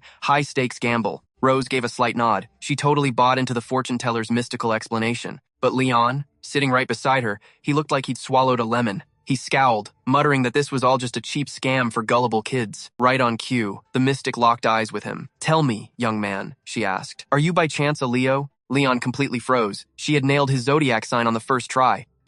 Yeah, he stammered. The old woman stroked her chin, slowly shaking her head with dramatic flair. Channeling her supposed cosmic expertise, she spilled the tea on their astrological compatibility. "No wonder," she declared. "Your signs are a complete cosmic disaster together." Hearing this, Leon's eyes practically sparkled with pure, unadulterated joy. He was genuinely mind-blown. How did this random lady know that he and Rose fought like cats and dogs? He stared at the fortune teller like she was a living goddess, secretly handing her a mental 5-star review. What an absolute master, he cheered inwardly. So it's not my fault we clash. It's just bad astrology. The mystic offered a sly smile, continuing her totally convincing sales pitch. Slipping into full professional mode, she warned, "Your wife's star sign craves security. She is highly sensitive to the slightest shifts in her surroundings. Therefore, young man, you need to make her feel perfectly safe and shower her with way more affection." Shower Rose with affection? Just processing those words made Leon's face turn the color of a ripe tomato. He instinctively peeked over at his so-called wife. And talk about perfect timing, Rose was already staring right back at him. Their eyes locked in a classic rom-com cliché. Suddenly, the air between them grew thick with massive, suffocating awkwardness. Both of them snapped their heads away at lightning speed, squeezing their eyes shut to avoid another agonizing gaze. Rose aggressively fanned her flushed cheeks, trying to play it cool. "Is the AC broken in here? Why is it suddenly boiling?" she muttered. Leon awkwardly scratched the back of his head, sweating bullets. Yeah, totally roasting," he choked out. Breaking the tension, the mystic dramatically hovered her hands over a crystal ball. "Now, let me unveil your immediate future. Place your hand upon the sphere, young man." Still recovering from his romantic panic, Leon cautiously reached out. Sure thing," he mumbled. The second his fingers brushed the glass, the purple orb erupted into a blinding, theatrical flash of light. During a quick bathroom break earlier today, Leon had pulled off a totally devious master plan. He had secretly printed out 5 photos of Rose in a humiliating Easter Bunny girl costume. While they were exploring the shopping district, he had spotted a self-service photo booth and couldn't resist. He sneakily transferred the cursed bunny pictures from his camera and hit print. Staring at the stack of blackmail material in his hands, an incredibly evil smirk had crossed his face. If Rose ever tried to boss him around again, he had the ultimate weapon to destroy her pride. Snapping back to reality, both Leon and Rose touched the fortune teller's crystal ball, making it glow furiously. The mystic let out a dramatic gasp. "I see it! The vision is clear!" she cried. "Cold iron bars and overgrown weeds. Sir, the cosmos warn of a terrible prison sentence in your future." Rose instantly burst into uncontrollable giggles, while Leon's jaw basically hit the floor. "Excuse me, what?" he shrieked. The old lady slyly raised a single finger. "But fear not. For a mere 100 gold coins, I can dispel this cursed fate." Leon's eyes narrowed into dangerous little slits. "Nice try, lady, but I think my wallet will take its chances," he scoffed with heavy suspicion. Rose slapped a hand on his shoulder, struggling to breathe through her laughter. "Hey, if you want to bribe the universe to stay out of jail, I'd be happy to sponsor your freedom fund." That was the last straw for Leon. He shot up from his seat, shoving his hands deep into his pockets. "We are leaving! I refuse to drop another dime on this absolute scam." His sudden outburst left both Rose and the scam artist mystic completely stunned. Watching her paying customers march toward the door, Liza leaped up in pure panic. "Wait, don't leave. I have other tarot decks. I can do a completely different reading." Just then, her trusty crystal ball flared to life once more. "Oh my stars, a new vision," she hollered desperately. "I see the future. You two are going to have a baby." She chased them all the way to the exit, screaming at the top of her lungs. "I swear on my magic crystal, this is totally legit. I am not scamming you. My visions never lie. You are going to have a whole mountain of children and grandchildren." Rose just flashed a deeply smug smile, while Leon aggressively scratched his head, pretending he didn't hear a word of that embarrassing prophecy. Once they were safely out on the street, Rose noticed his overly grumpy expression. What's wrong? Why did you rage quit the fortune reading?" she teased. Leon stopped dead in his tracks and gave her a deadpan glare. "Did you hear that crazy lady's final prediction? She said we would have kids. Do you honestly think that nightmare is physically possible?" Rose tapped her chin, putting on an exaggerated look of deep philosophical thought before replying. "Well, it's biologically impossible right now," she admitted playfully. "But honestly, today was packed with crazy new experiences I have never tried before. And it really wasn't so bad. For a second there, it almost felt like a real, genuine date." Flashing a gentle, breathtaking smile, she looked right into his soul. Critical hit! Leon's heart practically skipped a whole beat. His inner tsundere took over as he violently looked the other way. "Whatever. As long as you had fun, I guess," he grumbled. As they strolled down the bustling street, Rose nudged him. "So, where to next, Mr. Tour Guide?" Leon threw a hand in the air, recovering his swagger. "The grand finale of our date. A sunset view at the beach." But little did our oblivious lovebirds know, Noah and Moon were creeping just a few steps behind them. Scene transition. Welcome to the breathtaking beach just outside Sky City. The sun was melting into the horizon, painting the sky gold while gentle waves crashed against the shore. Stepping onto the warm sand, Leon proudly planted his hands on his hips. Behold, the ultimate, picture-perfect final stop on our romantic itinerary. Meanwhile, the ultimate spy squad, Noah, Moon, and their exhausted nanny were hiding nearby, furiously taking notes on their parents' every move. Watching Leon take a massive, refreshing gulp of the salty sea breeze, Rose tilted her head. Hey, don't you think the atmosphere here feels a bit? Is this getting a little too boring? The beach was absolutely swarming with lovey-dovey couples packing on the PDA. Leon scratched his head awkwardly, letting out a nervous chuckle. Man, they do not call this the ultimate dating holy land for nothing. Let us head somewhere a bit more private. And so, our two awkward lovebirds continued their seaside stroll. The atmosphere was straight out of a romance manga. Leon found his eyes glued to Rose, completely lost in his own thoughts. The golden hour hit her just right. Her signature silver hair shimmered with a soft, honey-yellow glow under the setting sun. It was a breathtakingly fresh look. Rose was happily splashing in the shallows when she suddenly turned around, catching him staring red-handed. She furrowed her brows and shot him a playful glare. Why do you keep staring at me like that? Busted! Leon's face flushed crimson as he instantly snapped his head away. While she marched ahead, he totally faked a casual stretch. Who says I am looking at you? I am just admiring the sun, obviously. Hearing his lame excuse, Rose totally stepped up her game. She threw him a wicked wink, mercilessly pressing his buttons. Oh, really? Just like how you denied dreaming about that cute desk mate of yours. You totally refused to admit that too. Leon practically threw his hands on his hips, completely exasperated. Let me clear my name right now. You are literally my only female friend. Why do you keep bringing her up? But right at that very moment, a light bulb finally went off in his dense protagonist brain. Wait a minute, I think I get it now. You are bringing this up because, are you actually jealous? Target locked! Rose panicked, slapped her hand right over his mouth, fiercely denying the allegations. In your dreams, buddy! Then, her eyes glinted with pure mischief. You were mumbling some seriously wild things in your sleep that night. Want to know what you said? Muffled by her hand, Leon could only let out a series of frantic, panicked grunts. Releasing her captive, Rose bolted down the beach like a victorious thief. I still don't have enough subs to post the full video. This is the hardest challenge I have ever faced. Subscribe and help me out. Laughing with absolute villainous glee. I am never telling you. Have fun trying to guess for the rest of your life. Curiosity was eating him alive. Leon sprinted after her, yelling over the crashing waves. Come on, tell me. What exactly did I say? Meanwhile, hiding behind a nearby tree, their two kids were spying on the whole romantic comedy. Moon was practically vibrating with joy. Look how much fun they are having. But Noah was totally pouting, crossing her little arms. Darn it, if I had just found the camera this morning, I could have recorded this epic moment. Just then, the faithful maid Mira stepped out from the shadows, offering a gentle smile.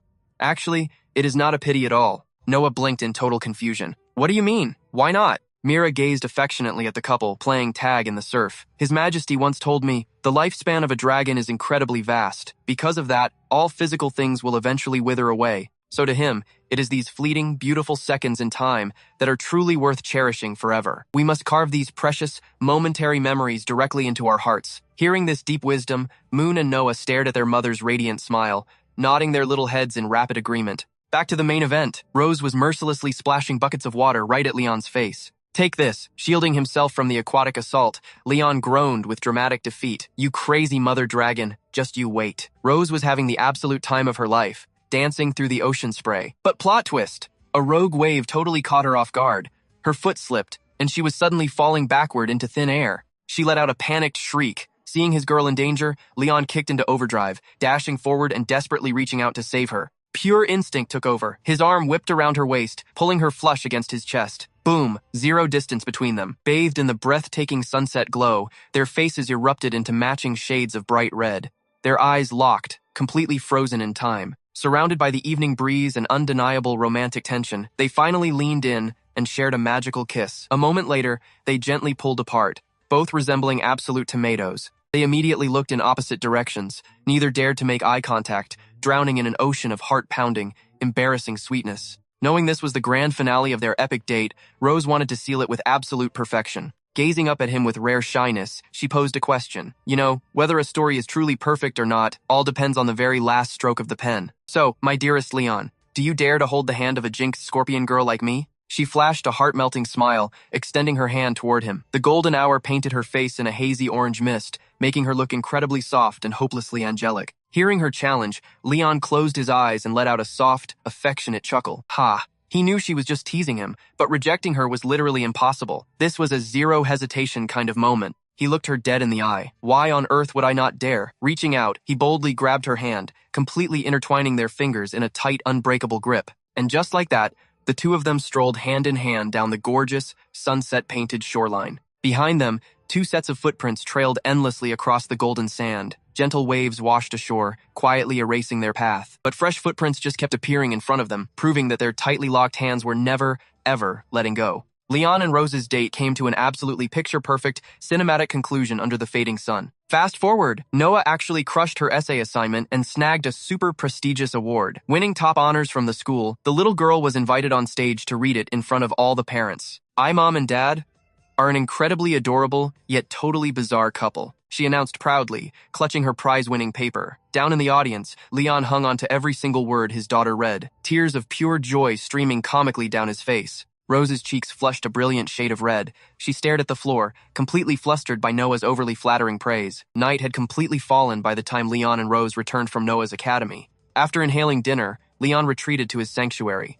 Soon, highly suspicious rustling noises echoed from his room. Scanning the hallway like a paranoid secret agent, Leon slammed his door shut. Then, he unceremoniously dove straight under his bed. He shuffled his highly classified stash around, strategically repositioning his hidden treasures. Mission accomplished, he finally shimmied back out. Coughing from the tactical floor maneuvers, he took a massive gulp of fresh air. Note to self, clean the dust bunnies eventually. A cartoonishly evil grin spread across Leon's face as he admired the glossy stack of photographs in his hands. Jackpot! These were the top-secret, heavily classified snapshots of Rose in a bunny maid outfit, covertly printed during their Sky City date. This was premium blackmail material. With these in his arsenal, he was immune to her tyrannical threats. Now, where to stash this final masterpiece? His eyes darted around the bedroom like radar, scanning for the absolute perfect, dragon-proof hiding spot. But before genius could strike, the ominous click-clack of footsteps echoed from the hallway. The boss monster was approaching. Recognizing the terrifying rhythm of Rose's heels right outside his door, Leon's survival instinct screamed in pure, absolute panic. No time for strategy. He aggressively yanked open his nightstand drawer and forcefully shoved the entire stack of contraband inside. Performing a perfectly calculated ninja roll onto the sofa, he snatched a random book. He forced his erratic breathing to slow, posing as the picture of scholarly innocence. The door creaked open, revealing Rose. Leon casually peeked over the top of his upside-down book, feigning absolute boredom. He scrunched his face into a textbook grumpy expression. What do you want now? Planning to crash in my room again tonight? Rose simply crossed her arms, strutting into the room with a devilish smirk. Why so hostile? Am I not allowed in here? Leon let out a spectacularly overly dramatic sigh. Tossing his book onto the table, he muttered, whatever, do what you absolutely want. But deep down in his villainous soul, Leon was cackling uncontrollably. He held the ultimate weapon to completely shatter her ego. The trump card was securely in his domain. Let the crazy dragon lady try her usual absolute nonsense today. If she dared to torment him tonight, he would unleash the legendary bunny photos. He was about to flip this power dynamic entirely upside down. Rose gracefully closed the distance and sank into the sofa right beside him. Closing her eyes, she casually dropped a total tactical bomb. Hey Leon, do you have a thing for bunny girls? The words hit him like a massive freight train, his brain totally flatlined. Huh? His mastermind plotting crashed error 404. How on earth did she know? Panic began consuming him completely alive. The reality of the situation finally slapped him in the face. His deepest, darkest, fluffiest secret was entirely exposed. But how? Did she use some kind of dragon radar to detect those highly illegal bunny suit pictures? Seeing his soul literally leave his body, Rose chuckled softly. You mumbled it in your sleep the other night. You blatantly asked to see your female classmates wearing bunny ears. For the record, Leon absolutely did not say that. She was totally rewriting history just to mess with his head, creating premium comedic psychological warfare against him. Knowing her habit of gaslighting him for absolute fun, Leon refused to take the bait. His eyebrows twitched violently as he aggressively fired back. Absolute garbage. I would never say something so pathetic. If I was dreaming about bunny girls, I'd obviously be asking you to wear the outfit. Rose physically short-circuited. A bright crimson blush painted her face. She definitely did not expect him to aggressively shout out his actual fantasy. Her mischievous little prank had dramatically backfired, forcing out a shockingly honest and totally embarrassing romantic confession. Still, his violently flustered reaction was absolute pure comedy gold. Hiding her embarrassment behind a wicked smirk, she prepared for round 2 of the teasing session. Propping her elbow on the armrest, she leaned dangerously close, locking onto him with eyes full of pure, wicked provocation. Oh, so you want me to dress up as your personal little bunny? She hummed playfully. Dream on, buddy. Not happening in a million lifetimes. Leon subtly shifted his gaze toward the nightstand. Judging by her supreme arrogance, she definitely had not discovered his secret photographic stash yet. A massive sigh of relief flooded his nervous system. The highly classified contraband remained totally undetected in enemy territory. Checkmate, Dragon Lady. With his secret weapon still hidden in the shadows, he possessed the ultimate advantage for a legendary counterattack. He could already picture her utterly defeated face. Sporting an infuriatingly cocky smirk, he challenged her. Oh, really? And what if you actually end up wearing one? Blissfully unaware that she was literally standing on a blackmail landmine, Rose did not sense even a single ounce of danger from his arrogant tone. I do not care what devious little schemes you are cooking up.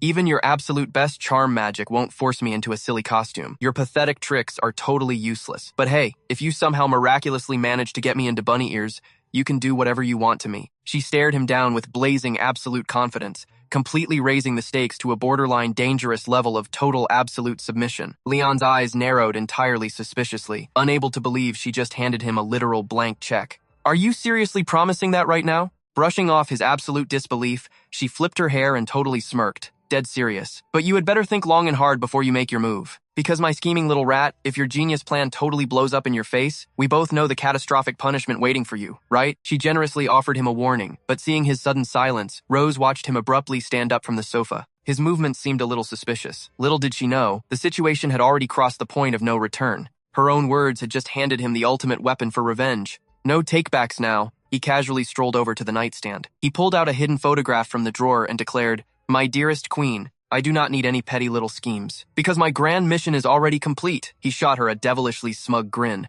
It was time for Rose to realize just how doomed she truly was. Behold, an absolute masterpiece. He strutted back to the sofa and slapped a secret snapshot onto the table. The image? An unconscious Rose stuffed into a bunny suit. He had even tied her hair to look like bunny ears. Ah, this one is truly one of a kind. Oh, and do not forget this beauty. Like dealing trading cards, he confidently slapped down photo after photo, proudly showing off his highly satisfying collection. However, Rose did not panic. Instead, a terrifying aura of pure rage began to leak out. She stared at the growing pile in dead silence. And this final one, I like to call it the pinnacle of modern art. The man was riding high on his own hype, completely blind to his impending doom. He dramatically tossed a full-body bunny suit, shot onto the table. The table was now covered in an entire gallery of full-body shots and extremely questionable angles. Suddenly, a deadly dragon flame ignited in her palm. She blasted it straight at the table, reducing the entire stash to ashes in a flash of purple fire. Watching his hard work burn, Leon froze in sheer terror. He suddenly realized he had massively miscalculated the danger level. Suppressing a volcanic eruption of rage, she slowly rose from the sofa. Exactly when did you take these pictures?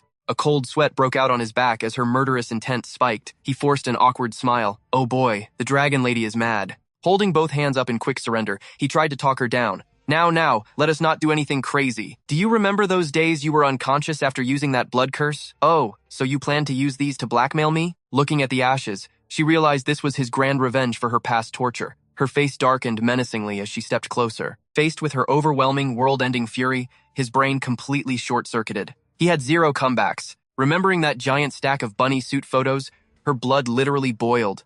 Actual hellfire burned within her eyes. She lunged forward and violently grabbed him by the collar. Did you seriously think you could use those cheap shots to threaten me? The sudden aggression made him flinch. But wait, he was not totally terrified because he remembered the trap she just walked into. He nervously chuckled. No. I never said I was threatening you. You literally just said if you wore a bunny suit, you would be at my mercy, right? Hearing her own words thrown back at her, she glared at him with lethal intensity. She let out an annoyed, icy scoff and finally released his crushed collar. She knew exactly what she had confidently declared earlier. Bound by her own pride, she could not just blast him into orbit right now. A dragon always keeps her word, after all. Frustrated, she threw herself back onto the sofa. Shooting him a death glare, she growled, What exactly do you want from me? Closing his eyes, he flashed a disgustingly victorious smile. Did you not swear you would never, ever wear a bunny suit in your entire life? Those pictures were just taken while you were out cold. Knowing your incredibly stubborn personality, there is no way you would accept that as a true defeat. Therefore, put on the bunny suit yourself right now and let me see it with my own eyes. Hearing this bold demand, her brow twitched furiously. She instantly knew this absolute scoundrel had some hidden motive. She crossed her arms. And what if I refuse? He dramatically spread his hands and gave a casual shrug, playing the role of a deeply misunderstood saint. Oh, if you refuse. Yeah, no problem at all. It is just that next time I visit your dear sister, she might accidentally stumble upon these photos. The whole family could admire them together. He was already picturing the scene. Isa holding the bunny suit photos, laughing with absolute delight and shouting, I will keep these as our sacred family heirloom. Imagining the sheer horror of her sister seeing those pictures, she was left utterly speechless and bubbling with homicidal rage at his filthy blackmail. She slammed her fist onto the table, cracking the surface. How many backup copies do you have? He calmly looked away, blatantly avoiding eye contact as he lied. Just 2 copies. But the truth was far more sinister. This absolute menace had secretly stashed away 4 more ultra-high-definition copies. Overflowing with smug energy, he leaned in close and gave her shoulder a patronizing little pat. With a devilish smirk, he whispered, "So you better do exactly as I say. You would not want your beloved sister to find out about your little bunny secret, right?" She refused to dignify that with an answer. She shot up from the sofa and marched straight for the door. She clearly could not stand, sharing the same oxygen as him for one more second. Watching her storm off like a fleeing criminal, he found her flustered reaction absolutely hilariously entertaining. He slowly stood up, cupping his hands around his mouth to mockingly yell after her, running away in defeat. "Are we?" Stepping out the door, she instantly snapped back. "Shut your mouth! I am going to find the stupid outfit." Leaning against the wall, he cheerfully reminded her, "Take your time getting ready, my dear. I will be at your room by 7 p.m. sharp to check the results." Rose did not even bother replying. She simply stormed out and slammed the door behind her. Seeing the usually composed dragon girl totally panicking, Leon was absolutely living for it. His mood instantly skyrocketed to cloud 9. Crossing his arms with a villainous smirk, he stared at the closed door and chuckled. "Heh, the tables have finally turned. I am the one holding the leash now." The hours flew by in a flash. Before long,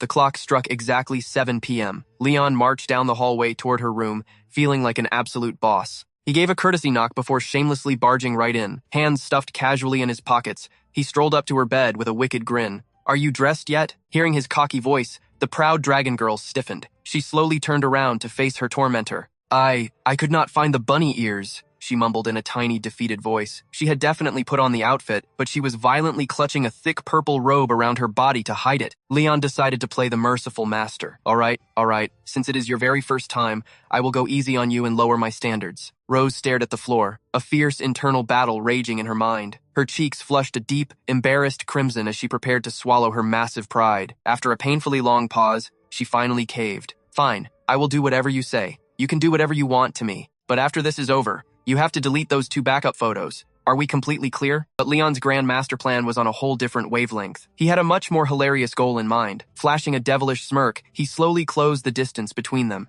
"Well, that entirely depends on my mood today," he teased. Then, moving faster than lightning, his hand shot out and yanked the belt right off her robe. The heavy fabric instantly slipped down, exposing her flawlessly smooth, bare shoulders. Yet, she still tried to act tough. "You better pray I do not find those pictures first." Fast forward to the real plot. Rose had actually caved and put on the legendary bunny girl outfit Leon begged for, rocking a crisp white bow tie, a ridiculously tight black bodysuit, and scandalous black fishnet tights. Her head was bowed in total defeat, completely lacking the courage to even make eye contact with her husband. Since this was her absolute first time debuting this spicy attire for him, she was frozen stiff on the edge of the bed. She was so nervous she practically turned into a statue herself. Taking in Rose's breathtaking new look, Leon's face instantly exploded into a massive tomato red blush. Wow, his brain just completely short-circuited at the glorious sight before him. He stood there completely dumbfounded, having a hilarious internal crisis. His absolute favorite outfit in the world, mashed up with the animal he despised the most? Now that was a hilariously twisted irony. But let us be real here, he was absolutely thrilled with her bold wardrobe choice. Still staring at the floor, Rose suddenly noticed the dragon seal on her chest glowing with a blazing purple light. The magic tattoo was literally snitching on how flustered she was. Feeling Leon's intense gaze burning a hole right through her, Rose's cheeks felt like they were on fire. She practically snapped her neck, looking away, awkwardly covering her mouth as she stuttered, "Have you stared long enough yet?" That defensive reaction was like throwing gasoline on a fire. Leon's amusement skyrocketed. Seeing his powerful wife this incredibly shy was just awakening something totally new inside him. Flashing a devastatingly wicked smirk, he purred, "Of course not. Besides, do we not have some very important homework to get back to?" He marched straight to the cabinet. Yanking the drawer open, he began digging around like a man on a highly suspicious mission. Rose's danger sensors were tingling off the charts. Something felt incredibly wrong, but she was in zero position to stop him. Furrowing her brows, she nervously squeaked, "Wait, is there more to this punishment?" Bingo! Leon pulled out the exact same black teaching whip Rose had used on him before. Oh, how the tables had turned. He slowly stalked toward her with a wicked smirk. Smack. Smack. He tapped the whip against his palm in a perfectly dramatic villain rhythm. "Melky," he ordered smoothly, "be a good girl and sit on the floor. Class is officially in session. Now, let us discuss your special homework for tonight." Whack! Whack! He gave the whip a few more enthusiastic smacks against his hand. Outside, the moonlight spilled softly into the room, setting the perfect mood for his petty revenge. The dim lighting wrapped around them like a secret shroud. Whatever hilarious roleplay nonsense was about to happen here would stay strictly between the two of them. Wait a minute, those lines sounded way too familiar. Rose's jaw dropped as reality hit her. This petty guy was literally quoting her past self. Forcing her into a bunny suit was just phase 1 of his master plan. This absolute scoundrel, she thought. He is totally holding a grudge from my previous teaching session. She glared up at him, pouting aggressively. Pacing back and forth like a strict professor, Leon pointed the whip at her. Repeat after me, he commanded. The 3 glories and 3 shames of the Dragon Slayers. Keep going until it is burned into your brain. Ah, yes, the sacred creed that every self-respecting, proud Dragon Slayer knew by heart. Rose blinked, utterly baffled. She slowly raised her right hand like a confused kindergarten student. Excuse me, Professor Leon, she grumbled. I am literally a mighty dragon. Why am I memorizing a Dragon Slayer manual? The absolute audacity of this man to make a dragon recite anti-dragon propaganda. It made 0 sense.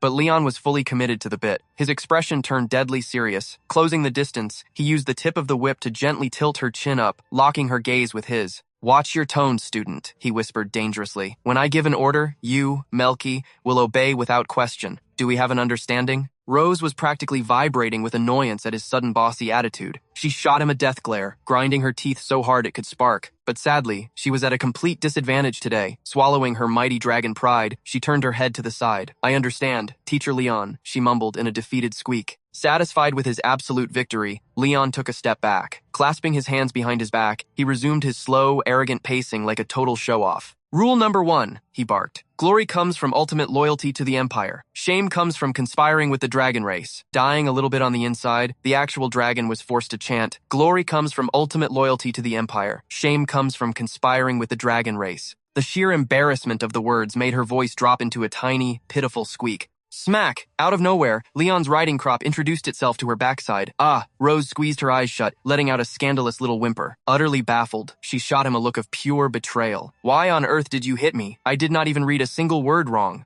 Leon simply tapped the crop against his palm. His gaze was terrifyingly strict as he delivered the verdict. Your voice. It is way too quiet. Read it out loud again. Hearing his absolute audacity, Rose felt her blood pressure skyrocket. Dark, stormy clouds of pure fury practically materialized behind her head. She gritted her teeth so hard they nearly cracked. One more second, and she was going to throw hands right at his smug face. But alas, the cursed blackmail photos. She had no choice but to swallow her massive pride. Squeezing her eyes shut, she pushed past the cringe and literally screamed, Glory to the Empire! Shame to anyone associating with the Dragon Clan! Hearing her deafening volume, Leon nodded like a proud professor. Excellent work, he praised with a wicked smile. Now, keep going. Rose choked down her boiling rage, shooting him a glare that could melt steel. In her mind, she was already plotting 100 ways to destroy him. You damn Dragon Slayer, just wait until the tables turn? I will make you pay 10 times over. But under Leon's quote-unquote careful tutoring, Rose had no choice but to blindly memorize the ridiculous code of honor. Thankfully, salvation arrived when the wall clock finally struck 8. The humiliating reading and the threatening snap of the crop finally came to an end. Leon looked immensely satisfied. Mel Kevy, you truly are a brilliant student, he teased. You have memorized the creed perfectly. Rose was absolutely speechless. Thank you so much, Professor Leon, she replied with heavy, pouting sarcasm. Then, her eyes locked onto the clock. Pointing at the time, she activated her most pitiful, innocent puppy eyes. Professor, does this mean class is finally dismissed? Leon glanced at the dial and gave a slow, deliberate nod. You are right. Regular class hours are officially over. But just when she thought this ridiculous lecture was over, plot twist! Leon stopped right in front of her and suddenly started unbuttoning his shirt. Rose stared at his exposed chest, looking like a deer caught in incredibly confusing headlights. Poor, innocent bunny dragon. Little did she know, the boring theory class was over, and a dangerously spicy, highly stimulating practical lesson was about to begin. Leon shot her a look, officially announcing their next subject. Welcome to Cultural Appreciation 1-to-1. Glancing at the clock, Rose saw her golden ticket. She tried to call it a day, desperately hoping to escape his overwhelming aura. But spoiler alert, Leon completely vetoed that idea and took off his shirt instead. He crawled onto the bed, smoothly pinning her down as he whispered, Today's lesson is all about embracing and absorbing foreign cultures. Hearing that incredibly shameless line, her face instantly turned the color of a ripe tomato. Gulping nervously, she stammered out, embracing and absorbing, even knowing exactly what this sly fox was planning. Her heart was still doing jumping jacks in her chest. Leon flashed a devious smirk, leaning in dangerously close. Right on cue, he noticed the dragon mark on her chest glowing a brilliant purple, practically screaming her feelings. He teased, Mel Kevy, your mark is shining so brightly. Don't tell me you have no idea what that means. Reaching out, he gently caressed her burning cheek. Honestly, She couldn't even pretend to be annoyed. If anything, she was completely melting into his teasing, butterfly-inducing touch. She could literally feel her face catching fire, letting out a shaky, feverish little sigh. Just then, his fingertips brushed against her lips. Running purely on instinct, she parted them and gave his finger a cheeky little bite. It was barely a pinch, but the sheer boldness of her move actually managed to make the ever-confident Leon blush. Oh, he definitely took that as an open invitation. Smirking, he whispered, "Mel Kevy, you are such a bad girl. Are you actually trying to provoke me?" He slowly closed the distance, pressing in until their noses affectionately bumped together. Rose was completely drowning in his overwhelming presence. Her breathing went entirely off script, swept away by the intoxicating heat radiating from him. She had to admit, ever since that spicy hot spring episode, kissing him had just become second nature. The shy, resisting girl from Chapter 1 was long gone. Honestly, she was totally hooked on this feeling. I still don't have enough subs to post the full video. This is the hardest challenge I have ever faced. Subscribe and help me out. A second later, Leon claimed her lips in a passionately demanding kiss. And dodge it? Not a chance. She threw herself right into it, melting into their private little world. He pressed himself impossibly closer, nuzzling against her exactly like a giant, clingy golden retriever, just like she used to do to him. That magic dragon mark totally snitched on her inner desires, flashing brighter than a disco ball. Leon gently cradled her head in his hands, taking the kiss from sweet, straight to dizzyingly deep. Rose tangled her hands in his hair, shifting closer and totally ready for whatever this completely off-the-rails study session had to offer. The unmistakable sound of their kiss echoed through the silent room. They were completely lost in the heat of the moment, unable to pull away. Finally, Leon and Rose slowly parted. Gasping for air, their faces flushed bright red, but neither of them cared. Suddenly, a wicked idea crossed Leon's mind. A little punishment for his beautiful dragon. He whispered, "Turn around for me." Rose blinked in utter confusion. Wait, what? Before she could even react, Leon grabbed her wrists, swiftly pinning her face down into the soft pillows. Caught completely off guard, she could only surrender. Leon straddled her waist, locking her firmly beneath his overwhelming presence. Thud! Both of his arms slammed against the mattress, creating an inescapable cage of pure dominance. Rose strained her neck to glare at Leon. He leaned in with a devilish smirk. "Mel Kevy, recite the 3 glories and 3 shames of a dragon slayer that your beloved master just taught you." Her eyes widened in utter disbelief. Seriously? An academic pop quiz right in the middle of this dangerously spicy situation? Leon flashed a villainous grin. Oh, he was absolutely reveling in this absolute monopoly of power over her. Checkmate. He knew she had absolutely zero room to refuse. Completely pinned against the sheets, our fierce heroine was totally helpless. Swallowing her massive pride, she squeezed her eyes shut and mumbled the humiliating lines, taking loyalty to the Empire as the ultimate glory, and conspiring with the Dragon Clan as the deepest shame. Leon leaned right against her ear. "Good girl," he hummed, his hot breath sending electric shivers straight down her spine. But this cruel teacher wasn't letting her off the hook that easily. She had to continue, taking absolute servitude to my master. Gasp!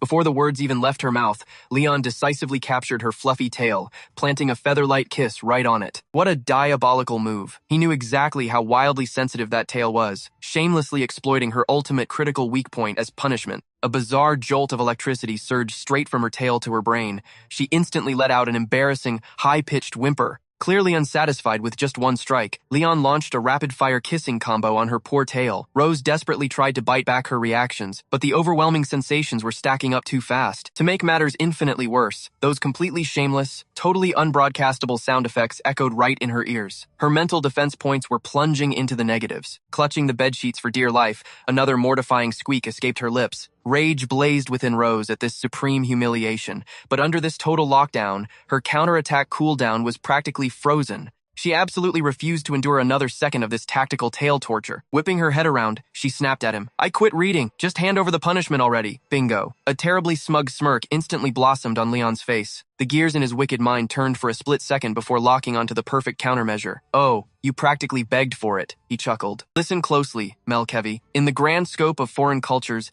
there are always both brilliant treasures and utterly chaotic impurities. We have already mastered the art of receiving. Now, it is time for the practical lesson in deep absorption." Even through his ridiculously philosophical nonsense, Rose's danger sense radar was instantly screaming red. Her face burned furiously as she ground her teeth together. You absolute scoundrel." And cue the totally unbroadcastable audio track. A symphony of highly questionable splashing noises and completely compromised whimpers echoed through the room. The night descended into absolute, unhinged, chaotic romance. Tick-tock, the clock hands brutally struck 2 in the morning. Clearly, Professor Leon had run massive amounts of overtime for this intense, private tutoring session. Talk about an absolutely punishing syllabus. After enduring wave after wave of his ridiculously creative curriculum, Rose's health points were officially resting at a fat 0. Her entire body felt like it had been run over by a stampeding herd of heavily armored battle rhinos. Rolling herself into a grumpy burrito blanket, she collapsed onto the mattress. Who knew this tyrant's special training regime would literally drain every single drop of her mana pool? Meanwhile,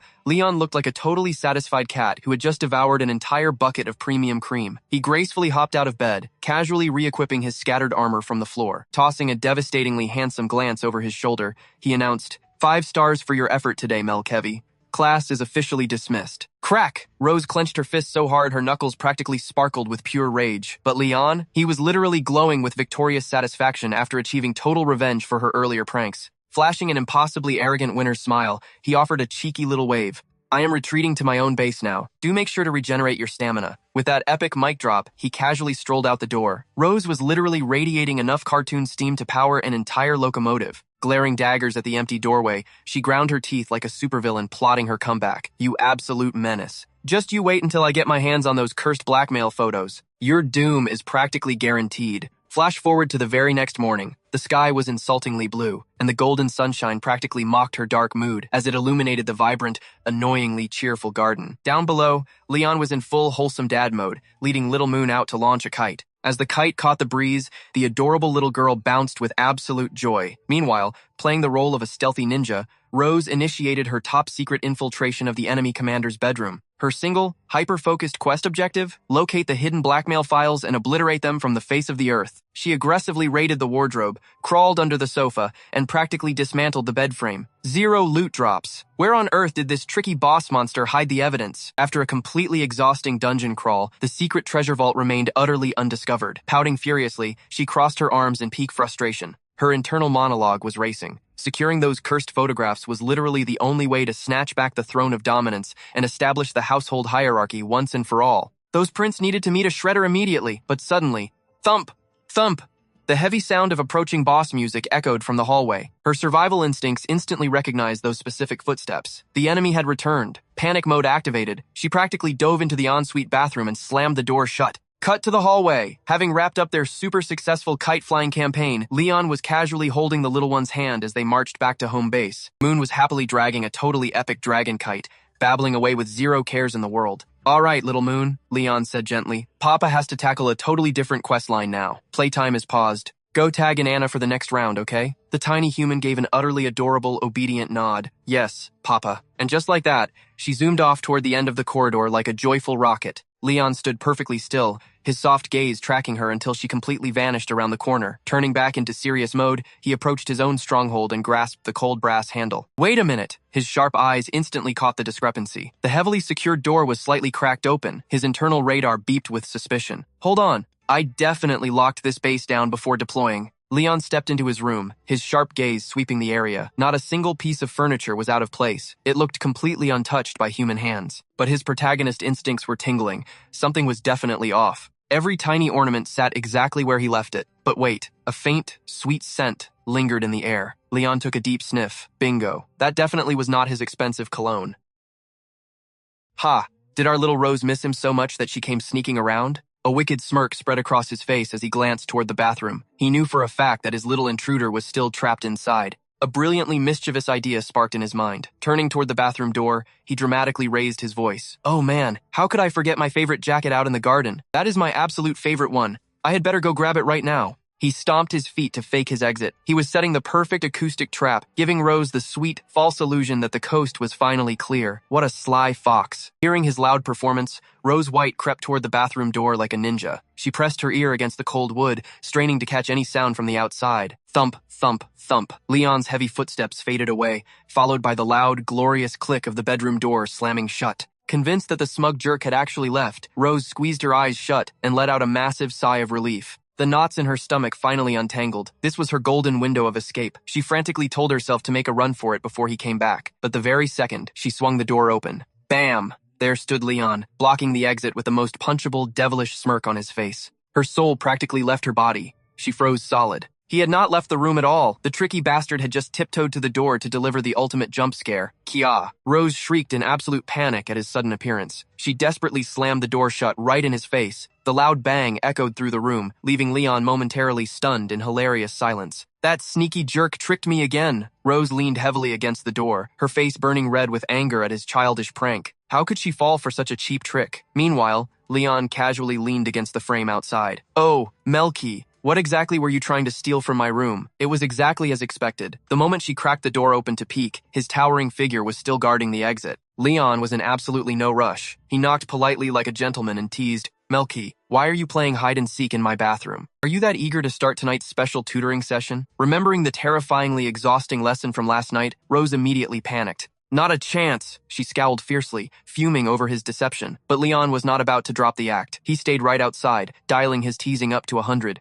And now, a special song from your beloved chief marketing officer, dedicated exclusively to Miss Melky, along with a message. Your little bunny outfit last night was absolutely fantastic. Such a cute, obedient little rabbit. Hurry up and open the door. Let me in right now. It is time for me to come inside. Leon serenaded her with the most shamelessly smooth tone, fully expecting her to cave. Instead, Rose squeezed her eyes shut and yelled back at the top of her lungs. Give it up! I am never opening this door! Seeing that his stubborn prey refused to yield, Leon let out a theatrical sigh and placed one hand on the doorknob. I am counting to 3. If this door remains locked, Issa will be receiving your lovely bunny photos in exactly 3 hours. 3. The very second the number left his lips, the door was violently yanked open. Rose glared at him with pure murder in her eyes. Her expression was like a dark, brewing thunderstorm. She stood there with clenched fists, absolutely seething that he dared to blackmail her with those embarrassing photos again. Seeing his target finally surrender, Leon flashed a deeply satisfied grin. Such a good girl, he praised shamelessly. Crossing his arms, he sauntered into the bathroom like a conquering king. He closed the distance, step by step, trapping her completely. Rose had no choice but to stumble backward. What do you think you are doing? She demanded nervously. But Leon kept his mouth shut, advancing with the grace of a hunting predator. Absolute panic began to bubble in her chest. She retreated step by step, backing herself right into the deepest corner of the bathroom. And in her frantic retreat, oops, her elbow accidentally smashed into the shower dial. Whoosh! A sudden burst of warm water rained down on them both. In seconds, their clothes were completely soaked, clinging tightly to their skin in the most compromising way possible. Yet, shockingly, neither of them seemed to care about the sudden downpour. Leon firmly slammed one hand against the tiled wall. He executed a flawless wall pin, trapping Rose entirely in his domain. She stared up at him, her heart racing so fast she completely forgot how to run. Warm water cascaded through his messy hair, trailing down his face before dripping onto the floor. The moisture only highlighted his criminally handsome, sharp jawline. He finally answered her earlier question. What do I want to do? Well, I plan to execute immediate justice upon you, right here, right now. Rose's eyes widened into massive saucers at his dangerous declaration. Her anxiety levels spiked through the roof. She gazed up at his intense expression, absolutely speechless and flustered. She was caught between infuriated and utterly helpless. She had no choice but to face the music, all because she dared to play hard to get behind a locked door. And now, it was time for Leon's sweet retribution. He closed the gap instantly, holding her securely as he initiated his own special brand of punishment. Rose clutched onto his soaked shirt for dear life, helplessly melting into his commanding advance. Beneath the continuous patter of the showerhead, the steamy bathroom echoed with the undeniable sound of deep kisses and breathless, soft gasps. Taking things to the next level, the relentless man pressed her down, deepening his passionate reprimand.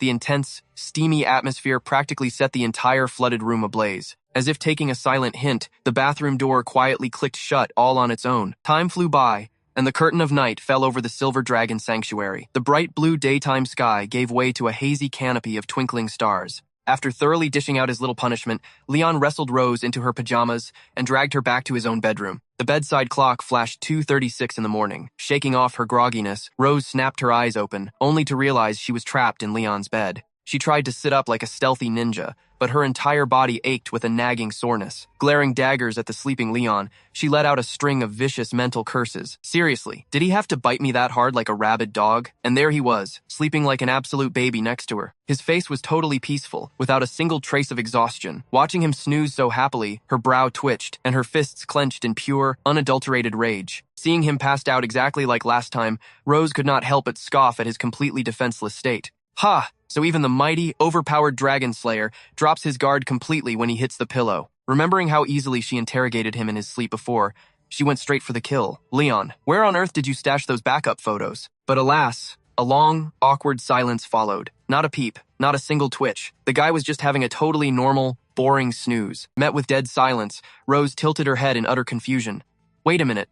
Why is the magic sleep talking not working today? Was my successful interrogation last time just a lucky fluke? Her gears started turning, and a sneaky new plan hatched in her mind. Time for Plan B. A mischievous, almost villainous grin crept across her face. She reached out, gently stroking his hair, and whispered like a siren, "Leon, take me to your secret photo stash." Instantly, the man shot up like a zombie. His eyes were sealed shut, completely dead to the world. Yet her command had worked. Tossing the blankets aside, Leon slowly stumbled out of bed. Watching him march toward the door like an obedient little puppet, Rose mentally threw a massive victory party. "I am an absolute genius," she thought.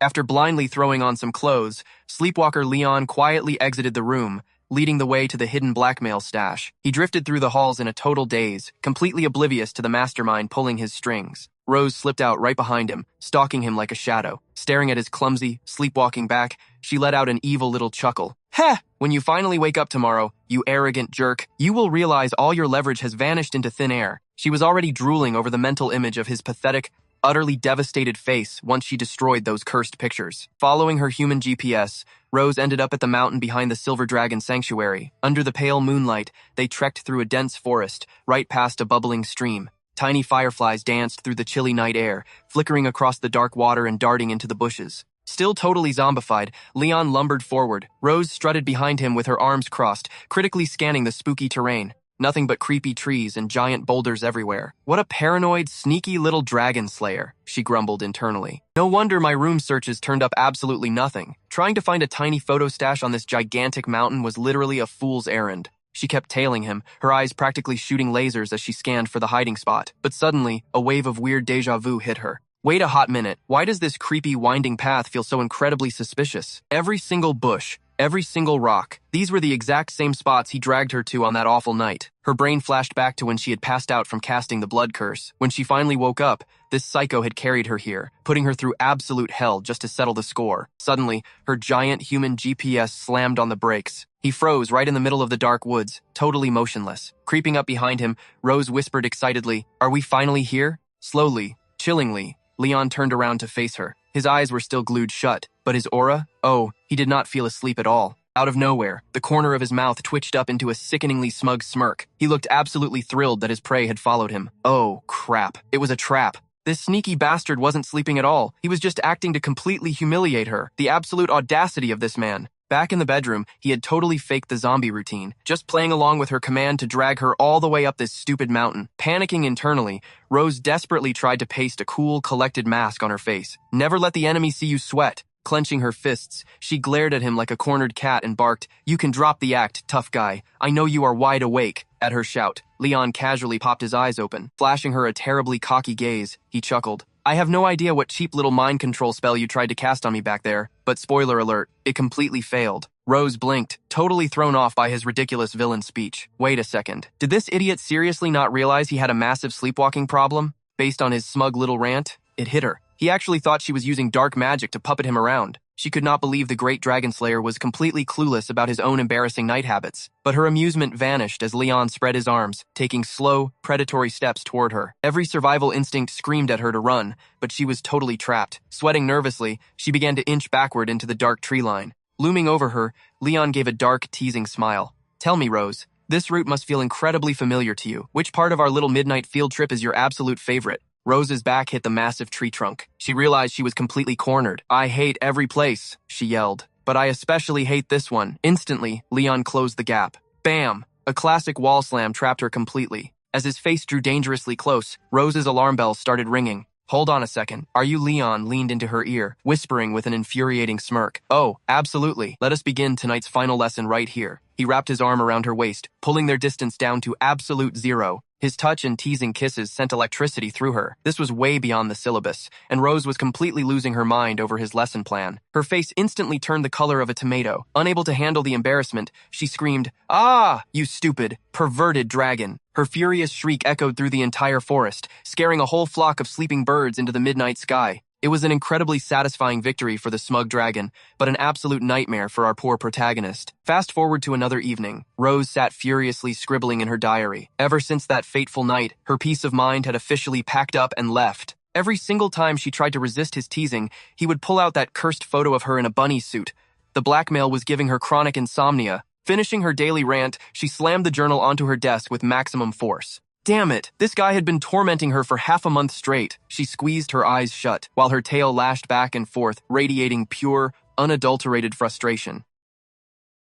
She clutched her head, feeling like a pressure cooker about to explode. Staring at the purple notebook, a thought brewed. I cannot keep living like this. I need an escape plan, and I need it now. If she let this sneaky dragon keep holding all the cards, her peaceful days were gone forever. Forcing herself to take a deep breath, she began plotting her grand counterattack. Suddenly, her gaze landed on a specific desk drawer. A memory flashed in her mind. She had stashed something crucial in there not too long ago. Ding! A brilliant, devious idea lit up her brain. I was saving this trump card for an emergency, she thought. But desperate times call for desperate measures. It is time to strike first. Without a second of hesitation, she yanked open the top drawer. Inside lay stacks of classified files about the Silver Dragon clan, but sitting right on top was a simple brown envelope. She had received it during her recent secret meeting with Leon's very own master. This letter contained vital updates about his master's condition. To get those humiliating photos back, she would fight fire with fire and blackmail the blackmailer. Moments later, a confident knock echoed against the door. Knowing exactly who the annoying guest was, she coldly commanded, "Enter." The doorknob clicked, and Leon strolled right into the office, wearing that totally punchable, arrogant smirk on his face. He was feeling incredibly pleased with himself, practically glowing from all the teasing he had gotten away with lately. Even if the feisty queen tried to rebel, he had the ultimate bunny girl weapon. One flash of that photo, and she would be forced to surrender instantly. Giving a mockingly elegant bow, Leon greeted her with exaggerated politeness. "My queen," he purred. "Whatever could you need from this humble servant?" Rose coolly reached into her drawer and pulled out the brown envelope bearing his master's name.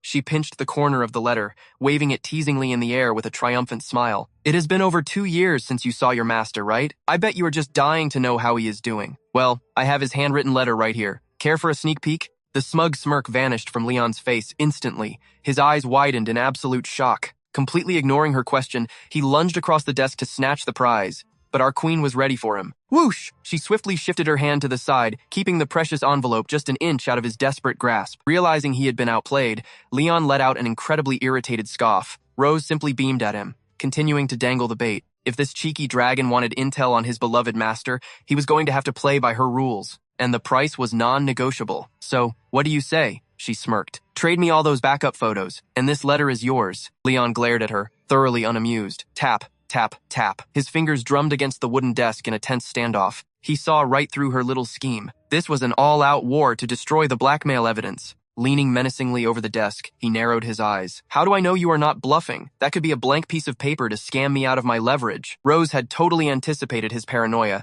and she did not even flinch. "If you do not believe me, that is your loss. This is your one and only chance to get news about your master," she declared coldly. "But if you do not want it, I will just turn it into ash." Boom! Searing purple dragonfire erupted in her left palm. The majestic flames danced violently, hungry to devour the paper. She lowered the envelope dangerously close to the blaze. Just as the edges began to curl from the heat, Leon completely broke character and grabbed her wrist. "Wait! Stop!" Realizing the queen was not bluffing around, the arrogant dragon finally started sweating. His brain went into overdrive, calculating his options. "Hold on," he thought deviously. "She only knows about the 2 backup sets. Even if I trade those for the letter, I still have 2 secret stashes left. No sweat. The winning cards are still in my hand." Leon lowered his head, hiding a dangerously smug smirk. He knew perfectly well that Rose was completely clueless about the stash. After all, his secret weapon was safely hidden away. Even if he surrendered these 2 sets, he had plenty of ammo left to make her life miserable.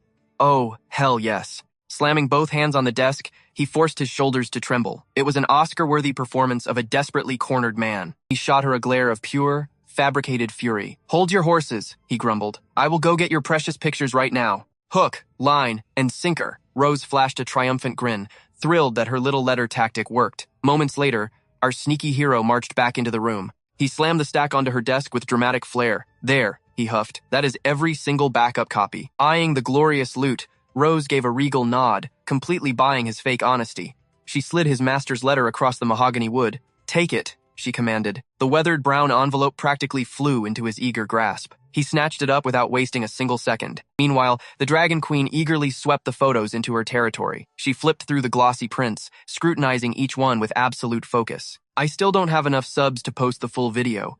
This is the hardest challenge I have ever faced.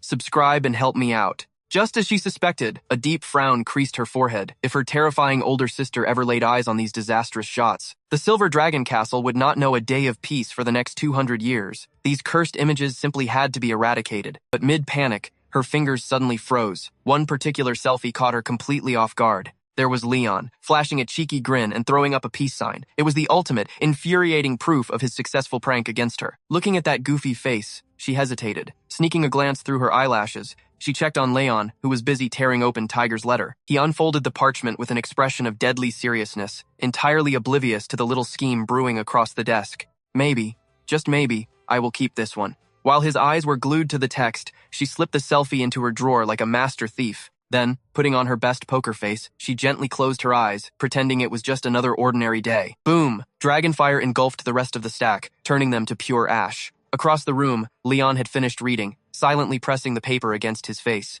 His broad shoulders quivered uncontrollably. It looked like the emotional weight of those words had utterly broken him. Rose's smugness vanished in an instant. What on earth did his master write to trigger such a devastating reaction? Leon snapped his head up, glaring with absolute indignation. "This is garbage," he spat. "If I knew it was just this nonsense, I never would have traded the photos." He aggressively waved the letter at her, pointing at the grand total of 10 words. "Kid, the fire is fine. Do not worry." Staring at the comically short message, Rose could not hold it in. She covered her mouth, shoulders shaking as a giggling fit took over. Our fierce hero was utterly flabbergasted. His own master did not give a single flying hoot about his well-being. Crushing the parchment in his fist, he began pacing the floor like a caged beast, muttering a string of endless complaints. That old geezer is always crazy, but telling a disciple who has been missing for 2 years not to worry? That is insane. Then, a chilling thought hit him. He spun toward Rose, his eyes wide with sudden panic. Wait, he does not want me back. Is that crazy old man doing something suicidal? Genuine dread for Tiger's safety gnawed at his gut. Hearing his wild theories, Rose kept her lips sealed for a moment. A flashback hit her. She remembered Tiger's strict instructions that under no circumstances was Leon allowed back to the Empire for a year. And if she were being totally honest, she really did not want this idiot to leave either. But she would rather eat dirt than reveal Tiger's true master plan. She closed her eyes and gave a lazy shrug, mastering the art of supreme indifference. Or maybe, she drawled, your master just thinks you are pathetically weak and wants you to stay for my special training. Insult his pride? Big mistake. Leon's ego flared up like a fireworks display. Excuse me? He barked, whipping around to face her. Before I got stuck here, I was literally ranked #1 on the Empire's Dragon Slayer charts. I smashed every single physical record at the Academy. Even if you gave the runner-up 2 whole years, he still could not touch my shadow. Leon puffed out his chest and closed his eyes, proudly flexing his glorious academic stats to his very unimpressed audience. Ah, the Golden Academy days, where his name reigned supreme on every leaderboard, completely untouchable. But Rose? She was not buying a single ounce of his hype. #1? She scoffed brutally. More like the #1 prisoner of war. To me, you are just the champion of getting captured and giving up. Critical hit. Rose's savage roast left the grand champion absolutely paralyzed in place. He hated to admit it, but he was literally a glorified hostage who could not go home. Still, his pride took a massive, agonizing hit. He slammed his fist down again, dramatically pointing toward the exit. Ha! Is that so?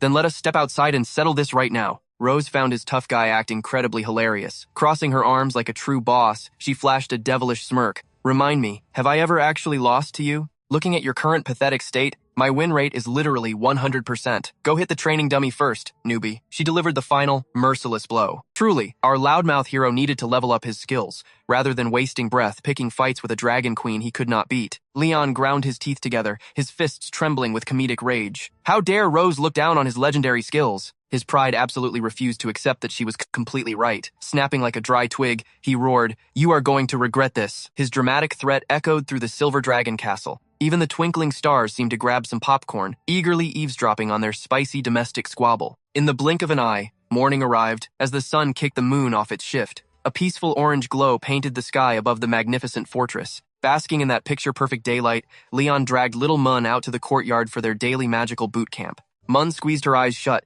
clenching her tiny fists in sheer concentration. Within seconds, a soft green aura popped up around her like a glowing marshmallow.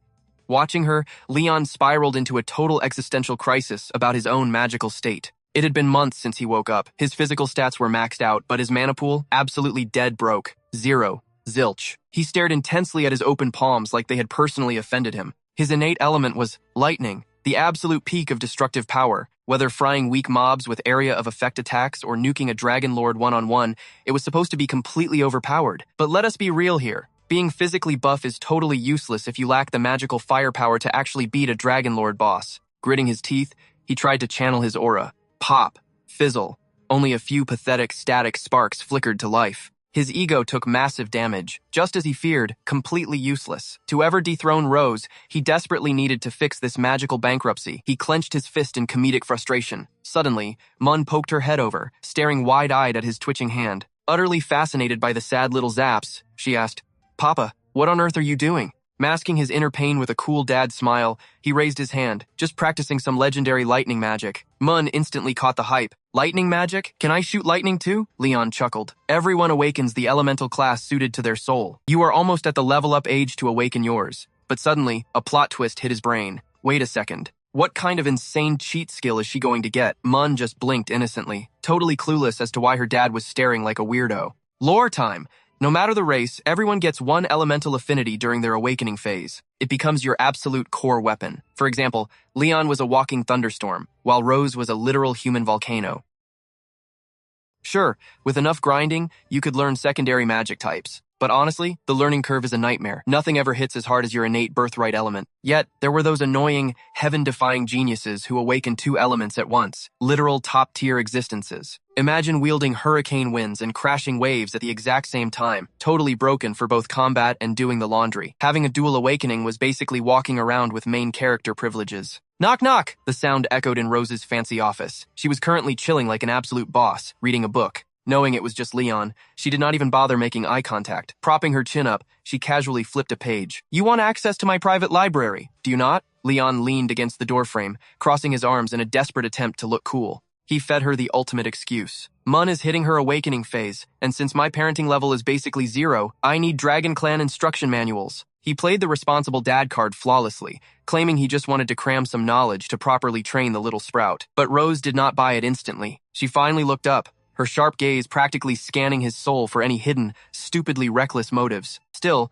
she figured he was mostly harmless. Fine, whatever, Leon, she sighed, casually pulling open her second desk drawer. Right there, sitting on top of some boring paperwork, was a super suspicious brown box. The sacred resting place of the VIP library keys. She grabbed them and chucked them right at his face. Diving right back into her reading, she muttered, "Go fetch whatever books you want." Leon snatched the keys out of the air like a ninja. He muttered a quick thanks and turned away, a smug, villainous smirk immediately creeping onto his face. Gripping the ultimate loot, he internally cheered. Jackpot! I cannot believe she actually fell for that. The public archives were absolutely useless for curing his mana drain. Her private VIP stash was literally his last hope for a power-up, just as he was about to make a clean getaway.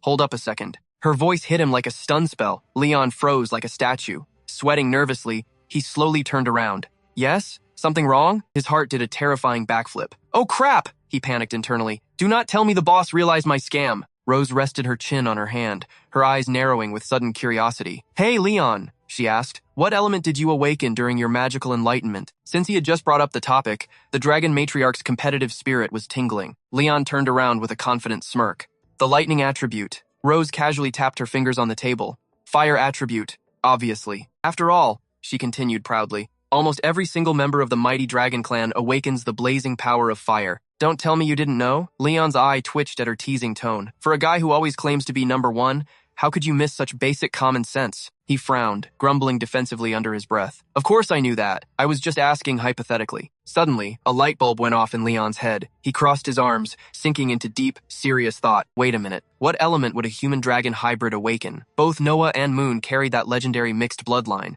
Thanks to his 2-year coma, he had completely missed Noah's magical awakening ceremony. Because of that, he had absolutely no clue what power his oldest daughter possessed. Leon marched right up to Rose's desk. What element did Noah actually awaken back then? Rose immediately lowered her head. Her eyes darted sideways, utterly refusing to make eye contact with him. She rubbed her hands together awkwardly. After a moment of painful internal struggle, she mumbled a tiny, defeated word. Her voice was so quiet, Leon barely caught a squeak. He leaned his ear right into her personal space. Huh? What was that? Bam. Rose slammed her hands onto the desk, finally snapping. It is the lightning attribute. She awakened the exact same power as you. Are you happy now? She was practically fuming at his smug attitude. As much as it bruised her dragon pride, she had to spit out the cold, hard truth. Hearing that Noah had inherited his legendary lightning, Leon felt an overwhelming wave of pure, absolute smugness. He twirled a key on his finger, totally rubbing it in her face. Oh, well, like father, like daughter, it is completely natural for her to inherit my overwhelming power, which means Moon is totally going to awaken the lightning attribute too, right? Leon was practically glowing with cocky triumph. He clenched the key tightly, betting his entire reputation on the magical affinity Moon would awaken in the future. Rose's blood pressure hit the roof at his arrogance. She scoffed with pure venom in her voice. Ha! You just wait. Moon is absolutely going to be a fire user. The ultimate parenting war had just been declared. A fierce, fiery competitiveness ignited between them. Leon leaned in closer, doubling down on his answer. Lightning. Rose refused to back down even a single inch. She aggressively glared right back, declaring with absolute certainty, fire. After a solid minute of intense glaring, they both realized this childish argument was going nowhere. Annoyed, they shot each other one last death glare before dramatically turning their backs. Crossing their arms in synchronized frustration, they scoffed at the exact same time. Humph! Time will tell. With that petty battle concluded, Leon marched right out of Rose's office and headed straight for her private sanctuary. Making his way up to the 4th floor of the Grand Silver Dragon Castle, he finally arrived at the massive library. Rose's private collection was breathtakingly huge. It housed thousands of ancient tomes. Books of every imaginable size and color were perfectly organized along towering built-in shelves. Several elegant reading tables were scattered around, flanked by smaller, aesthetic bookcases, and trailing right behind Leon was his eager little student, Moon. The moment her big eyes took in the endless sea of books, Moon practically vibrated with pure excitement. She let out an adorable gasp of wonder and happily trotted around the massive room, staring up at the towering shelves. Wow, Daddy, there are so many books in here. Leon was already balancing on a sliding library ladder, hunting down the perfect beginner's magic guides. Hearing Moon's cute reaction, a warm, fatherly smile spread across his face. He grabbed a stack of colorful grimoires and dropped them onto the reading table. Moon instantly waddled over, her curiosity totally piquing. Her eyes zeroed in on a thick, dark blue volume. The gold lettering read, Magic Introduction for Young Dragons. Wait a minute, she totally recognized that cover. She excitedly pointed her tiny finger at the heavy tome. Daddy, I know this one. Big sister Noah used to read this all the time. Leon gave her an encouraging pat on the head. Exactly. And now, it is time for my little Moon to follow in her sister's footsteps and study super hard. Let us officially begin today's masterclass. He clenched his fist, flashing her a perfectly confident, hero-level dad smile. His overflowing enthusiasm was completely contagious. Moon clenched her own tiny, adorable fists, throwing them up in the air with maximum hype. Yes, sir. Chuckling, Leon slid the magic grimoire right in front of her. Then, like a true magical professor, he dramatically rolled out a massive chalkboard from the dusty corner of the library. Chalk clacked against the board as he jotted down the absolute fundamentals of mana. He sketched out a detailed magical diagram to make the heavy concepts easier for a kid. Listen closely. Magic is a hybrid force. It is forged from the perfect fusion of the user's physical stamina and their raw spiritual willpower. By channeling this energy through the magical circuits hidden deep within your body, you can manifest absolutely any effect you desire into reality. Leon tapped a wooden pointer against the chalkboard diagram. He highlighted several key pressure points on the drawing. Your raw mana flows straight from your core circuits and rushes directly into these specific release points. Moon rested her chubby cheeks in her hands, hanging onto his every word like a tiny scholar. But one specific term totally stumped her. Daddy, what exactly is spiritual willpower? Leon tapped his pointer on a specific line in the open grimoire. Spiritual willpower is just a fancy academic term, he explained gently. Think of it as your absolute, unbending desire to achieve a specific goal. To demonstrate, Leon casually scooped up a random book from the table and held it out for Moon to see. He needed a super simple example so her little brain could process it. For instance, look right here. I am currently using my physical muscles to lift this heavy book with my hand, right? Moon gave an exaggerated, serious little nod to show she was following along perfectly. Leon lightly waved the book in the air before driving the final point home. But while my body is doing the heavy lifting, my mind is doing the targeting. The pure thought of wanting to pick this up, that exact desire is your spiritual willpower. Only by perfectly syncing those two stats can your old man pull off a basic move like that. Mun's little brain gears turned at maximum speed. She totally got the concept, but a tiny question mark still popped up over her head. But hold on, even if Papa's willpower to pick up that book was basically zero, you still managed to grab it in the end, right? Papa Leon gave a proud nod, absolutely loving her critical thinking. He shifted into serious teacher mode. Bingo, little one, you nailed it. But here is the catch. When dealing with high-tier stuff like mana control, your mental stats completely dictate the final damage output. To make sure the lesson stuck, Leon threw out a hypothetical scenario. He painted a mental picture for his adorable student. Picture two absolute powerhouse dragons with maxed out physical stats. Dragon A is a total magic nerd, while Dragon B absolutely despises casting spells. Which one drops the more devastating hellfire? Mun instantly shot her little hand into the air. Ooh, I know this. It is totally the magic nerd dragon, Leon chuckled, playing the devil's advocate. Oh, and what is your logic behind that brilliant answer? Mun wagged her tiny index finger like a seasoned professor. Papa literally just dropped the lore. Magic equals physical brute strength plus mental focus. So if their physical stats are a tie, whoever has the higher mental points is going to unleash the ultimate critical hit. Leon's proud dad meter exploded. He gently squished his daughter's soft cheek, looking at her like she was the greatest treasure on earth. Exactly! My little genius learns so fast! Though keep in mind, mental hacks alone won't cut it. You still need a god-tier physical vessel to handle the recoil. Mun grabbed Leon's giant hand, puffing out her chest with absolute zero humility. I have been grinding my physical stats lately too. I am basically awesome. Leon shot her a massive thumbs up, completely validating her hardcore training arc. Having a self-motivated kid was the ultimate parenting flex. Mun dramatically brushed her nose, her little tail wagging so fast it was practically a blur. Striking a ridiculously smug pose, she declared, "Obviously, there is no way I am letting big sister Noah leave me in the dust." To reach her sister's overpowered tier, this little bean was grinding non-stop. She might not match Noah's crazy leveling speed yet, but she was crushing the daily quests to bridge the gap. Right in the middle of her epic training montage, Mun tilted her head and fired off a devastatingly cute smile. Critical hit! Leon ruffled her hair, his heart completely melting at her sheer determination. Such a good kid, he thought. If she keeps grinding like this, she is totally going to body the other Dragon Kings in the future. With the theory crafting session finally wrapping up, Leon dropped a stack of review quests on the table to lock in today's stat boosts. Alright, Squirt, knock out these daily tasks first. Papa needs to go hunt for some ancient texts. Mun immediately snatched up her trusty pen and went straight into hardcore study mode. Roger that, Papa. Leaving her to it, Leon teleported his way up to the second floor of the Grand Library, zeroing in on the Forbidden Lore section. He yanked a dusty grimoire from the shelf and instantly activated his speed reading skills. While scanning the pages, his brain worked furiously on his own mana depletion bug. Based on his current stats, he could safely rule out a physical or mental debuff. Besides, back when he was crafting the Black Dragon gear and during that intense sparring match with Rose, he actually managed to cast lightning magic for a brief window. That completely proved his magic synthesis system wasn't glitching out at all. Wait a minute, is my actual mana circuitry bottlenecking my power? Realizing this particular grimoire was absolute garbage for his needs, he shoved it back and resumed his hunt through the endless archives. Suddenly, a title caught his eye. Mana Circuits and Magical Flow. Snagging it with his left hand, Leon went on a full looting spree, grabbing several more heavy volumes. Staring at the massive tower of homework he just gave himself, he let out a soul-crushing sigh. Yeah, this lore-diving quest is going to take all night.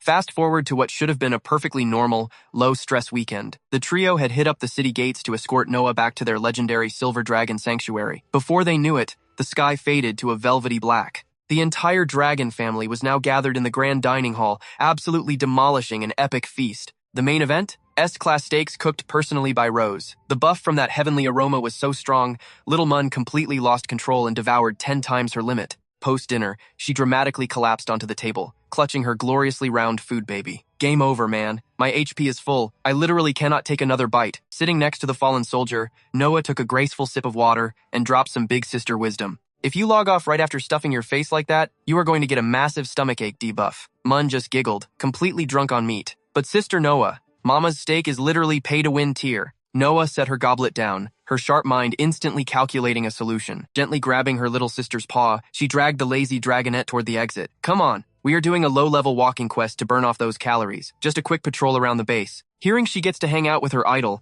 Mun's energy bar instantly refilled to max. Her eyes sparkled with starry-eyed worship. Heck yeah, night patrol with Sister Noah. Beaming with absolute joy, the little munchkin latched onto Noah's arm like a koala, and the two of them happily bounced out of the dining hall. Not wanting to trigger Rose's overprotective mom mode, Noah tossed a quick wave over her shoulder. Do not worry, Mama. We are just exploring the safe zone for a bit. Rose casually stacked the empty plates, waving with a sweet smile. All right now, you two be careful. And as for today, Leon was officially on dish duty. Behold our mighty protagonist, currently rocking a floral apron and pink rubber gloves, bravely battling a mountain of dirty dishes at the sink. Rose strolled in, dropping the final boss of dirty plates next to him. Here is the very last batch for you. Leon just glanced over his shoulder, sighing. Yeah, just dump it there. A short montage of furious scrubbing later, Leon had completely conquered the greasy tableware and kitchen tools. But right at that moment, a sudden thought struck him. He casually threw a question at Rose. By the way, next Tuesday is your birthday, isn't it? He vigorously dried a shiny plate with a clean towel, turning his head to look at her. Rose actually blinked, completely caught off guard by the sudden question. She tapped a finger against her chin, looking up as she calculated the dates in her head. Tuesday is October 25th. Yeah, that is actually the day I hatched. Now, a quick lore drop about Dragon Tribe birthdays. The way these majestic lizards calculate their special day is totally different from us mere mortals. Because dragons have insanely long lifespans, they only celebrate once a year during their childhood phase. But once they hit full adulthood, the party only happens once every 10 years. And since our gorgeous silver dragon queen is a full-grown adult, her real birthday technically only comes around once a decade. But clearly, the mischievous queen had other plans brewing in her mind. I still have 2 whole years until my actual milestone birthday, but there is no way I am telling him that. Sensing a golden opportunity to tease her captive husband, Rose could not resist. A sly, fox-like grin spread across her flawless face. Why bring up my birthday all of a sudden? Are you planning to get me a present? Hearing her teasing tone, Leon immediately stiffened up. It was like she had just poked his ultimate weak spot. He instantly went into maximum tsundere mode. Like hell I am. He furiously stacked the clean plates, forcefully shoving them into the kitchen cabinet. Keeping his back stubbornly turned to her, he scoffed. Since the dawn of time, when has a prisoner ever bought a birthday gift for their conqueror? Watching his flustered defensive reaction, Rose found the whole situation absolutely hilarious. Leon slammed the remaining plates onto the counter, marching over to grab the rest of the utensils. He tightly squeezed his eyes shut, absolutely refusing to make eye contact with her. But the queen of teasing was not done yet. Rose closed the distance, leaning in dangerously close to his face. Well then, if you are not giving me a physical gift, you must have some other way to celebrate, right? That actually caught Leon's attention. He cautiously peeked one eye open, staring back at her. What other way to celebrate? Rose elegantly closed her eyes, delicately tapping a finger against her temple. She put on an Oscar-worthy performance of thinking incredibly hard. For example, you could throw me an epic birthday party. Hearing her outrageous demand, Leon looked absolutely flabbergasted. He pointed a soapy finger squarely at his own chest, sputtering in disbelief. Wait, me? Naturally, our stubborn male lead did not agree to this nonsense right away. His eyebrows tied themselves into a massive knot. This ridiculous birthday request was completely destroying his inner peace. You are the almighty queen of the silver dragons. There is literally a line of ancient reptiles waiting to throw you a party. Why on earth do you need me to do it? Rose dramatically shook her head, putting on a perfectly crafted mask of utter disappointment. She then brought up the tragedy of her previous birthday. Last year, you were still stuck in a deep coma, and the kids were so heartbroken that you could not celebrate with us. But this year, you are finally awake. Do you seriously not want to make it up to us? Leon stared at her, totally cornered. He muttered the words under his breath. Make it up. A massive guilt trip hit him like a freight train. He could vividly picture Little Moon and Noah crying their eyes out without him last year. But even with the dad guilt kicking in, Leon aggressively did not want to play party planner for Rose. His inner monologue was screaming in pure agony. I definitely cannot break my precious daughter's hearts, but I also refuse to be a good little servant for this crazy dragon lady. I still don't have enough subs to post the full video. This is the hardest challenge I have ever faced. Subscribe and help me out. Rose gently patted his stiff shoulder, gazing up at him with giant, expectant puppy dog eyes. Let us put it in a more romantic way, shall we? As the absolute model husband of this household, throwing a cute little birthday party for your beloved wife is totally normal. You wouldn't want the neighbors thinking our marriage is on the rocks, right, honey? Leon practically choked on his own spit. He desperately scrambled for a comeback. And what if we do not put it romantically? Boom. Rose instantly dropped the sweet wife act. Her terrifying queen aura exploded. A lowly prisoner like you has absolutely zero right to bargain with me. If I tell you to throw a party, you throw a damn party. Leon internally sweat dropped. Ah, there it is. That is the crazy dragon I know. But refusing to lose face, he pointed a challenging finger right back at her. Just you wait. I am going to throw you the most unforgettable, human-style birthday bash you have ever seen. Rose crossed her arms, smirking. Challenge accepted, but if your little human party fails to impress me, a wickedly dangerous glint flashed in her eyes. You are going to have to compensate me with something else. Understand? Leon loudly declared that she would be completely blown away. With the challenge set, the scene shifted back to his daddy duty. It was time to continue Little Men's magic lesson. The magic in this world is incredibly vast and ever-changing, Leon explained like a true master. And obviously, there are a million ways to use it. Magic formations are just one piece of the puzzle. By combining different magical arrays, a sorcerer can achieve almost any crazy effect they want. For example, since my little men loves cooking beef short ribs, we can fuse severing magic with flame magic right inside the formation. Having finished his magical culinary explanation, Leon dusted off his hands and looked down at his student. All right, class dismissed for today. Do you have any questions for the professor? The adorable little girl beamed up at him. No way, Daddy. I completely understand everything. Meanwhile, Noah was secretly watching from the sidelines. She knew her little sister was a hyperactive ball of energy who absolutely despised boring, strictly traditional lessons. So, Daddy deliberately used cooking to keep her interested, Noah thought. Her tiny heart swelled with massive admiration. As expected, my daddy is the absolute greatest person, and the #1 teacher in the entire world. When summer break finally rolls around, I am definitely forcing him to teach me ultimate lightning magic too. But suddenly, Leon tilted his head, a burning question on his mind. Scene change. Hey, Men and Noah, do you two know what your mom actually likes? Men eagerly raised his hand. I know. Leon beamed with absolute pride. Ah, my precious little girl. All those meals finally paid off. She is really coming through when it counts. Mom really likes you, Dad. She likes you a lot. Leon was left utterly speechless. To his kid, they were just pure avatars of true romance, right? His stunned expression made the little girl panic. Huh? Why are you completely silent, Dad? Did I say something wrong? Leon quickly softened his voice. You are totally right, my sweet angel. But aside from your incredibly handsome dad, is there anything else she desires? That is when Noah calmly chimed in. Mom always says that a dragon's lifespan is an eternity. Eventually, all beautiful things will reach their expiration date. The little girl looked dead serious. So to her, those brief, fleeting moments of magic are the only treasures truly worth remembering. Leon paused, letting the profound words sink in. Brief, fleeting moments of magic? Huh? A light bulb suddenly went off in his head. Bingo! I know exactly what to give her. A triumphant smirk crossed Leon's face. All right, class dismissed for today. Dad has a top-secret mission to prepare. You kids stay here and read your books. Even little men could tell. Wow, Dad looks insanely happy today. Noah nodded wisely. He is definitely going to fetch Mom's ultimate prize. Cut to Leon marching straight up to Rose. Excuse me, Your Highness. Exactly how old are you this year? 18? She replied with a totally straight face. Leon nearly choked on his spit. What? Rose casually corrected herself. 218. Leon let out a massive sigh of relief. Thank the heavens. I thought I was committing a crime, but then the reality hit him like a truck. Wait. What? 218 years old? Looking at her flawless face, she did not look a day over 20. Meanwhile, at the Silver Dragon Sanctuary, on the day of her actual birthday, Rose wandered the halls carrying a giant stack of gifts, muttering under her breath. Where in the world did that idiot go? He promised to throw me a grand birthday feast, yet I have not seen his shadow all damn day. Rose angrily stopped right in front of her bedroom. She kicked the door wide open and yelled, Leon, just what exactly are you doing in my chambers? Pop! A burst of colorful confetti exploded into the air, leaving her totally stunned. Leon stood there with a blinding smile. Happy birthday, my mighty mother dragon! Rose crossed her arms, clearly unimpressed. Seriously? Is this the grand, earth-shattering surprise you prepared for me? And drop the Mother Dragon title, just use my actual name. Leon nervously chuckled, promising to remember next time. Still, Rose could not hide her tiny, satisfied smirk. Not bad, human. Not bad at all. So, when humans celebrate getting older, they light candles on fire and eat a giant pastry? Leon nodded warmly. Think of it as a sacred human tradition. A cake this massive must have been a nightmare to bake. Rose swiped a tiny bit of frosting with her finger and tasted it. Oh, this flavor is actually fantastic.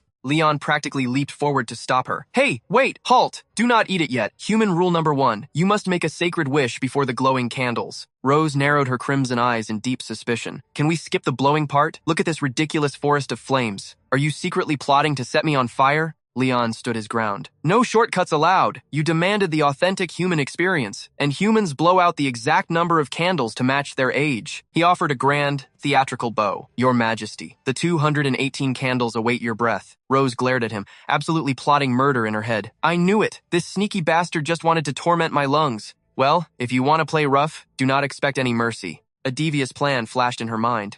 Fine, but you are blowing them out with me. Leon completely panicked. What? It is your birthday! Why am I doing the heavy lifting? Rose unleashed her ultimate queenly intimidation aura. Blowing out candles beside your sovereign queen is the highest honor for a mere prisoner. Now pucker up. Terrified, Leon obediently agreed. Fine, I get it. He was crying tears of blood inside. Talk about karma. Together, they took a massive lung-busting breath. 2 hurricane-force gusts slammed into the cake. Instantly, a massive cloud of thick smoke erupted, leaving both of them coughing like mad. Rose hacked and wheezed, utterly annoyed. You humans have the most ridiculous hobbies. Who invented this hazardous tradition? Leon coughed right back at her. Give me a break. Normally, a human cake only has 20 or 30 candles max. How was I supposed to know you dragon ladies rack up hundreds of years like pocket change? Waving away the smoke, he quickly reminded her. The fire hazard is dealt with. Now hurry up and make your ultimate wish. Rose lifted her chin arrogantly. Yeah, I know. Leon watched her with intense curiosity. What could a supreme dragon entity possibly wish for? As the almighty Silver Dragon Queen, she already has the entire world resting in the palm of her hand. Suddenly, Rose confidently declared her wish out loud. I wish. She did not even hesitate. I wish that my favorite prisoner never, ever escapes my grasp. Leon broke into a cold sweat and interrupted her. Hey, wait! You are not supposed to say it out loud. What if the universe actually makes that terrifying wish come true? Rose flashed a dangerously delightful smirk. Are you trying to boss me around? It is my special day. I will wish for whatever I damn well please. Defeated, Leon just threw his hands up. Whatever. It is your day. You call the shots. I am not fighting you on this. He quickly sliced up the smoking dessert. Here, just eat your cake. Rose gracefully accepted the plate. Thanks. But suddenly, she gasped in pure shock. Hold on a second. Why on earth are you eating that specific piece? Leon shrugged with infuriating calmness. What do you mean, why? Because I absolutely wanted to devour the piece with Rose written on it. He added a deadly, teasing wink. So delightfully sweet and sour. Rose Weir is absolutely delicious. Rose's fury boiled over, snapping her silver dining fork right in half. You absolute dog of a man, she mentally cursed him. Just wait for your birthday. I will personally slice you into pieces. Leon, smear you all over your own smug face, and force-feed you every last bite. Right on cue, Leon casually glanced over his shoulder. A sudden, spine-tingling chill crept down his back. Why did he suddenly feel like he was in mortal danger? Desperate to survive, he quickly changed the subject. The time is almost here. I actually prepared a special gift for you. Rose blinked in total surprise. A gift? Leon smoothly guided her outside. Just come with me. Stepping into the crisp night air, Rose scanned the dark surroundings. Where is it? I literally do not see a single thing. Leon smirked, dialing up the dramatic tension. Patience, my dear. Do not rush the magic. With a sharp, crisp snap of his fingers, a brilliant streak of light shot up from the mountain's base. It exploded across the night sky, blooming into a massive, dazzling fireworks display that spelled out, Happy Birthday, Rose Weir. The breathtaking surprise left Rose utterly spellbound, unable to even blink. Leon chimed in, explaining he used lightning magic for the display, though sadly, it only lasts a few seconds. A blissful smile graced Rose's lips. That is more than enough for fleeting beauty. Catching her off guard, Leon smoothly added, that makes the memory even more precious to hold on to, right? A soft crimson hue dusted her cheeks as she offered a gentle, confirming smile. Exactly. Leon grinned, eager for her verdict. Were you satisfied with it? Her Majesty, Queen Rose, gave her honest royal appraisal. Very much so. I never expected you to be this skilled at planning parties. But then, Leon just had to ruin the mood. Naturally. I threw a massive birthday bash for my pet donkey once, so I am basically an absolute party planning expert. Rose instantly flared up, screaming, Get lost! The very next day, golden sunlight poured into the majestic castle. Rose let out a massive, exhausting yawn. This immediately caught Leon's attention. Why are you yawning so much? Rose rubbed her temples, looking unusually drained. It is nothing. Just been feeling incredibly sleepy lately. Deep down, she felt something was off. How should I put this? Even my stomach feels a little rounder lately, which makes zero sense, considering I strictly balance my royal diet and daily combat training. She fell into deep, troubled thought. If there was one major difference recently, it was that their late-night bedroom sparring sessions had drastically decreased in frequency. Leon instantly seized the chance to tease her. Who knew the mighty queen could actually be lazy? I thought you were a certified workaholic, Rose furiously snapped back. I wake up at dawn, grind all year without a single day off. What is so wrong with wanting a little extra sleep today? Sensing her deadly aura, Leon wisely backed down. Nothing is wrong at all. Please, get some good rest. Suddenly, Rose lost her balance and collapsed onto the floor, sending Leon into pure panic. What is wrong? Are you actually sick? He quickly rushed over to check her forehead. No fever here. Flustered, Rose shyly looked away. I am fine. I just stood up too fast and got a dizzy spell. Leon smiled warmly and gave the ultimate useless advice. Then make sure to drink lots of warm water. Rose shot him a deadly glare before screaming, Get out of my sight! Several days later, Noah spotted Leon frantically flipping through ancient tomes. Are you looking for something specific, Dad? He instantly slammed the book shut. Nothing at all, just doing some light reading to kill some time. In his heart, Leon had sworn an oath. He absolutely could not let the kids know his mana pool was completely drained. Not only would they panic, but word might eventually reach Rose. He could already picture her condescending smirk. If that tsundere queen found out, she would brutally mock him. You are such a pathetic weakling. Changing the subject, Leon asked. Has Moon finished all of her magical homework yet? Noah sweetly replied, Not quite yet, but she is almost done. The little genius analyzed the situation. Judging by your training regime and Moon's insane learning speed, she should be ready to awaken her magical core this month, right? Leon threw out a theoretical question. So, do you think your little sister will awaken a lightning attribute or a fire attribute? Noah tapped her chin thoughtfully. Well, Mom is a fire user, Dad is a lightning user, and I inherited the lightning element too. So, just so Mom does not feel completely left out, if I were Moon, I would push myself to awaken the fire element. Leon affectionately ruffled her hair. Which element you awaken is not really something you can just choose through sheer willpower alone. Suddenly, a light bulb went off in Noah's head. Oh, right, since you mentioned lightning magic, a bead of sweat dropped from Leon's forehead. Yeah, what about it? The young girl beamed with excitement. Winter break starts in just a month. Could you personally teach me some advanced lightning spells then? It would give me a massive head start for next semester. Total internal panic gripped Leon. Oh crap. With my mana completely bottomed out, there is zero chance I can demonstrate any high-tier magic. If things stayed like this, his reputation as a cool dad was utterly doomed. The mere thought sent shivers down his spine. He imagined his epic heavenly lightning annihilation failing miserably, and Noah giving him a pitying smile. It is okay, Dad. Weak magic is cute too. The sheer disappointment would absolutely crush his soul. I guess I will just go ask Mom to train me instead. The hypothetical scenario was an absolute nightmare. Just picturing it made him want to dig a hole and hide. No way. He could never let that absolute tragedy become reality. Leon gritted his teeth, fiercely determined to defend his fragile family hierarchy and his precious standing as a cool father. Misinterpreting his stressed silence, Noah sighed in defeat. If it is too much trouble, we do not have to do it. Leon instantly snapped back to reality. Absolutely not. It is zero trouble at all. Mark my words, when winter break hits, I will personally pass down my ultimate lightning techniques to you. Noah's eyes sparkled like stars. Do you really mean it? Leon struck a confident pose. A father never goes back on his word. Thrilled, Noah planted a sweet kiss on his cheek. You are the best, Dad. A goofy, heartwarming blush spread across Leon's face as his daughter dashed off. I am going to go tell Moon. A blazing inferno of motivation erupted within Leon's soul. For his daughter's sake, he absolutely had to regain his powers before winter break. Phase 1. Locate the exact root cause of this mysterious mana drought within 2 weeks. He had already chugged potions and tried every mana-restoring meditation technique in the book,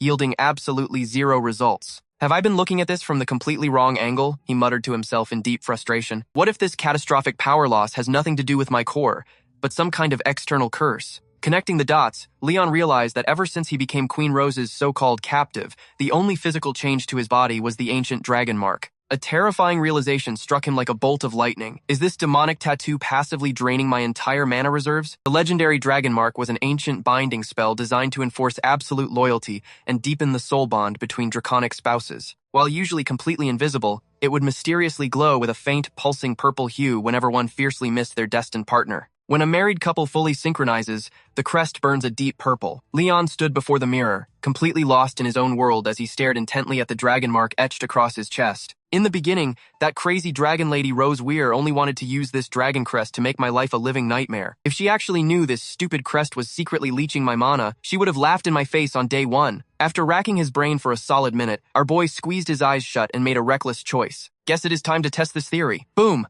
A fierce storm of magical energy instantly erupted around Leon. He could feel the raw power surging violently through his very veins. The electric current of mana raced from his palms, sprinting up his arms, crossing his shoulders, and finally diving straight into his chest. Poof! Just like that, the overwhelming energy vanished into thin air. Leon smirked with realization. The mana absolutely evaporated the moment it hit his chest, though his eyebrows twitched in sheer confusion. But here is the kicker. This supposedly mighty dragon crest was only sipping a hilariously tiny drop of his magical juice. The real thief stealing all my hard-earned mana has to be something else entirely. For any normal human, mana flows smoothly like a calm river. It never just drops off the face of the earth like this. Once a person experiences their grand magical awakening, literally any decent mage can comfortably store up their hard-earned energy right inside their own internal mana circuits, basically acting like a built-in magical battery pack, keeping them locked and loaded to fire off spells whenever danger comes knocking. Rubbing his chin, Leon placed a hand over the crest and put on his best detective face. Some unknown squatter living inside my body is casually hijacking my personal magical highway. It completely blocks me from tapping into my own reserves,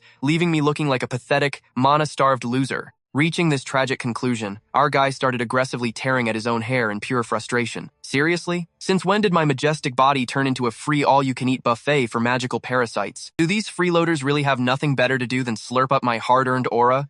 Give me a break! Taking a deep breath, Leon stared intensely at his reflection, desperately trying to cope. Well, my limbs haven't exploded yet, so maybe this isn't a total disaster waiting to happen, right? Smack! He clapped his hands together as a brilliant light bulb went off in his head. Hold on a second, let us look at the bright side. If this dragon crest isn't getting completely drained, doesn't that mean I can use it as a secret stash for my magical energy? Grinning like a madman, Leon patted his chest with a huge sigh of relief. Sure, charging up this makeshift battery might move at a snail's pace, but hey, it perfectly beats being a total magically bankrupt scrub. Striding forward with the confidence of a main character, he immediately locked in his brand new training arc. Talk is cheap. It was time for action. Starting today, I am going to hoard every single drop of mana I can find. Fast forward to the very next morning. Golden sunlight beautifully washed over a ridiculously massive fantasy castle, touching the crystal clear sky. It was finally the legendary day of Little Moon's magical awakening. But inside the grand halls, Leon was casually stretching and yawning like a sleepy cat. Right on cue,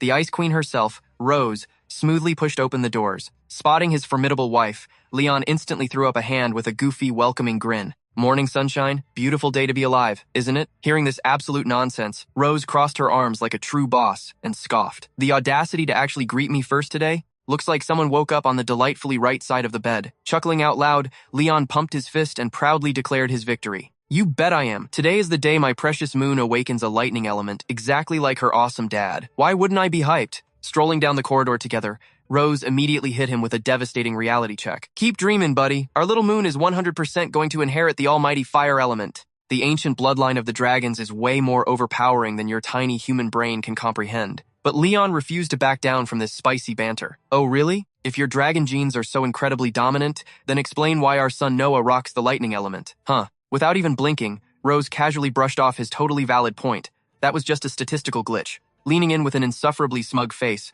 Leon decided to poke the sleeping dragon. Just you wait. When Moon steps into that array and a glorious bolt of lightning flashes right before your eyes, I can't wait to see if you can still keep up that tough girl attitude. Rose's eye twitched with extreme annoyance. Oh, it is totally on. Let us go see then. Scene transition. We now cut to the ridiculously majestic awakening chamber. The loyal maid Anna was already clutching a heavy grimoire, chanting a mystical incantation to power up the glowing magic circle. Suddenly, Little Moon's ears twitched. She spun her head toward the grand doors as loud, aggressive footsteps and petty bickering echoed from the hallway. Bam! The heavy doors swung open with dramatic flair as Leon and Rose practically marched in side by side, still fiercely roasting each other. The Dragon Queen proudly raised her voice. Moon is taking after her mother. End of story. Not missing a beat, our boy barked right back. No way, she is Team Dad all the way. Seeing this hilarious chaos, Moon's face lit up like a Christmas tree as she sprinted toward them. Mommy! Daddy! With giant, sparkling anime eyes overflowing with pure, unadulterated hope, she bounced up and down. I am finally going to get my magic. You guys are going to watch my super cool moment, right? Instantly melting into a complete softie, Rose crouched down and gently ruffled her daughter's hair. Absolutely, sweetie. Your father and I wouldn't miss your grand debut for the entire world. Leon also dropped to one knee, giving her shoulders a highly reassuring squeeze. Just take a deep breath, kiddo. Stay perfectly calm and just remember all those top-tier moves your awesome dad taught you. Flashing a completely heartwarming, $1,000,000 smile, Moon nodded happily. You got it. Right at that very moment, Anna bowed deeply with absolute respect.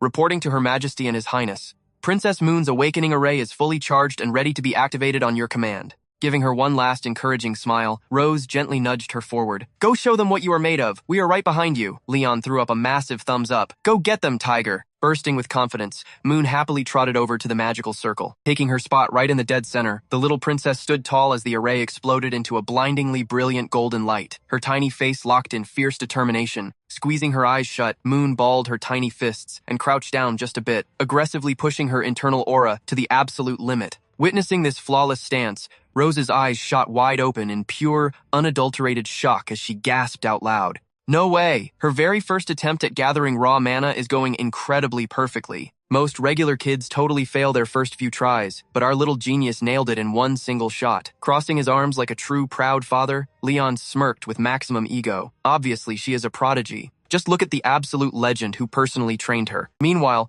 back at the awakening ceremony, the little girl's tightly clenched fists began sparking with crackling red magical energy. Moon's tiny body slowly levitated into the air, engulfed in a fiercely blazing aura of magical flames. Witnessing this epic moment, Rose cheered in absolute triumph. Fire! Our girl awakened the ultimate fire magic. Beside her, Leon feigned a gasp of pure shock. Wait, how is that even possible? Catching his dramatic reaction, the Dragon Queen whipped her head around. She flashed him the most devastating, gloating smirk imaginable. What is wrong? Did you lose your smile, Leon? Come on, show me those teeth. Our precious daughter successfully awakened her powers. Are you not completely thrilled? Dripping with absolute confidence, Rose patted him condescendingly on the shoulder. Oh, I completely understand your pain. After all, you have won against me so many times before. You even won the bet with our eldest daughter. But it is totally hopeless for you now, because this time, absolute victory is mine. Yet, the defeated look on Leon's face suddenly vanished. A sly, knowing smirk crept onto his lips. Not quite. Her victorious smile completely shattered into a million pieces. She immediately shot back. What do you mean, not quite? Leon casually turned his gaze to the floating girl, pointing a confident finger forward. With a fire element signature that massive, how could you possibly miss the signs? He added with a dramatic pause, "The awakening sequence is not over yet."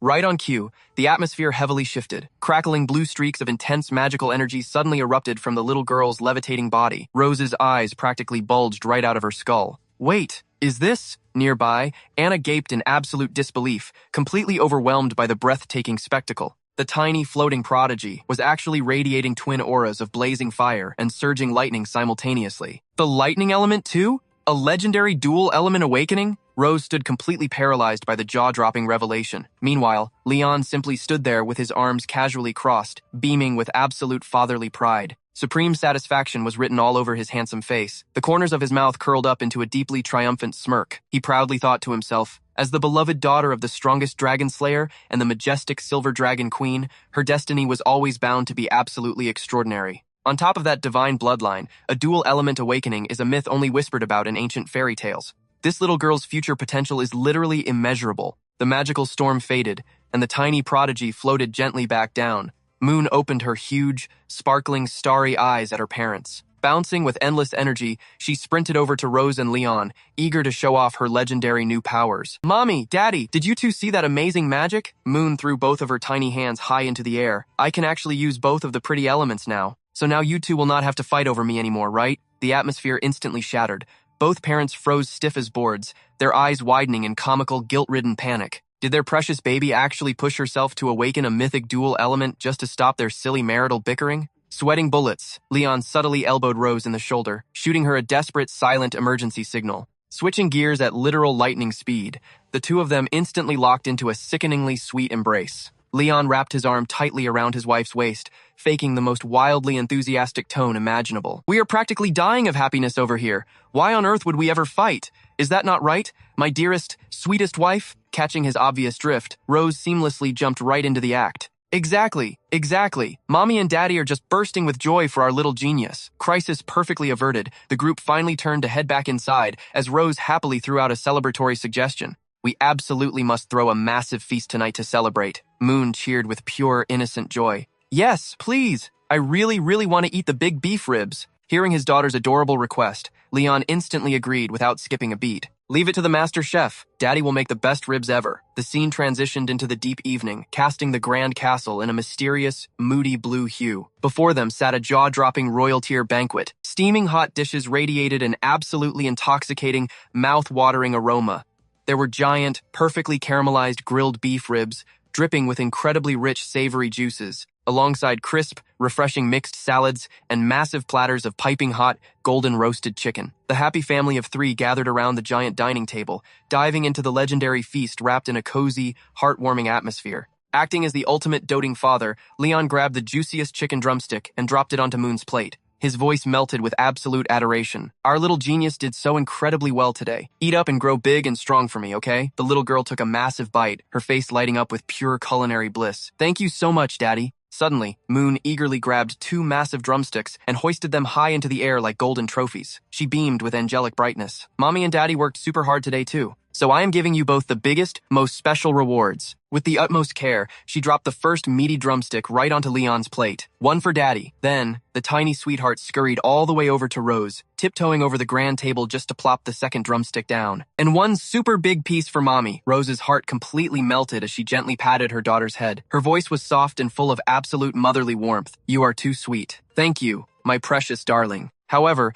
a glaringly obvious wave of hesitation washed over the queen's face. She stared at the greasy meat, completely paralyzed. With a heavy, dramatic sigh, she bypassed the glorious chicken and began nibbling on plain, leafy greens instead. Leon's sharp culinary instincts instantly flared up. He observed her cautiously, his mind racing. "Wait, what is going on here? The mighty dragon queen is barely eating? She is actively ignoring top-tier roasted meat right in front of her?" Narrowing his eyes suspiciously, he leaned his body closely across the table and dropped his voice to a teasing whisper. "Hey, did I forget a specific seasoning in the roast? Why are you looking at my masterpiece like it is absolute poison?" Avoiding eye contact, Rose poked at her sad little salad. "It is nothing like that. My stomach is just feeling a tiny bit unsettled tonight." Leon dramatically paused, a terrifyingly accurate realization hitting him like a truck. "Hold on a second. Do not tell me the great dragon queen has actually gone on a diet?" "Bullseye!" Rose's face instantly exploded into a glowing, embarrassed tomato red. She whipped her head away, totally flustered and panicking. "Who on earth is dieting? I literally just gained a super tiny,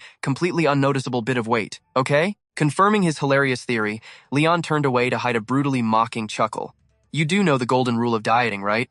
The very first thing to shrink is always the chest. Keep starving yourself like that, and you are going to turn right into a completely flat washboard. A deadly, bone-chilling aura instantly erupted from Rose. She glared at Leon with enough murderous intent to swallow his soul whole. Moving at the literal speed of light, she grabbed the gigantic platter of sizzling roasted oysters and violently dumped every single one onto Leon's plate. The sudden ambush made him jump straight out of his chair in pure panic. Pointing a furiously trembling finger at the towering mountain of oysters, Leon yelled out in absolute outrage. "What is wrong with your brain?" Meanwhile, the Dragon Queen just crossed her arms, tilting her chin up with an incredibly smug, victorious grin. Meanwhile, Mun was chilling on the sidelines, happily stuffing her face and aggressively mumbling, "Oh my gosh, this meat is absolutely busting." Suddenly, Rose locked onto Leon with a dangerously spicy glare and coldly dropped a massive bombshell. "I heard this specific weird dish is super powerful for boosting a man's stamina. You will inhale every single bite. If not," Rose stood up, dropping a delightfully wicked threat, "then absolutely zero sleep for you." His jaw literally hit the dirt.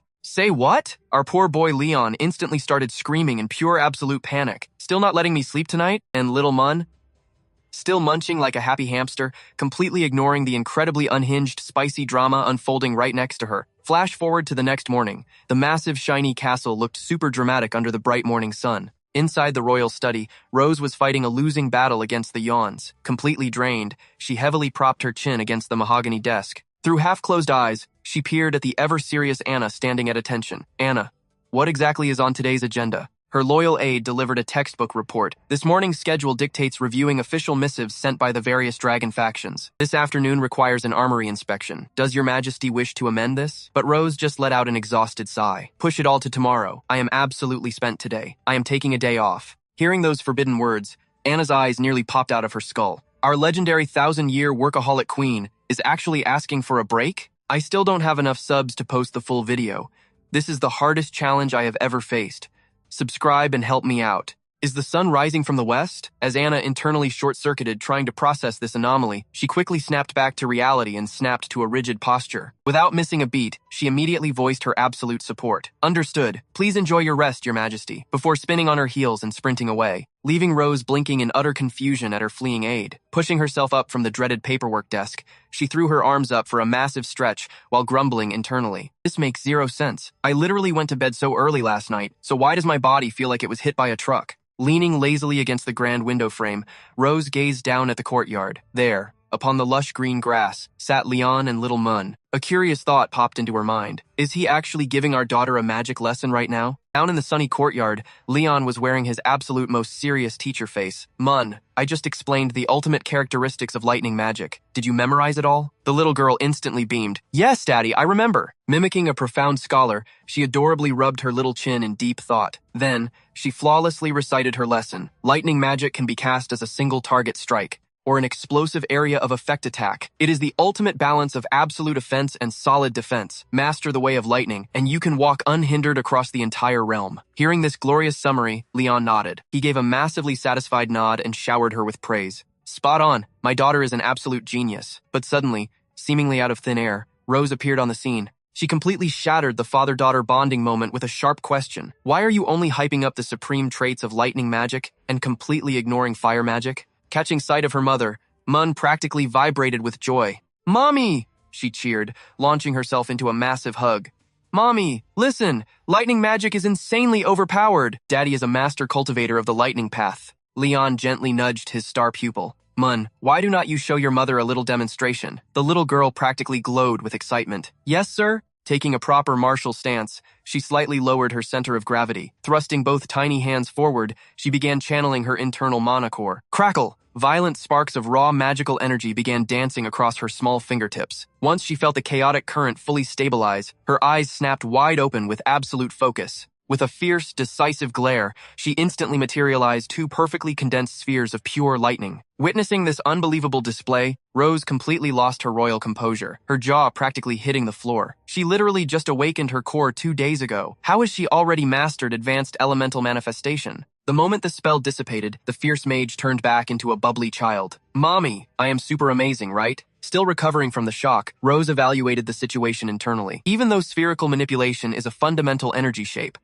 Her absorption rate of magical concepts absolutely rivals Noah's legendary genius. Putting on a warm maternal smile, she affectionately ruffled the little prodigy's hair. You are incredibly amazing, sweetie, but what about the fiery path? Can you show me some fire magic? Won't you give your mother a tiny fiery demonstration? The little girl immediately pouted her lips.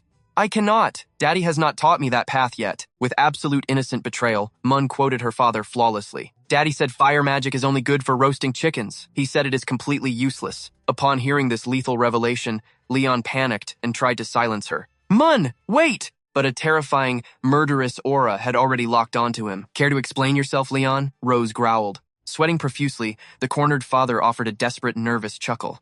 I was just genuinely worried. Cultivating dual elements simultaneously might overload her little core. I am just pacing her training. Whether it is the path of lightning or the flames of fire, both are devastatingly powerful.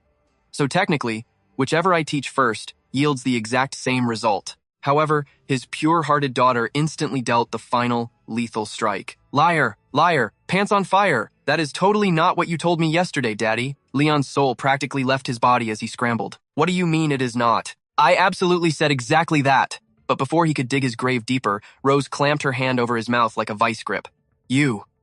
Zip it, she whispered with deadly venom. Turning a sweet, yet terrifying smile to her daughter, she asked, Mun, darling, what exactly did Daddy say yesterday? Mun scratched her head awkwardly. I do not remember all the big words. But then, her face lit up with brutal clarity. Oh! He said the battle applications of fire magic are super boring and basic. He said the mastery difficulty is embarrassingly low, so clearing that skill tree gives literally zero sense of accomplishment. And worst of all, he said it totally sucks in real combat compared to lightning. He said only totally brain-dead dragons would ever main fire magic. Boom! At that exact moment, an overwhelming dark aura of absolute killing intent exploded from Rose. A brain-dead dragon? Care to clarify exactly who you are referring to? Witnessing this terrifying demonic transformation, little Mun tilted her head in pure innocence. Mommy, why does your face look like you are about to literally eat Daddy for dinner? Realizing her dark aura was traumatizing the youth, she quickly masked her demonic pressure. Forcing back her volcanic wrath, Rose grabbed her husband by the collar and put on a fake, sweet, motherly voice.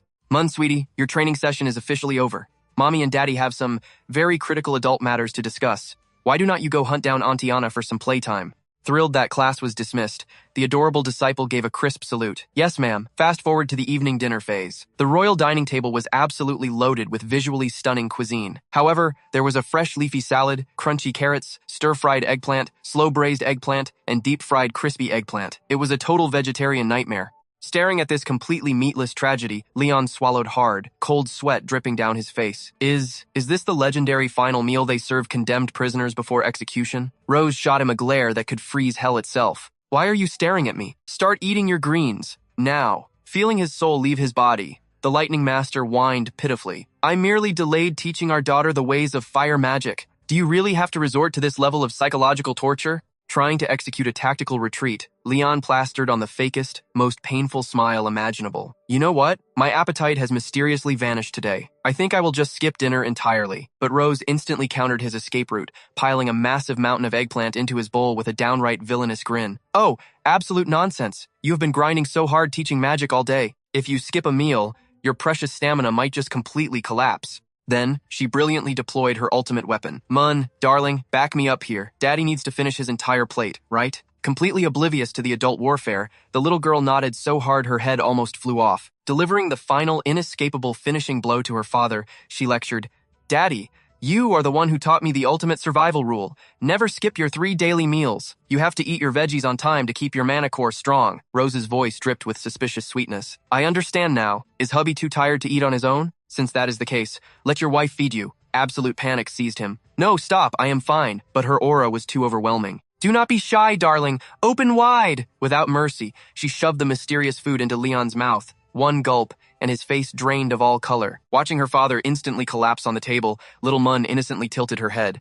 Mommy, why did Daddy just pass out? The Dragon Queen did not even blink. Daddy is just a little exhausted, sweetie. A short nap will fix him. Hoisting her unconscious husband over her shoulder, she smiled. Mommy is taking Daddy to rest now. You finish your meal, okay? The obedient daughter nodded happily. Yes, Mun will eat well. Take good care of Daddy. Inside the pitch-black bedroom, the fallen dragon slayer slept like the dead. but the moment his eyes fluttered open, a predatory voice greeted him. "Look who is awake!" Leon rubbed his pounding head in sheer frustration. "Using a sleeping potion? That is just downright despicable." Rose simply smirked with absolute triumph. "A battle between a dragon and a dragon slayer knows no rules. All tactics are fair game in war. How is that despicable?" He snapped his gaze forward, only to freeze as she stalked closer, oozing lethal charm. "Besides, I never said what I was going to do to you." Now clad in a dangerously short nurse outfit, her eyes gleamed with mischief. "I merely wish to cure your illness." The devastatingly spicy view struck Leon so hard, his eyes bulged as a crimson fountain erupted from his nose. Frantically wiping the blood, he tried to play dumb. "Cure what? I am perfectly healthy." Internally, he panicked. After the teacher roleplay, is this mother dragon really trying the nurse routine? Refusing to let her prey escape, she leaned in close with a teasing whisper. "Oh my, you are bleeding. Let this nurse wipe that up for you." Hearing this, Leon's warrior spirit ignited. "Fine then, Mother Dragon, let us play your game." Maintaining his composure, he firmly declined. "No need. Go change out of that ridiculous outfit." The moment those words left his mouth, a wicked smirk curled on Rose's lips. With zero hesitation, she grabbed the dragon slayer and violently pinned him back onto the mattress. Straddling him completely, her tone dropped to a sultry whisper. "Mr. Leon, please cooperate with your medical treatment. Your medical chart states that you suffer from severe chest tightness, correct?" Leon stared in utter disbelief. "You are literally sitting on my chest right now. Of course it is tight." Annoyed by his logic, she lightly smacked his forehead and pressed down even heavier. "Stop resisting the treatment, Mr. Leon."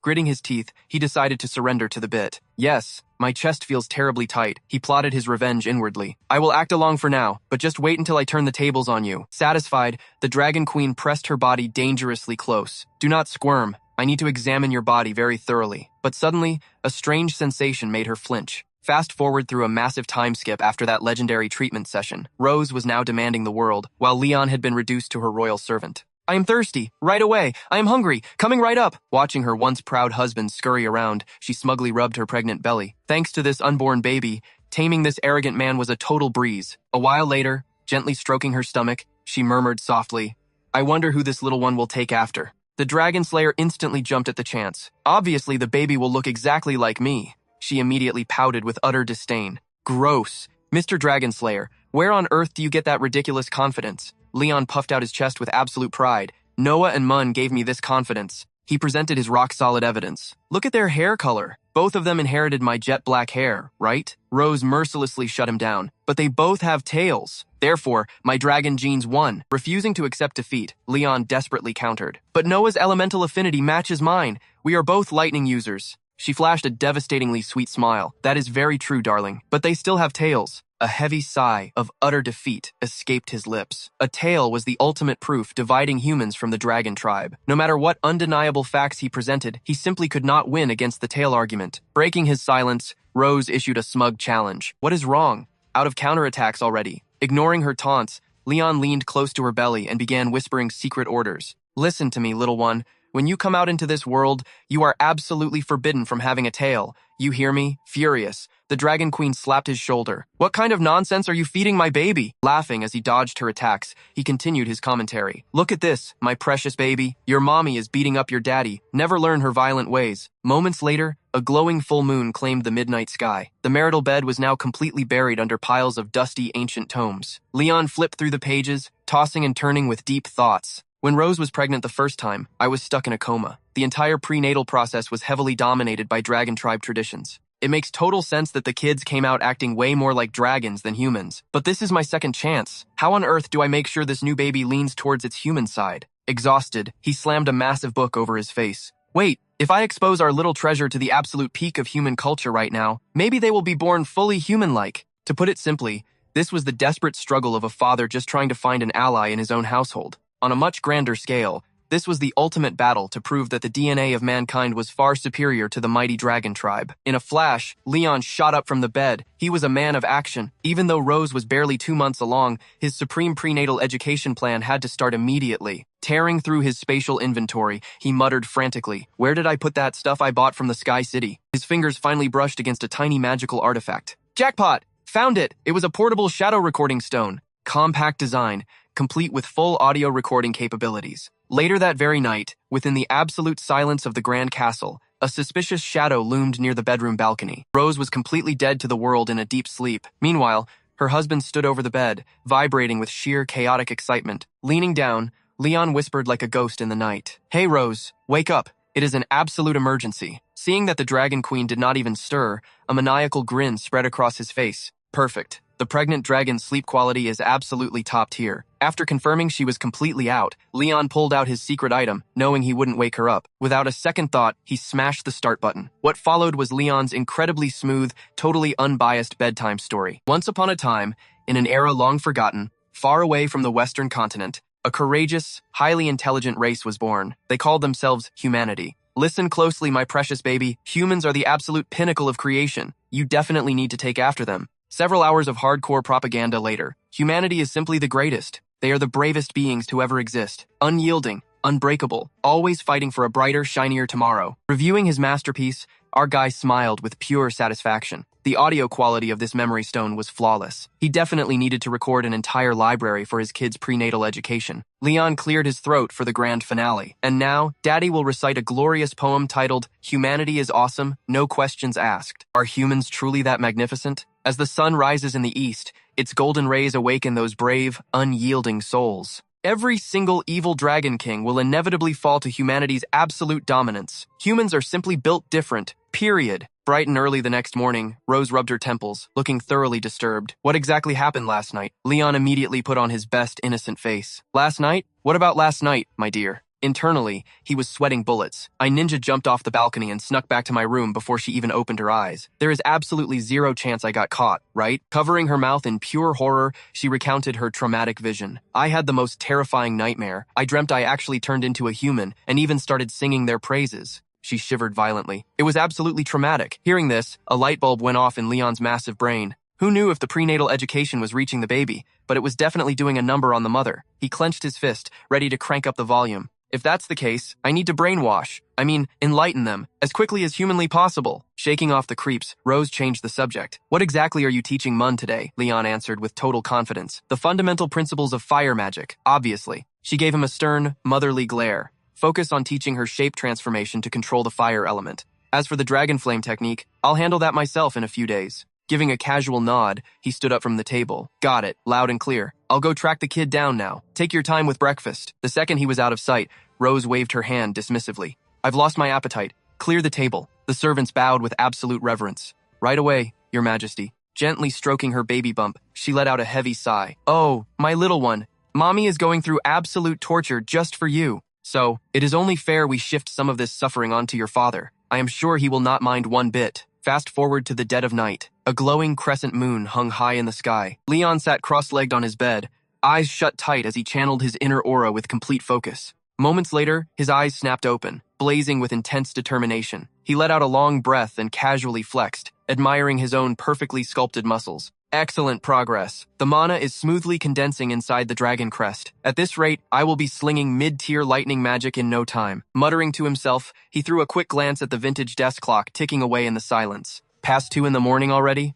He strolled over and threw the window wide open, staring up at the starry sky. A mischievous smirk crept onto his face. It is officially time to initiate Phase 3 of the master plan. Rewind the clock just a few minutes prior. Over in the royal chambers, a suspicious lump under the blankets was squirming non-stop. Tossing and turning relentlessly, Rose finally propped her head on her arm, staring into the dark. Her mind was racing at 1,000,000 miles an hour. Sleep was completely off the table. Giving up on resting, the mighty Dragon Queen shot up from her bed, lost in deep contemplation. During breakfast today, that infuriating man deliberately dodged the topic of having a second child. Seriously, what is going on inside his head? Almost instinctively, her sharp eyes darted toward the massive grandfather clock ticking away in the corner. 2:25 in the morning, the absolute perfect time for an interrogation. Throwing on her robe with dramatic flair, she marched down the hallway. She was going to corner him and squeeze the truth right out of his mouth. Meanwhile, a hand silently gripped a doorknob, pushing it open at a snail's pace. Moonlight spilled across the polished floor, casting Leon's sneaky shadow into the room. He tiptoed inside with the stealth of a master thief, his left hand instinctively feeling along the familiar wall. But something was wrong. Where did his wife go? At the exact same moment, in a hilarious twist of fate, Rose had just breached Leon's quarters. She glared at the wide-open window. It is the middle of the night. Where did this idiot run off to? Suddenly,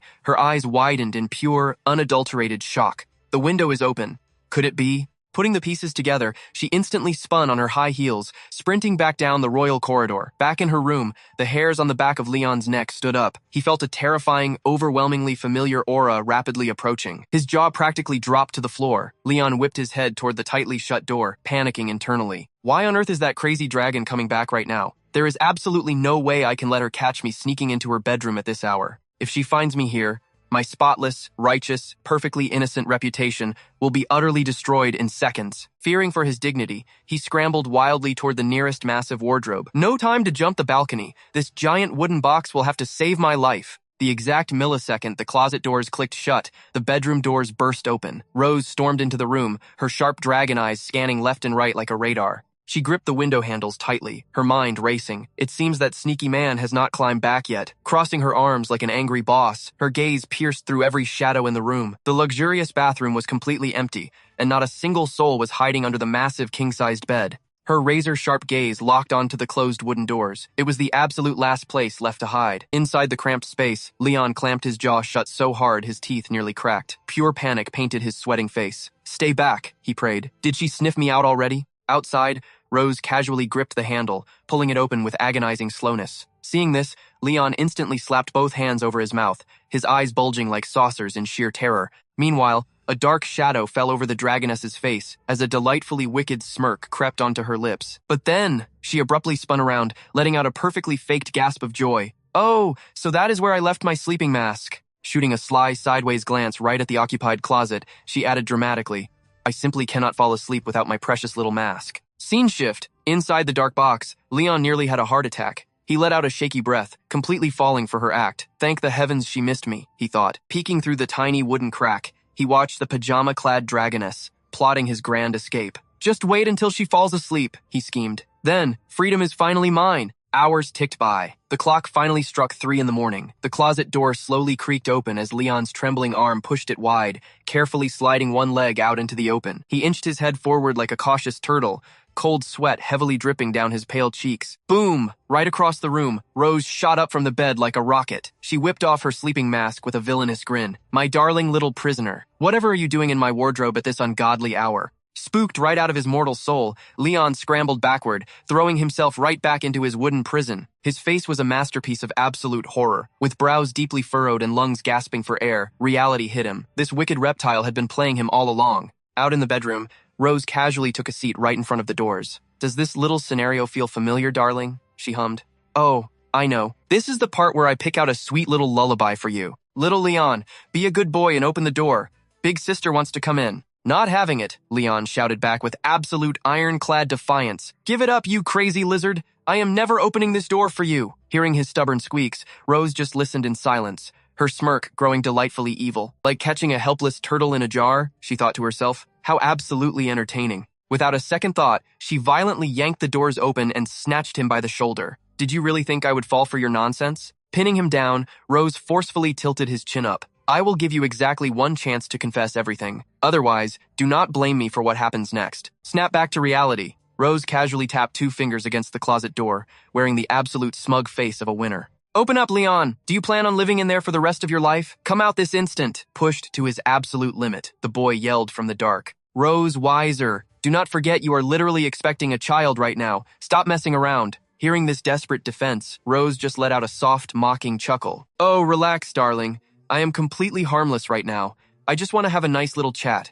I promise I will not lay a finger on you." To prove her point, she slowly backed away from the closet area. "See? Now come out." Taking the bait instantly, Leon muttered, "You better keep your word." Moving at the speed of a snail, he poked his head out to scan the room. Seeing her prey emerge, Rose began swishing her scaly tail back and forth, cutting right to the chase. "Spit it out. Why exactly are you sneaking into my bedroom in the dead of night?" Cornered, Leon stammered like a broken record. His eyes darted everywhere as he pulled a massive lie. I was just worried about you. I came to check if you were sleeping comfortably." Hearing this utter garbage, Rose dramatically pinched her nose, throwing him a look of pure disgust. "Ugh, I am going to throw up.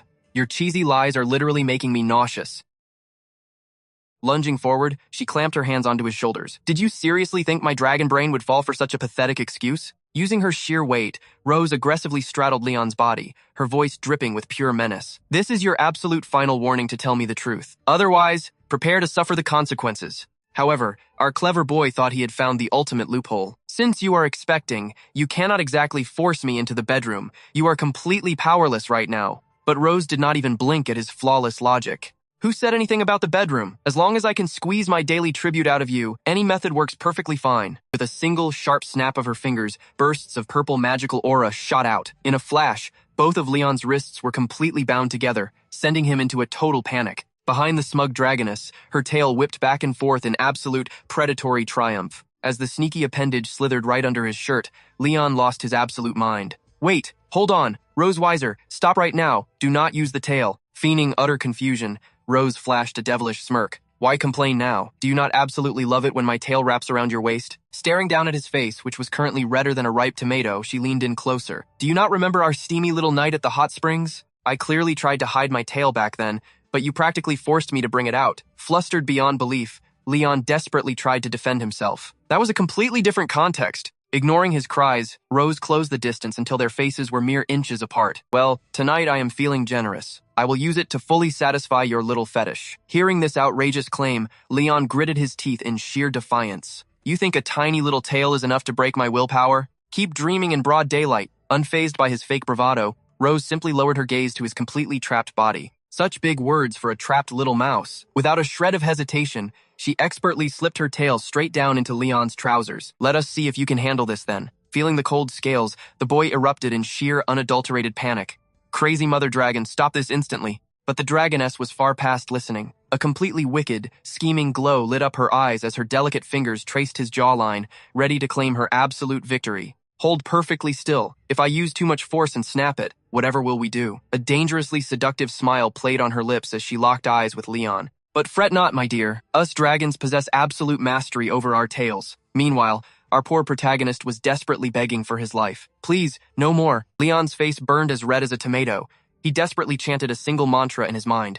Stay strong, Leon. You must endure this trial. I cannot surrender the mana I painstakingly gathered inside my dragon crest. But suddenly, Rose caught his panicked expression. Oh, Leon? She slowly breathed a trail of scalding heat right against his ear. Outside, the garden fountain continued its rhythmic splashing, almost mocking his situation. A tragic scream pierced the night, drowning in the sound of rushing water. Slumped against the couch with his shirt completely torn open, Leon weakly cursed, "You despicable, shameless dragon." Standing victorious beside him, Rose casually wiped her hands with a towel, admiring her handiwork. All is fair in love and war, my dear. There is no such thing as fighting dirty, she smirked. Judging by your pathetic reaction, I would say my tactics were flawlessly effective. But suddenly, her arrogant smirk vanished. Her eyes went wide with pure astonishment. Planting her pale foot squarely on his chest, Rose demanded, "Why in the world is your dragon crest glowing blue?" Sweating bullets, Leon quickly stammered out an excuse. Maybe my powers just went out of control? I mean, did not this exact same thing happen back at the hot springs? Hearing this, Rose's expression shifted back to cold indifference. Is that so? She purred. Well, whatever caused this little malfunction, I actually quite enjoyed it. She gently stroked her dragon tail, letting out a satisfied sigh.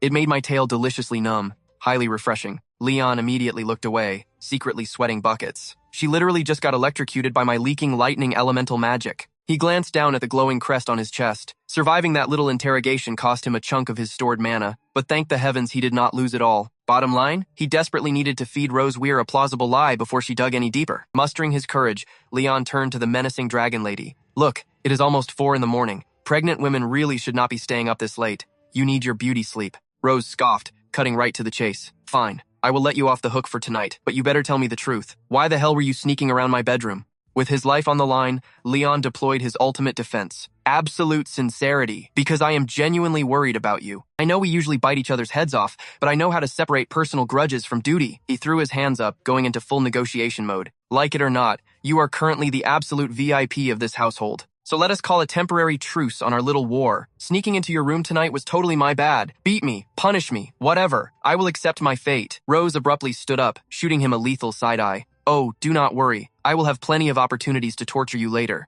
A terrifying, blinding aura erupted from her eyes. Mark my words. From now on, past 7 o'clock in the evening, you are permanently banned from entering my bedroom. Cross that line, and you know exactly what I will do to you. Right? Swallowing hard, our pitiful prisoner could only nod. Loud and clear, ma'am. I still don't have enough subs to post the full video. This is the hardest challenge I have ever faced.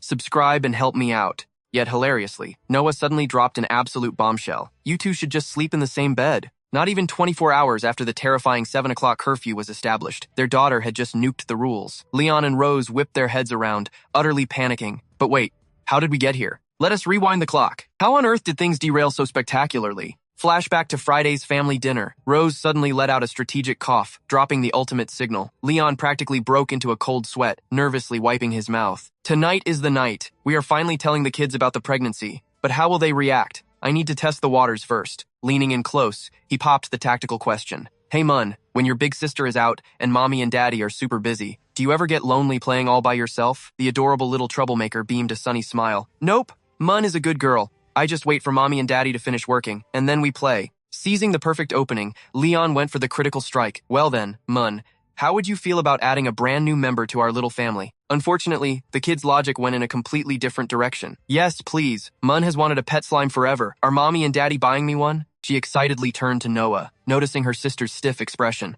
Big sis, what is wrong? Snapping back to reality, Noah quickly composed herself. I am perfectly fine. Rose stepped in with a gentle, motherly smile to correct the course. Sweetheart, a new family member does not mean a pet slime or an animal. Mommy has a baby in her tummy right now, which means you two are getting a brand new sibling. Both girls froze, before their eyes literally sparked with stars. A new sibling? Mun squealed with absolute joy, sprinting over to Rose. Yay! Yay! Mun is getting a new family member. Radiating pure happiness, Rose gently patted her stomach. The baby is still incredibly tiny right now, sweetie. We cannot see them yet. Watching this heartwarming scene unfold, a massive wave of relief washed over Leon. Thank the heavens, their reaction was so wholesome. I was stressing out for absolutely no reason. But then, the little girl dropped her final demand. Mommy! Mommy! Mun really wants a big sister. Can I have a big sister? And that perfectly innocent logic is exactly what led to Noah's chaotic demand right after the strict curfew was established. No entering my room after 7 o'clock. Less than 24 hours after that decree, their daughter flawlessly destroyed it. Noah gently patted her little sister's shoulder, acting as the voice of reason. Mun, mommy physically cannot give birth to a big sister for you. It can only be a little brother or a little sister. Surprisingly, the tiny terror was not deterred in the slightest. If a big sister was off the table, she bounced back with an alternative plan. Then Mun demands a little sister. Mommy, you have to try your absolute best to make a little sister for Mun. Rose couldn't hold back her laughter at such pure innocence. Mom will do her absolute best. Meanwhile, Noah stood in the distance, arms crossed like a tiny detective, demanding the full scoop. Aside from us, does Miss Anna's crew know about this? Rose turned her head, deciding to drop the honest truth. To keep their daily work completely normal, I haven't breathed a word to the maids. I'll drop the bomb in a few months. The little girl suddenly stroked her chin, gears turning in her head like a master tactician. If that is the case, Noah raised a single, dramatic finger. I strongly propose that you two start sleeping in the same room. Both parents whipped their heads around, absolutely, utterly baffled. The same room? Mun, still clinging to her mother, tilted her head in pure confusion. What does sleeping in the same room mean? Professor Noah wasted no time delivering a thorough lecture. Sleeping in the same room happens when two people's love levels up to a certain maximum tier, meaning they finally move into one shared space. She crossed her tiny arms, nodding with the absolute authority of an 80-year-old elder. Since Mom is officially carrying a baby, she desperately needs a 24/7 bodyguard. Mun is way too small, and I am busy dominating the academy. Therefore, Dad is the ultimate candidate for the job. Mun nodded along like a bobblehead, completely sold on the flawless logic. Oh, so that is how it works. The two adults locked eyes, their brains broadcasting the exact same panicked frequency. You want me to share a single room with that person? Their faces instantly twisted in mutual rejection. Absolutely, unequivocally, out of the question. Rose looked away, awkwardly trying to do damage control. Noah, sweetie, Mom is actually less than 2 months along, so I'm perfectly fine on my own. Leon immediately threw his hands up to back her up. Exactly. If Dad is always buzzing around bothering her, it might actually ruin Mom's precious beauty sleep. But Noah was not backing down from this debate. Pregnancy is a top-tier critical mission. We cannot afford a single, solitary glitch. She thrust her tiny fist into the air with absolute determination. If Mom is too shy to make the call, then this family operates on a democracy. Let us vote. All in favor of the parental room-sharing protocol? Raise your hands right now. Mun gleefully shot her hand up, thrilled to be part of the mob. Then Mun completely agrees too. Leon watched this betrayal unfold, absolutely dumbfounded by the sheer speed of it. This little traitor, are you really just blindly agreeing to whatever your sister says? He shot a glance sideways, feeling an overwhelming surge of confidence. But there is zero chance the Dragon Mother agrees to this nonsense. All I have to do is cast my veto, and the problem vanishes. But her next move completely derailed his master plan. Mom abstains from voting. Leon's eyes nearly popped out of his skull in pure shock. Huh? Wait, Dragon Mother, why are you surrendering without a fight? What kind of four-dimensional chess are you playing here? Left with no way out, he forced himself to swallow his pride. The current tally is 2 yes votes, and 1 completely cowardly abstention. So even if I vote no, the math is mathematically against me. Fine, we will share the room. Mun pumped her fists in the air, radiating pure joy. Yay, Mom and Dad belong together, obviously. Noah observed the glorious victory, looking like a proud mastermind. Mission accomplished. She sneaked a hopeful glance upward, her tiny heart swelling with warmth. This way, Mom will never have to cry or feel lonely in the dark ever again. With the emotional beat over, General Noah instantly snapped into action mode. Time is of the essence. Dad, your grand migration begins tonight. Mun, mobilize immediately. We are packing Dad's belongings right now. The little hype man giggled and sprinted right after her. Roger that, Leon stood frozen, completely out of words. These two sisters are way too aggressively enthusiastic about this. He cast a sly glance to the side, secretly celebrating his chaotic victory. Well, this actually works out perfectly. Sharing a den with the Dragon Mother will completely obliterate the awkward distance and perfectly set the stage for baby number 2. No more sneaking around like a total creep and getting blasted when she inevitably catches me. Rose shot him a lethal, disgust-filled glare, instantly reading his mind. What are you staring at me for? I simply refuse to shatter my daughter's precious little heart. That is all. But what about you? Leon's brow twitched. Suddenly, his smooth confidence vanished into stuttering panic. What about me? She leaned in dangerously close, her detective instincts flaring to life. You look awfully thrilled about this. What is it? Are you really dying to share a room with me that badly? His face exploded into a violent shade of tomato red, and he whipped his head away in massive embarrassment. As if anyone would be thrilled, Leon threw both hands up in a desperate defensive maneuver. You deeply narcissistic dragon. I am literally only doing this for the sake of the children. But obviously, she was not buying a single ounce of that garbage excuse. Rose scoffed with pure absolute disdain. Pathetic. Who is the narcissistic one here? Watch your tone when you speak to me, mortal. Up ahead, Mun was marching like a tiny conqueror, screaming at the top of her lungs. Moving day. Rose blinked in genuine shock at their hyperspeed efficiency. They already finished packing? Well, his stuff is pretty minimal, right? Leon casually hoisted a box, brushing off the situation. It is literally just basic survival gear and some boring outfits. Nothing worth looking at. Suddenly, the two little terrors chimed in with devastating timing. Dad, we are going to unpack and organize your wardrobe for you. Leon's soul left his body in sheer, unadulterated panic. Wait, hold on. Abort mission. But it was too late. Mun had already yanked out a very specific piece of fabric. Daddy, is this some kind of avant-garde pajama style? Noah peeked over her sister's shoulder, scratching her head in utter bewilderment. I have literally never seen a dress like this before. Sweating bullets, he violently snatched the cursed garment from their tiny hands, screaming internally. It is absolutely nothing. Leon practically power-slammed the outfit back into the deepest depths of the bag. That is just some ancient trash your mother threw out. Totally irrelevant. Do not touch it. But Mun's radar was already locked onto the next target in the wardrobe. Big sis, look. This is totally a set of couple pajamas. Noah mercilessly flipped the price tag out, her detective eyes sparkling with dangerous intelligence. Wait a minute. They definitely bought this on their mega date at Sky City. The tags are not even ripped off yet. They bought the premium romantic gear and chickened out? From the safety of the distance, Rose felt her dignity crumbling as she awkwardly stammered. It is just because Mom and Dad thought it was too precious to ruin. Mun clenched her tiny fists, her eyes literally sparking with 1,000 stars. So now that Mom and Dad are sharing a den, you guys get to wear matching couple pajamas every single night? The tension in the room was thick enough to slice with a sword. Leon swallowed hard, sweating profusely as he locked in his answer. Yes, precisely. Noah narrowed her eyes, her suspicion levels completely maxed out as she crossed her arms again.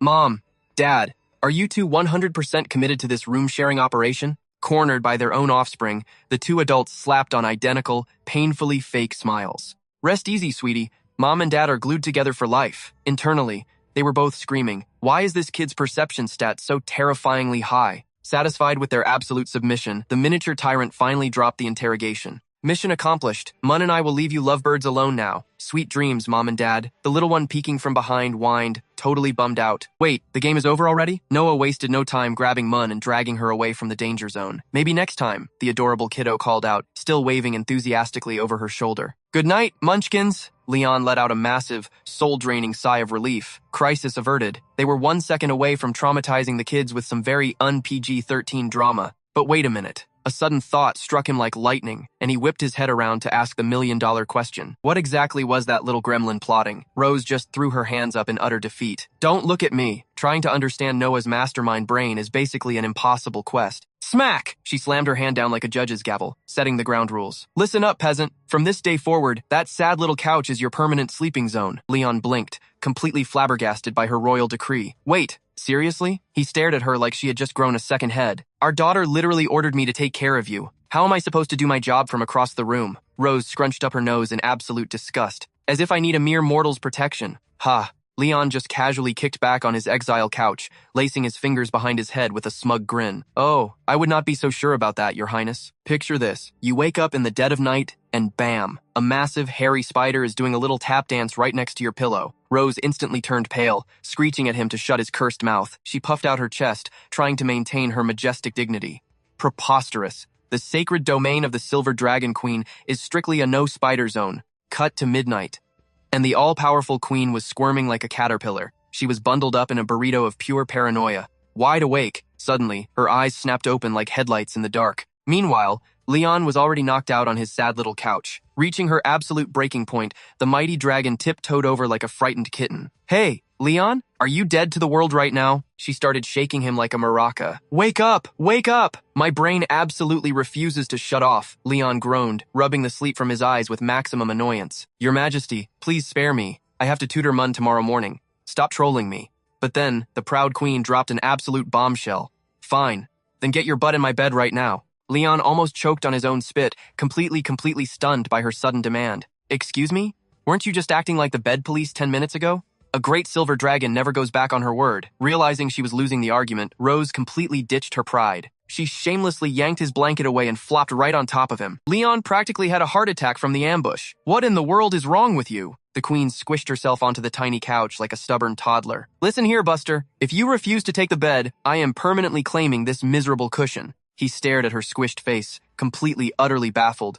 Are you not suffocating right now? Rose pouted like a grumpy hamster, shifting the blame entirely. This is 100% your fault for talking about 8-legged demons. Now I have insomnia, so you are just going to have to suffer with me. Leon let out a dramatic sigh of defeat, regretting his entire existence. Well, karma hit me like a truck. I literally brought this upon myself. Seeing her actually trembling, his tsundere armor cracked a little. All right, big scary dragon. The spider is gone. Just go to sleep already. Pat, pat, pat. Sudden footsteps echoed in the hallway. Both adults froze in sheer panic. They instantly recognized that specific tiptoe rhythm. The kids were back. Leon shot up like a spring, his heart doing jumping jacks. Why on earth are those tiny terrors prowling the house at this hour? Rose snapped into survival mode, frantically fixing her messy pajamas. Out in the hall, little Mun was trailing behind, shaking like a leaf. Big sister, what if Mom and Dad catch us spying? Noah, leading the secret mission, threw up a tactical hand signal. Shush! Keep your voice down, rookie. The mini mastermind pressed her ear against the door with absolute confidence.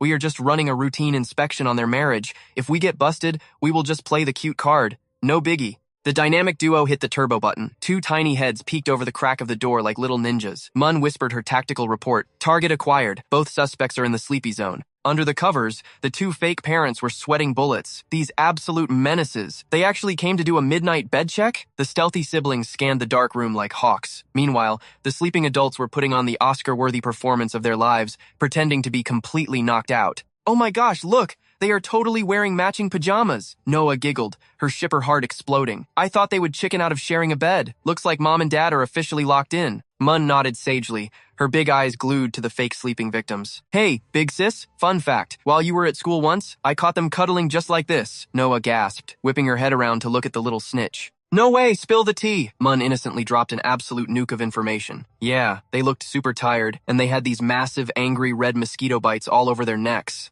The oblivious angel kept going. Being the best daughter ever, I even helped them put ointment on those nasty bites. Noah squealed, violently squishing her little sister's cheeks in pure joy. You absolute genius, child! In bed, Leon and Rose were dying a slow, agonizing death of pure embarrassment. Then Mun dropped another cursed question. Hey, do you think the mosquitoes will attack their necks again tonight? If they do, I will be ready with the cream. Leon's eye was twitching so hard it hurt. Mosquito bites? Yeah, right, he grumbled internally. Pinch! Rose's fingers clamped down on Leon's ribs like a crab. He clamped his mouth shut, tears threatening to fall. Holy mother of pain, this crazy dragon is trying to rip my spleen out. Rose glared daggers at him, violently pressing a finger to her lips. Make one sound, and you are dead meat. her eyes screamed. Leon's survival instincts kicked into overdrive. Oh, you want to play dirty, Your Highness? Game on. Without a single warning, he grabbed her face and slammed his lips right onto hers. Boom. Critical hit. Rose's pupils dilated to the size of dinner plates. Her brain completely short-circuited. You absolute scoundrel, she screamed in her head. Leon just smirked against her lips. Keep quiet, remember?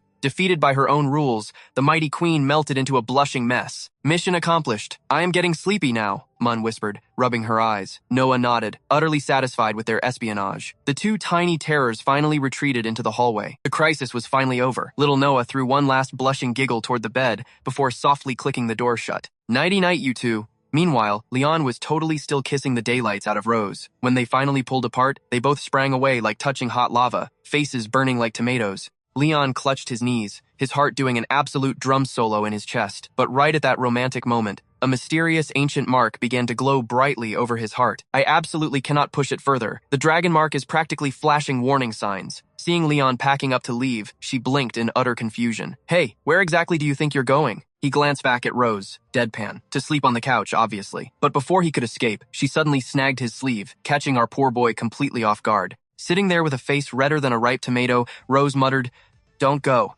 Just stay right here with me." Instantly matching her shade of crimson, Leon's eyes bulged as he squeaked out, "Okay then." Sprawled out on the massive bed, Leon was just starting to drift into dreamland. Rose had her back turned, but sleep was miles away. Her brain was clearly running at 1,000,000 miles an hour. Out of nowhere, she spun around to face him, her cheeks burning up as she dropped a bombshell. Leon practically short-circuited hearing her sudden request. "Hand over your arm." Leon cautiously extended his arm, looking at her like she was a ticking time bomb. Like this? With a sleepy sigh, she snuggled down, using his arm as her personal pillow. Sweet dreams. Wrapping her in a tight hug, Leon internally sweated bullets. Yep, tossing and turning was officially banned for tonight. Remaining entirely frozen, he whispered back, "Sleep tight." Morning arrived in Sky City with the chaotic background noise of vendors screaming, "Premium vitamins for expecting mothers? Get your prenatal boosters here." Rose marched alongside Leon, her eyes glued to a massive shopping list. Okay, we have hoarded all the basic survival gear. Now, we are just missing the legendary Jade Dew dragon fruit. Carrying a mountain of shopping bags that threatened to crush him, Leon peeked out from behind the towering boxes to ask a dangerous question. "Babe, we have literally raided over 10 different supplement stores, and that fruit is a total myth. Can we please just buy a substitute?" "Oh, big mistake." Rose whipped around, glaring absolute daggers at him. "Substitute? It is an ultra-rare holy grail item for maintaining mental sanity during pregnancy. I am deeply terrified that in a few weeks, my mood swings will turn me into an absolute raging monster. So you had better start praying to the heavens that we find one in Sky City." She furiously jammed her finger toward his chest, practically breathing fire. "Because if we do not, congratulations. You are going to become my replacement chew toy." Leon bolted like his tail was on fire. "Just wait right here. Even if I have to flip this entire floating city upside down today, I will absolutely find it." Suddenly, both of them slammed the brakes, locking onto a blaring loudspeaker. "Grand opening mega event! Step right up and participate for a mystery prize. Today's ultimate champion walks away with the ultra-rare Jade Dew dragon fruit. Sign up now." Leon practically dislocated his shoulder, raising his hand. "Me, I volunteer as tribute." The enthusiastic host grabbed the mic. "Wow, look at this crowd. It seems our little event is an absolute smash hit with all these eager challengers. Since we have way too many hyperactive contestants, we will be splitting this glorious bloodbath into 2 separate tournament blocks. The lone survivors of each block will clash in our grand finale." Meanwhile, safely on the sidelines, Rose was unleashing her inner hardcore cheerleader. "Go get them, Tiger. My hubby is the absolute strongest. Bring home that victory, and I will cook you a feast fit for a king. Destroy them all, honey," she kept screaming at the top of her lungs. "You got this." Leon threw a flashy thumbs up back at his wife, oozing absolute swagger. The host cleared her throat to drop the rules. "The name of this brutal death match is musical chairs. When the sick beats stop, violently claim a seat. Too slow? You are dead to us. Every round, we steal a chair until only the ultimate alpha remains." Leon scoffed internally. A child's game? Piece of cake. Plus, sweeping the room, his competitors were just average background dragonkin. Nobody screamed final boss energy. Well, almost nobody. He glanced over his shoulder, narrowing his eyes at a specific competitor behind him. The only person triggering his danger sense was a mysterious woman. Leon analyzed her intensely. That ridiculous aura she is casually leaking. She is definitely no extra.